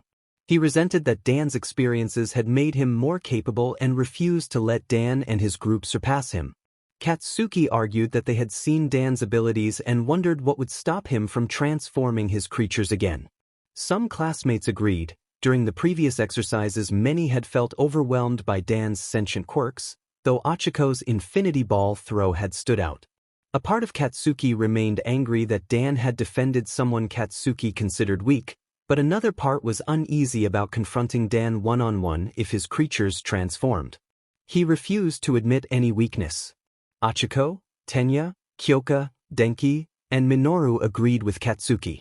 They had been near Dan during the entrance exam and experienced his sentient quirks up close, finding them unnerving. They hoped he would hold back in some way when facing people. All Might remembered watching the apprehension test and the sludge villain attack, observing how the sentient quirks had helped protect Bakugo and Midoriya and allowed others to focus on the villain. Dan's performance in the entrance exam had exceeded expectations. All Might said he wanted to see what Yuki and his sentient quirks could do. Ground Beta. Dan and his Digimon entered the building swiftly, treating it like another routine mission to stop a Digimon from causing trouble. At the top of the second floor steps he and Wormmon saw Demi-Devimon waiting. Dan knelt and asked Demi-Devimon what it had found. Demi-Devimon reported that Shoji was on the next floor and that Todoroki seemed determined to face him. Dan thought for a moment and told Wormmon and Demi-Devimon that he had a plan and suspected Todoroki's intention. Wormmon and Demi-Devimon listened closely. Zubamon, in sword form, listened as well. Dan explained he would use Wormmon to distract Shoji based on what he had seen of Shoji's quirk during the apprehension test. Dan recalled that during the tests Shoji's 6 tentacle-like arms had shown features like an eye, ear, nose, and mouth, indicating enhanced senses, and had proven strong in the strength test, suggesting usefulness in combat. Wormmon nodded and asked whether it should digivolve the moment they made contact. Dan shook his head and said they would test Shoji first. Demi-Devimon tilted its head in confusion at the idea of testing. A floor above, Mizo stood silently in the corridor, forming 2 tentacles into ear-like shapes to listen for their approach. Shoji heard footsteps and narrowed his eyes as Dan came into view, Dan holding his gun. Shoji was not surprised to find Dan there. Dan asked Shoji whether the plan had been his idea or Todoroki's. Shoji replied that it had been half his and half Todoroki's. He added that he had heard the bat's sentient quirk near the windows while coming down and asked if Dan had sent it to scout. Demi-Devimon's eyes narrowed when they noticed ear-like structures on 2 of Shoji's tentacles. Demi-Devimon observed that Dan had not been exaggerating about the enhanced senses. Dan nodded in agreement and prepared to proceed with the plan. Demi-Devimon remarked that it was kind of creepy, and Dan agreed with a nervous glance. Shoji raised one arm and told them he had heard, looking comically small from across the hallway. Dan apologized and then noticed Wormmon crawling along the ceiling behind Shoji, preparing a sneak move. Shoji narrowed his eyes and asked where the other sentient quirk was, suggesting Dan had sent it to face Todoroki while dealing with him. Dan smiled and switched his Digivice back to its normal form, which only added to Shoji's confusion. Dan then called for Wormmon. Shoji's quirk sensors went off and he turned toward the ceiling to see Wormmon dropping down. Wormmon aimed a mischievous grin and released a sticky net that latched onto the left side of Shoji's arms, the force pushing him back against the wall. Shoji used his other arms to tear at the webbing as it held him fast. Wormmon warned that it was called sticky net, keeping him momentarily restrained. Dan moved in, scooped up Wormmon, and told Shoji he was sorry it had to end so quickly, admitting that Shoji's quirk almost had them. If Shoji had been faster, Dan said, he would have caught Wormmon and a fight between them would have been unavoidable, but there would be another time. Dan smiled and ran toward the next staircase. Wormmon's expression shifted into nervousness and it called Dan's name. Dan noticed and spun around to see Shoji straining to free his arm. As Shoji struggled, the wall section stuck to his arm began to crack. He declared that he was not sitting this one out again and stepped forward while the wall behind him crumbled, leaving a large chunk still attached to his side. Dan recognized what Shoji was about to do and switched his Digivice into gun mode. Shoji tore the remaining webbing free as its effects faded, then hurled the chunk of wall down the corridor with all 6 arms. Dan ordered Wormmon to get behind him and fired his Digivice. The thrown wall shattered on impact in a burst of dust. As the dust settled, Dan checked on Wormmon and Demidevimon, and both confirmed that they were all right. Footsteps pounded toward them through the fog. Dan spotted Shoji's silhouette and shoved Wormmon and Demidevimon out of the way. The Digimon tumbled farther down the corridor but glanced back to see Dan summon Zubamon while Shoji burst from the dust and landed rapid strikes on Zubamon as Dan held it up to defend. Dan focused his Digisoul and steadied himself, thinking how close he had come to being unprepared. Shoji glared and asked if Dan intended to face him now. Dan, worried but composed, explained that Todoroki was waiting and acknowledged that Shoji was very strong. He then enhanced his strength with his Digisoul and pushed Shoji back. Shoji accused him of running away again, but Dan shook his head and said he had a better opponent in mind, Wormmon. Shoji looked baffled at Dan calling for Wormmon again, wondering if the same trick was coming. Wormmon scuttled to Dan and asked if it was time, looking up to its leader. Dan grinned, set Zubamon down, and readied his Digivice. Dan activated Wormmon's transformation, and a bright green light flared down the corridor. The glow reached the monitoring room, prompting students and All Might to shield their eyes. When the light faded, an insectoid Digimon stood where Wormmon had been, humanoid in shape, armored in green and gray plates, with spiked forearms, clawed hands, folded insect wings, and 2 long antennae. Its presence felt more mature and confident than Wormmon's smaller form. Dan and the transformed Digimon, Stingmon, exchanged a brief chuckle as they took in the reactions. In the monitoring room, opinions varied. Some students thought Stingmon looked impressive, others found the design a little strange, and a few compared it to classic hero shows. Denki's eyes sparkled as he exclaimed that he would never have expected Wormmon to transform into such an impressive form, and another student added that Stingmon looked very commanding. Ijiro raised his fists and noted that those claws and spikes looked imposing. Tsuyu murmured that the spikes were a bit excessive. Kyoka and Momo turned to another screen where Demidevimon appeared. Momo said she was curious what Demidevimon would transform into, and Kyoka agreed that she felt the same as they nodded to each other. Rikido made a punching motion and remarked that he could not wait to see him in action and that the claws looked powerful. Minoru admitted he felt frightened, remembering the scary smile Demidevimon had given him. Mina cheered encouragement for Yuki. Achiko and Ida stared in amazement. Ida agreed about the spikes, and Achiko watched with curiosity, already imagining the transformation. Meanwhile, Bakugo was not surprised by the developments but felt anger simmering. He thought Tomato Head had been relying on those freaks instead of fighting on his own. He noticed how his body reacted when Octopus landed punches against that pocket knife despite using his quirk. If he ever got a chance to fight him, he wanted to test what the other was capable of. He had no intention of wasting time on someone who might be just another extra like everyone else here. All Might felt amazement at the sight of Stingmon. He remembered other strange quirk transformations, And despite the dangerous appearance with spikes and claws, the figure reminded him of old superhero shows where heroes wore masks to protect their identity. He smiled broadly and told young Yuki that he continued to surprise him. Ground Beta. Dan and Stingmon stared at Shoji, and Shoji returned the gaze, each waiting to see who would make the first move. The 10 ancient Digimon. Outside what had been an excavation cavern, neon lights and spotlights flashed across the sky while distant Digimon cries echoed and, for a moment, the ring of a bell sounded faintly. Waiting outside the entrance, the rat Deva Cumberman kept to the shadows, hoping not to be spotted. Padraman emerged from the cavern carrying a sack and something heavy on his back. Cumberman approached and asked what had taken so long, immediately noticing the creature on Padraman's back. Cumberman moved closer and asked who it was.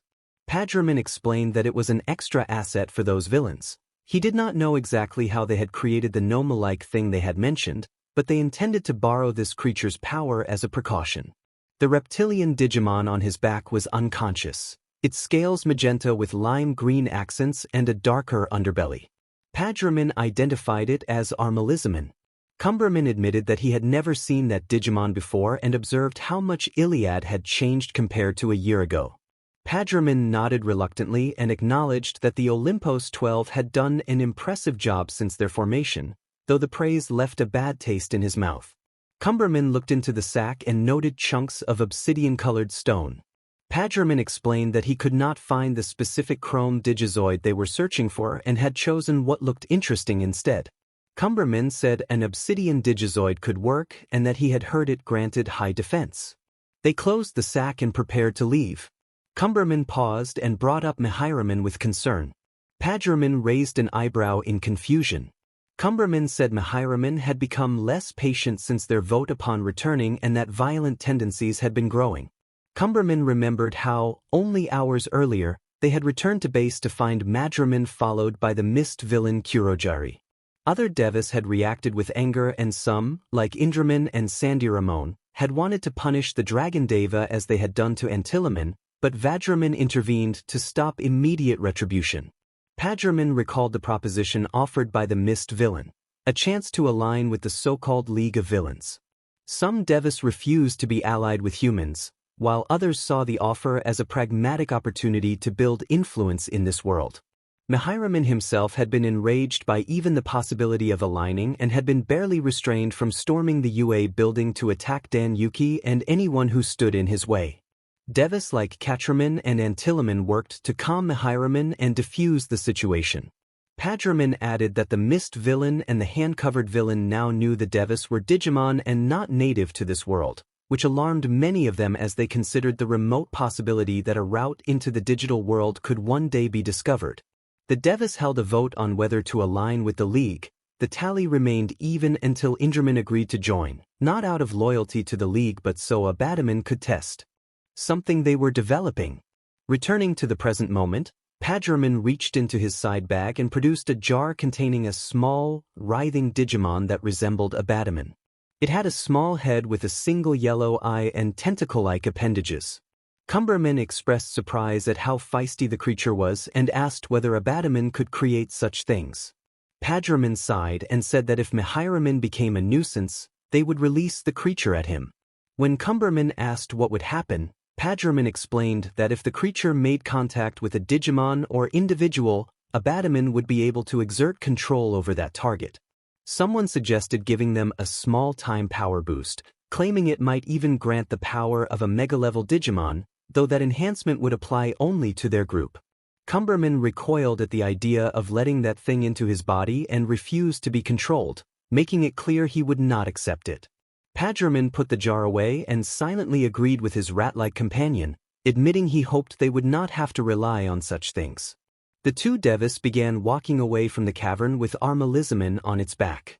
A dark portal opened ahead as they entered.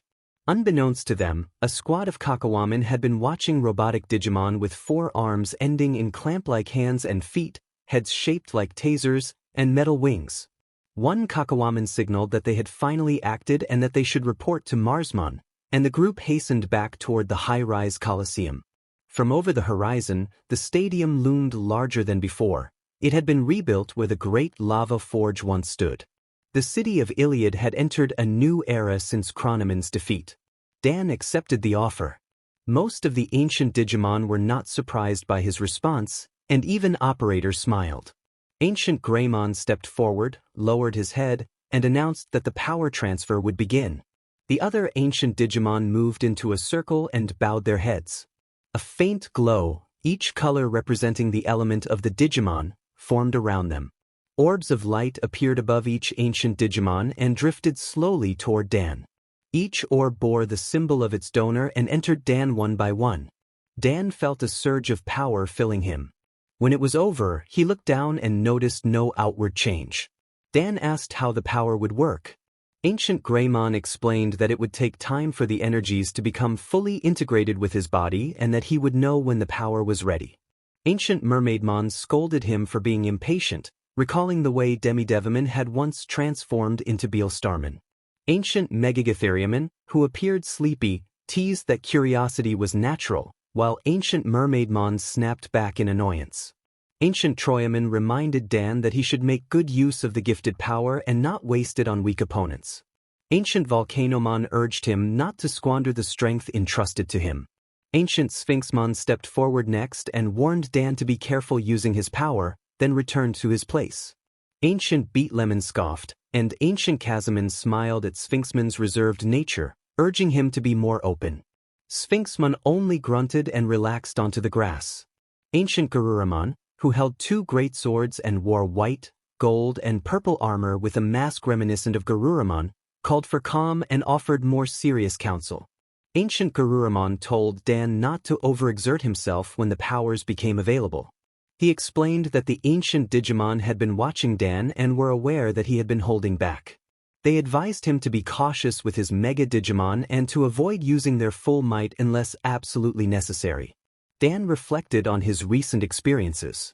He remembered the times he had called out his Mega-level Digimon the Sludge Villain incident, saving Izuku from a fall, and his recent fight with Todoroki, as well as feeling tired when taken from the police as a suspected vigilante and after helping carry an injured friend.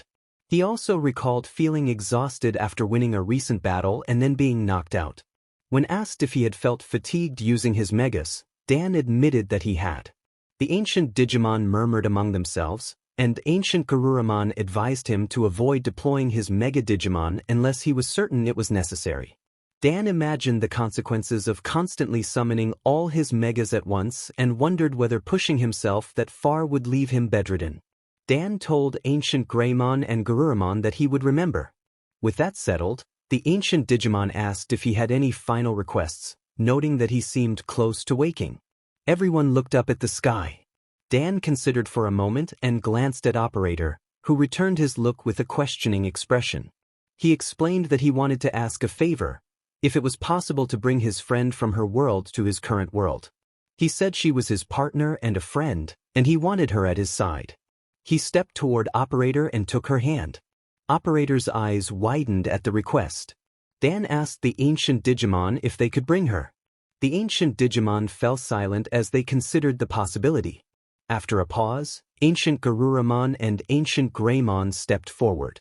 Ancient Garuramon criticized Dan as being selfish, and both Dan and Operator felt the weight of the response. Then ancient Greymon warned that they hoped their actions would help in the long run.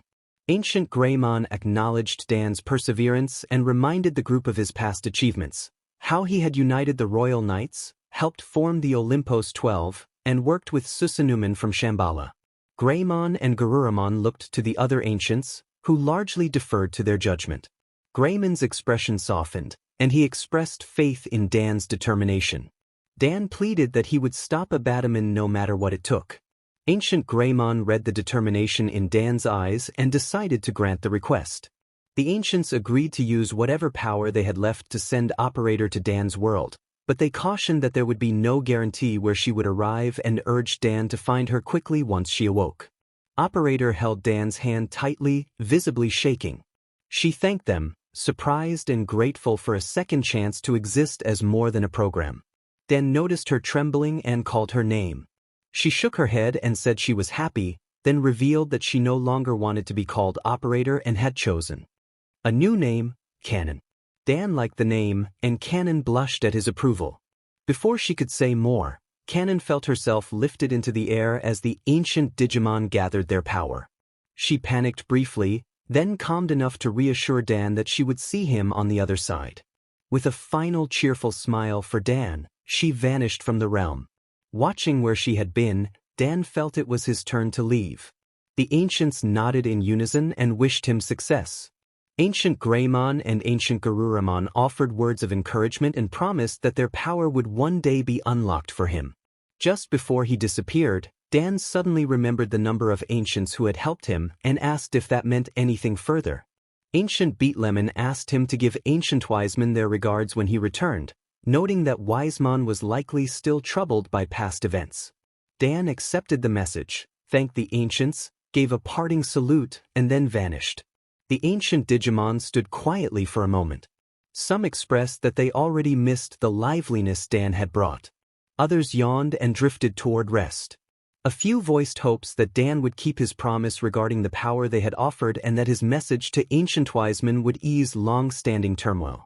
One by one, most of the ancients faded into the fog, leaving only Greymon, Garuramon, Megatheriumon, and Sphinxmon. Megatheriumon and Sphinxmon decided to nap where they stood. Greymon and Garuramon watched the sky and offered their final wishes of luck to Dan. In the in-between theater, Canon slowly opened her eyes. She lay on the floor, then pushed herself up and looked down, dazed but alive. Canon lay on a red rug and lifted her head. She looked around and realized she was in some sort of theater. Ahead of her, steps led to what appeared to be a movie room.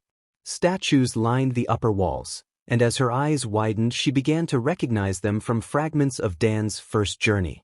They must be the Olympos 12 she had heard about. Canon slowly stood and heard footsteps behind her, the sound of someone entering the theater. A purple-haired woman with glasses and a book tucked under her arm approached, followed by a white and black cat. The woman introduced herself as Mireille and greeted Canon, giving a curious smile. Mireille carried a book labeled Legacy of the 10 Legendary Warriors. Canon considered her situation for a moment and, thinking about the new life she could build in this world with Dan and his Digimon, answered that her name was Dan Yuki. Mireille smiled as if she had expected that response and mentioned that she was on her way to UA because the principal had invited her for a special meeting. Mireille asked whether Canon would like to join her, suggesting that Canon would want to meet a certain person there. Canon bowed politely and accepted the invitation. Near the theater's bar area, Ancient Wisemon had been reading when he suddenly sensed a familiar presence from outside. He startled, dropped his book, then composed himself, retrieved it, and closed it carefully. He walked to the bar and poured himself a drink, the motion betraying a mix of concern and nostalgia. He murmured that Dan Yuki had something to do with the disturbance and felt the familiar energies of long-departed friends, an ache that nearly brought him to tears. He refused to show weakness and, taking a sip, muttered a question about what Dan had done this time. The scene shifted to the aftermath of the battle trials at Recovery Girl's office. Dan slowly opened his eyes to a blurred ceiling. He felt the bandages wrapped around his head and tried to lift himself, only to be met by a sharp ache. As he settled back onto the pillow, something small crawled up his chest. Wormmon announced in a mixture of happiness and panic that Dan was awake. Zubamon, Veemon, Gomamon, Demidevamon, and Patamon rushed in and leapt onto the bed to surround him, their excitement obvious as they exclaimed that he was finally awake and that they had been worried. Patamon and the others expressed frustration at Todoroki's involvement, and the group crowded in close, relieved and joyful. Dan laughed weakly as his Digimon huddled around him and returned their affection with a slow, careful hug as he sat up. He told them he was okay, only suffering from a light headache. Zubamon observed that most of Dan's classmates had been worried about him. Zubamon mentioned that Achiko, Tenya, Momo, and Mina had come by earlier to check on him.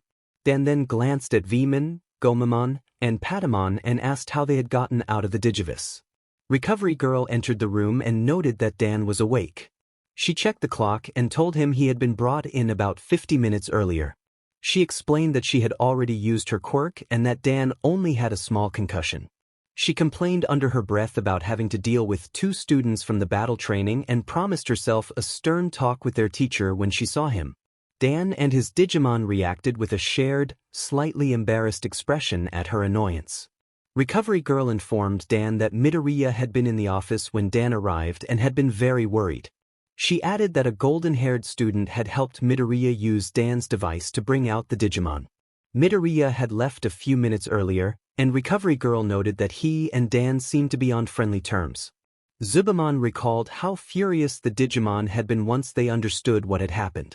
Patamon and Veemon voiced their anger at Todoroki, and Dan remembered his own earlier words to Todoroki and how he had wanted a bit of payback. He realized, with a sinking feeling, that he had misjudged the situation and accepted responsibility. Dan admitted to himself that it was his fault. Dan admitted to himself that he had said things that might have upset someone, though he had not expected the reaction he had received. He looked at Demi Devaman, who sat in the room nearby with Beal Starman. Demi Devaman nodded and tried to explain that the other had started talking about something, but Zubamon quickly covered Demi Devaman's mouth. Both of them glanced at Recovery Girl, who watched with a confused expression before pushing that aside. Recovery Girl told him that he should probably go home because his family might be worried, her concern evident. Dan managed a smile, but beneath it he was thinking about the only family he truly had, his Digimon Inori, Igeomon, Mirai and Kanon. His eyes widened as the memory of earlier returned. He had met the 10 ancient Digimon, including the one called the Operator, and he had begged for Kanon's revival so she could help against the Devis and Abatamon. After some tension, they had granted his request, and now he had to find where Kanon had ended up. Patamon noticed Dan's sudden expression and asked with concern if something was wrong. Dan sprang out of bed, hurriedly pulled on his shoes despite a sharp headache from the sudden rush, and realized he was still in his hero costume. He cursed under his breath about needing to change and dashed from the room to fetch his school clothes. He thanked Recovery Girl as he ran past. Zubamon called after him to wait, and the rest of Dan's Digimon followed their leader down the hallway. Recovery Girl peeked out of her office and watched them turn the corner, then offered a small, "You're welcome," before closing the door and returning to her work. At UA High School, Dan changed as fast as he could and left the boys' locker room in his school uniform. Near the stairs he collided with Aizawa, who had been coming in that direction. Aizawa had been about to question him about the mishap during the battle trial, but Dan quickly apologized and claimed he was in a hurry before sidestepping and running down the steps. Aizawa began to protest and reached for his capture scarf, but Dan's sentient quirks streaked past them, forcing Aizawa to step aside. Gomamon called for answers as they rushed by, and Zubamon met Aizawa's gaze for a moment before continuing to follow the others. Aizawa watched them go with a puzzled expression, then moved toward the staff room where Nizu had requested a meeting. Outside, Dan was intercepted by Izuku Midoriya and All Might. Both men called to him at once, addressing him by name. All Might, visibly troubled, reminded Dan that the incident had given his classmates a scare and mentioned that he had spoken with Todoroki about it in hopes he would learn from his mistakes. Izuku approached more gently and asked whether Dan was all right, noting the hurried look in his friend's eyes. Dan reassured them that he was fine, only suffering a slight headache, and that he needed to be somewhere immediately. He smiled at Izuku and thanked All Might for his help, saying he would see Izuku the next day. With that he ran off the campus again. All Might and Izuku watched him go, exchanging looks of concern as Dan and his sentient quirks vanished around a corner. On the streets of Muzutafu, Dan ran with his Digimon struggling to keep up. Patamon, wings heavy, asked tiredly what had gotten him into such a frantic rush. Gomamon clung to Veemon's back and complained about the pace, and Veemon grumbled back about carrying everyone. Wormmon, carried by Demi Devaman, narrowed his eyes and warned that someone was approaching around the corner. Dan turned the corner and collided with 2 people, tumbling backward to the ground. He clutched his head as his Digimon finally caught up, panting from the sprint. Zubamon stepped forward with concern and demanded to know what had come over him. As the group looked toward the others, recognition spread through them. Mirai was there, and beside her stood Kanon, the operator girl Dan had talked about before. Dan rubbed his temples and stared. His Digimon murmured to each other, astonished to be seeing Kanon in person. Kanon offered an embarrassed wave and a shy smile as she picked herself up slowly. Dan rose as well, stunned but relieved to see her safe. Mireille stepped forward and positioned herself between Dan and Kanon. A brief quiet settled over the group as everyone processed the unexpected reunion. Mireille greeted Dan and noted that it had been 2 days since their last meeting, referring to the night after she had seen his entrance exam results. The Digimon noticed Mireille carrying a case similar to the one she had given Dan when he first entered this world. Mireille turned to Kanon and asked with a knowing smile whether this was the person Kanon had wanted them to meet. Kanon nodded nervously. Dan and his Digimon exchanged confused looks, wondering whether Mireille had known beforehand or if they had simply been lucky to run into them. Zubamon stepped forward and demanded an explanation, pointing out Dan's sudden departure from UA and that Mireille appeared with someone he did not recognize. The rest of Dan's Digimon chuckled. Zubamon had not been around during Dan's first journey and did not yet know the full context. Mireille chuckled, brought her hand to her chin, and explained that Kanon was a close friend to Dan. She asked Dan's Digimon to fill in the rest. Mireille glanced at Veemon, Demidevimon, Wormmon, Gomamon, and Patamon, and they all nodded in agreement. Zubamon pressed Dan for details, wanting to know why he had suddenly left. Dan looked at everyone, knowing that Kanon and Mireille already understood, and began to explain his experience while unconscious. He described a strange dream in which he stood in a grassy field with fog beyond his sight. After a few minutes, he encountered Kanon there, and then something even more shocking appeared. Dan reported that he had met the 10 ancient Digimon. His Digimon reacted in shock. Some of them had heard of the 10 ancient Digimon during their time in the digital world, but none had expected their leader to encounter them. Zubamon asked how that could be possible, reminding everyone that the 10 ancient warriors had lived and died ages ago. Mireille confirmed that this was correct and explained that those legendary warriors had died saving the ancient digital world from Loosmon. Demidevimon questioned whether this Loosmon was the same as the one from the 7 demon lords. Mireille affirmed that it was. Dan and his Digimon widened their eyes at the revelation. The Loosmon they had faced during the gauntlet in the Akashic records appeared to be the same being and the leader of the demon lords. The thought of confronting the true Loosmon sent shivers through them. Mireille continued that the battle had been brutal. Only ancient Greymon, ancient Garuramon, and one other had survived the initial conflict. Patamon pressed for the rest of the story.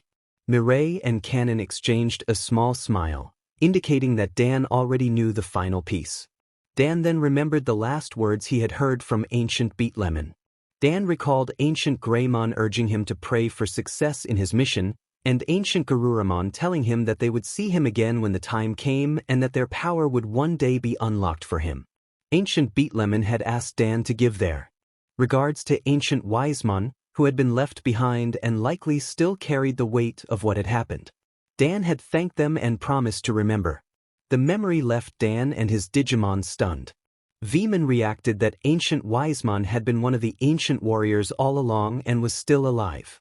Wormmon wondered sadly whether ancient Wisemon had been alone for a very long time. Mireille nodded, her expression turning somber.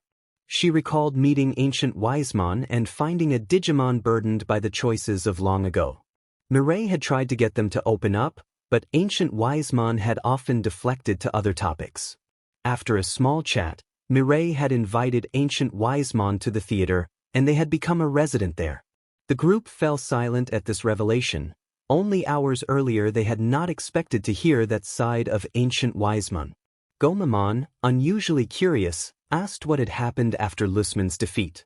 Mireille explained that ancient Greymon and ancient Garuramon had requested ancient Wisemon keep their legend alive for future Digimon.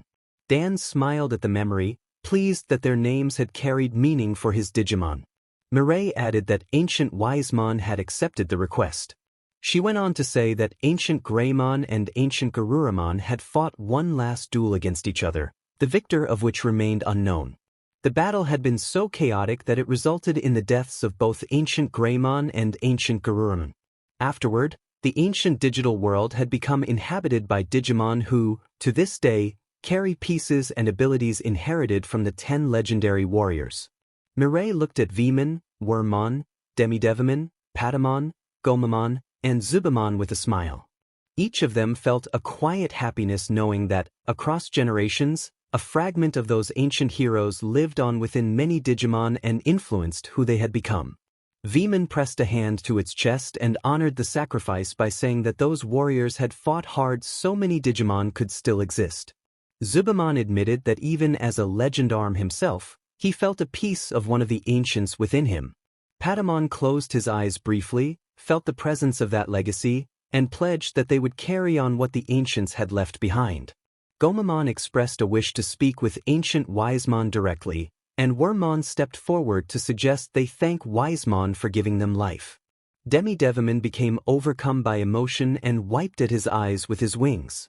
Patamon asked what was wrong, and Demidevimon waved it off and insisted he was fine. The group laughed softly, and Zubamon turned to Kanon to ask where she fit into everything. Patamon flew forward to introduce her, calling her operator and explaining that she had helped Dan during their journey in Ilia. Kanon cleared her throat to get their attention and said that she no longer wished to be called operator, that she preferred simply Dan Yuki.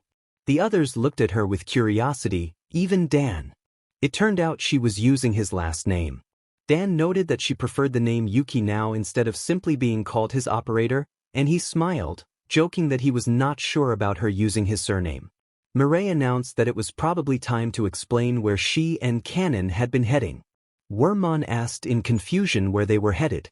Mireille said they had a special meeting with Nizu, one that was for her personally, and that she hoped Nizu would help forge a backstory for Kanon in the same way he had for Agent. Everyone nodded, remembering the fabricated backstory created for Dan. Dan added that Nizu would likely fill in the details. He admitted, with a nervous sweat, that he had claimed to have a living relative, a sister who had suddenly appeared out of nowhere, and he hoped no one would scrutinize that too closely. Zubamon reminded him that their teacher Aizawa kept a close watch on him. Dan sighed. Mireille laughed softly and affirmed her full trust in Nizu to make sure things did not look suspicious on the surface. Patamon reminded everyone that Kanon had helped Dan a great deal during their journey in Iliad, but at one point Chronomon's attack reached her location. Kanon explained that she had died and that it had not been pleasant. She recalled arriving in the same place where Dan had met the ancient Digimon. Silence fell over the group as they absorbed this. Gomamon asked how long she had been there. Kanon admitted she could not remember. It had felt like weeks or months. She trembled slightly and held her right wrist, explaining that while she had been there she had learned the truth about Dan and herself. Dan, his Digimon, and Mireille immediately understood what she meant. The dilemma that she had been a construct of Dan's imagination.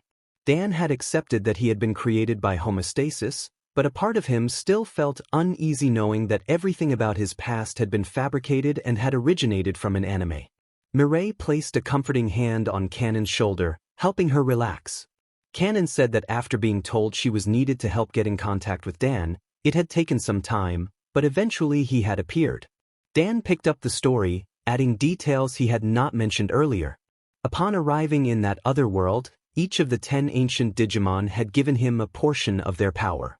His Digimon were stunned. Their leader had been blessed by the progenitors of Digimon themselves. Zubamon reacted with bewilderment, asking Dan if he realized what this implied. Dan nodded and explained that he could not use their powers yet because his body needed time to adjust. Demidevimon grinned, reminded of the image of legendary heroes passing on power to a familiar young person. Dan stated that in receiving their powers he had promised to defeat Abadamon and the Devis, no matter the cost. He added that he had asked them to bring Kanon to their world. At first he thought they would refuse, but they allowed it. Kanon looked down and smiled, grateful for a second chance and for the opportunity to help Dan on this new journey. Wormmon scuttled up to Kanon and climbed up to her stomach. Wormmon looked on the verge of tears and expressed happiness to see her again. Kanon nodded and hugged Worm, saying it was good to see everyone again. Mireille checked her watch and reminded them that they should hurry, not wanting to keep Nizu waiting. Kanon put Wormmon down and agreed. Mireille and Kanon looked toward Dan and his Digimon. Mireille asked whether Agent was heading home. Dan shook his head and explained that he was going to visit Ancient Wisemon to deliver a message. Mireille smiled and told him to take care. Mireille and Kanon walked past the group, and Dan and Kanon exchanged a comforting smile as they passed. Zubamon noticed Mirei's briefcase and felt a familiar presence radiating from it. He called out, asking what was in the briefcase. Mirei paused, looked back over her shoulder, and said it was a surprise, waving goodbye as she and Kanon continued toward Yue. Dan and his Digimon exchanged puzzled looks at Zubamon's sudden reaction. Demi-Devimon muttered to itself, wondering what it could mean. Zubamon stared at the briefcase with wide eyes, stunned. Dan held out his Digivice and asked his Digimon to enter it for a while. The Digimon protested at first, but Dan explained that he wanted the meeting with Ancient Wisemon to be one-on-one and asked them to wait nearby. They sighed, nodded, and agreed. Veemon crossed his arms and told Dan to do what he needed to do. Wormmon expressed concern and wished him well. Demi-Devimon advised him not to provoke anyone like they had with Todoroki before, not wanting to risk a repeat visit to the hospital. Gamamon's stomach rumbled, and he remarked that he was hungry. Patamon rolled their eyes and wished Dan good luck. Zubamon, still focused on the briefcase Mirei had taken, turned back to Dan and followed the others into the Digivice as Dan gently returned it to his pocket. Dan headed toward the theater. He heard two meows and saw a white and a black cat across the street waiting for him. He recognized them as Mirei's cats. He crossed the street to follow them as they ran off, calling out as they darted away. The white cat looked back and signaled him to follow, and Dan obediently hurried to keep up, telling them they were good cats and asking them to lead him to the theater. Near Yue High School, Izuku was leaving and walking home when Mirei and Kanon approached. Mirei noticed him and smiled, saying she had been looking for him. Izuku felt nervous and asked if he knew them. Mirei told him not to be nervous and reassured him in a gentle tone. A woman with a knowing smile asked if he was Izuku Midoriya. Izuku was taken aback by his name being spoken by someone he had not yet met and stammered that he was.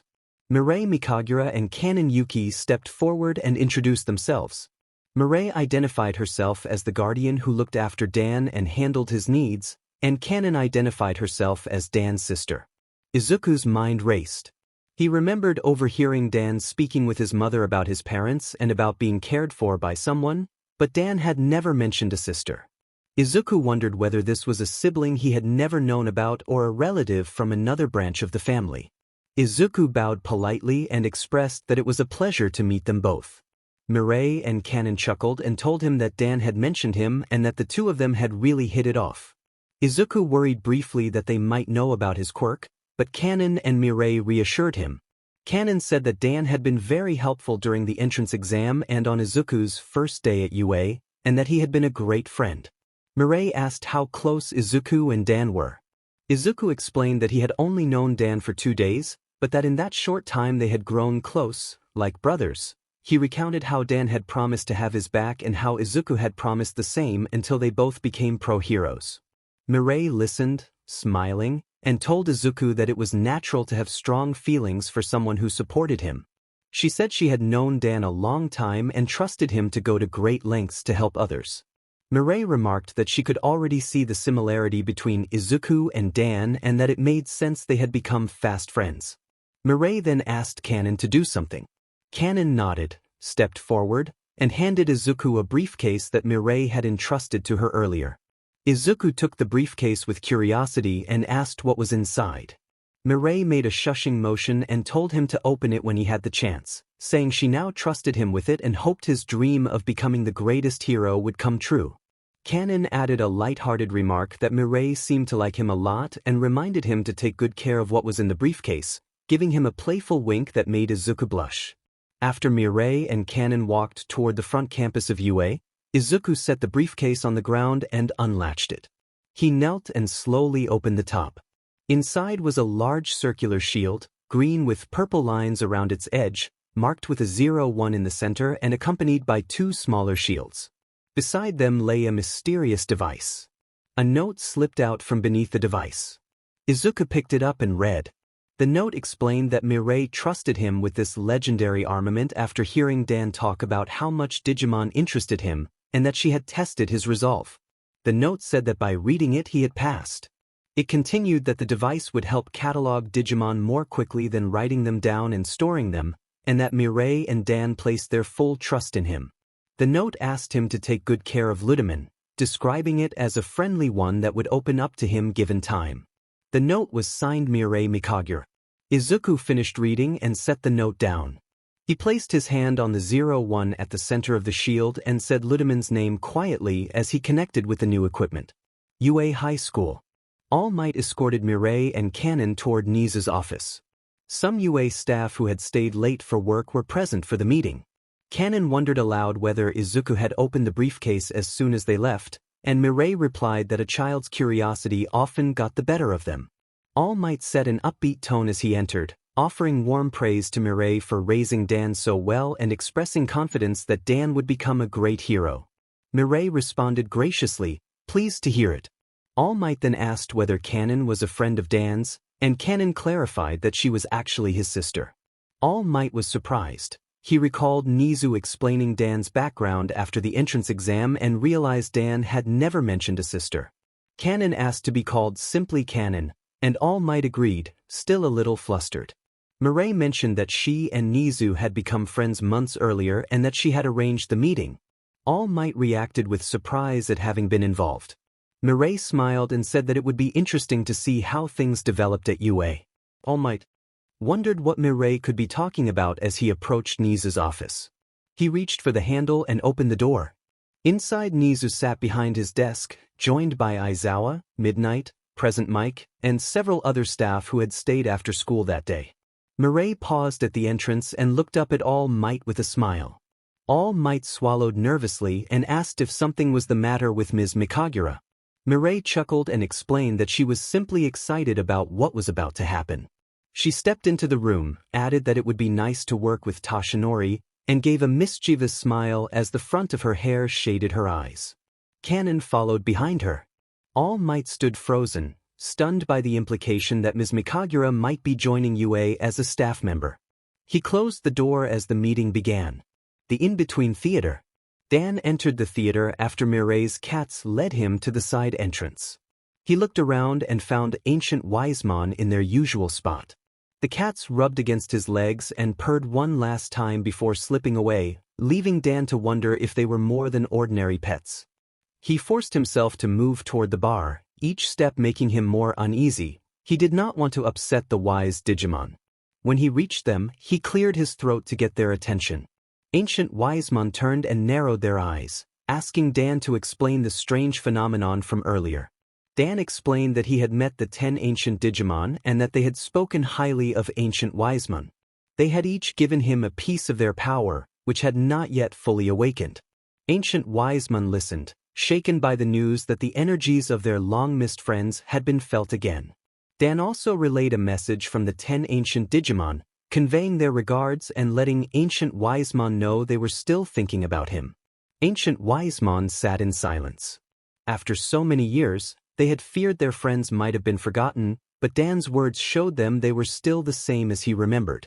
Ancient Wisemon recalled the final meeting with Ancient Greymon and Garuramon, remembering how the others had sacrificed themselves to stop Loosemon and how those who survived had been tasked with carrying their legend forward. The memory steadied Ancient Wisemon, and a soft chuckle escaped them as relief spread through their body. Grateful, Ancient Wisemon thanked Dan Yuki for delivering the message and admitted that knowing his friends had found peace helped ease the burden of their survival. Dan noted that Ancient Wisemon had seemed different ever since he arrived in this world and hoped the news would help. Ancient Wisemon replied that it had, and offered to help Dan learn to control the new powers, since they understood how those energies behaved. The tension among the theater's residents dissipated and the room returned to its usual atmosphere. Then Ancient Wisemon had another thought. They began to glow softly, and an orb of light formed and drifted toward Dan, entering him. He reeled from the sudden shock and then steadied. Ancient Wisemon informed Dan that he had been given the power of steel and that the elements of the 10 ancient warriors now lived within him. They urged him to use that power to defeat evil and bring peace to both their world and the digital worlds, imploring him not to let them down. Dan felt the weight of the responsibility but nodded and promised to live up to their expectations. Ancient Wisemon smiled and invited him to join for a drink, noting that Dan had been through a lot and deserved a moment of rest. Dan accepted, and the two began to walk back toward the bar. Before they reached it, Ancient Wisemon paused. A brief silence followed as they resumed their walk together. This caught Dan's attention. Dan asked curiously if something was wrong. Ancient Wisemon produced a heavy book and explained that Ms. Mikagura had dropped it off, believing it might interest Dan. Ancient Wisemon showed Dan the cover and identified it as Legacy of the 10 Legendary Warriors. Dan took the book, glanced at the time, and said he did not mind being a bit late tomorrow. He tucked the book under his arm as he and Ancient Wisemon continued toward the bar. Elsewhere, in Kamino Ward, Padraman and Cumberman arrived at the League of Villains base carrying a sack of Chrome Digizoid and the unconscious Armalizaman. The two Devis exchanged curious looks about what they had brought in. After an hour of explanation, the Devis departed. Kurogiri transported the Chrome Digizoid to another location, hoping it could still be used for the plan the next day. Shigaraki lingered by Armalizaman and noticed the eyelids were slightly open, a faint red glow visible beneath them. Shigaraki recalled the Devis words about Digimon and the digital world and felt a new curiosity stir. He wondered what else might exist there and whether their upcoming plan could open a path into that world. The two Devis returned to their base at the castle on the outskirts of Nuzutafu and immediately noted how much larger the interior was than the exterior suggested, a space so vast one could easily get lost. The rest of the Devis gathered at the entrance and began to explain how things had transpired. They reported that the digital world of Iliad had undergone many changes over the past year. Antillaman asked whether they had been seen. Cumberman replied that they had not. Still, some of the Devis suspected they might have been observed in some way. Padraman added that they had given the League of Villains a slight edge as a precaution, particularly aimed at Dan Yuki. Mihiraman's patience was nearly spent. They admitted to being tired of waiting and resolved that the moment they encountered Dan Yuki, nothing would stop them. Catraman and Antillaman took note of Mihiraman's agitation and agreed to remain vigilant in case something went awry.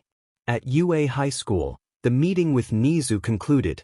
Mirai, Nizu, and Kanon were the only ones smiling. Kanon's smile was nervous. The rest of the staff sat stunned by Mirai's revelations.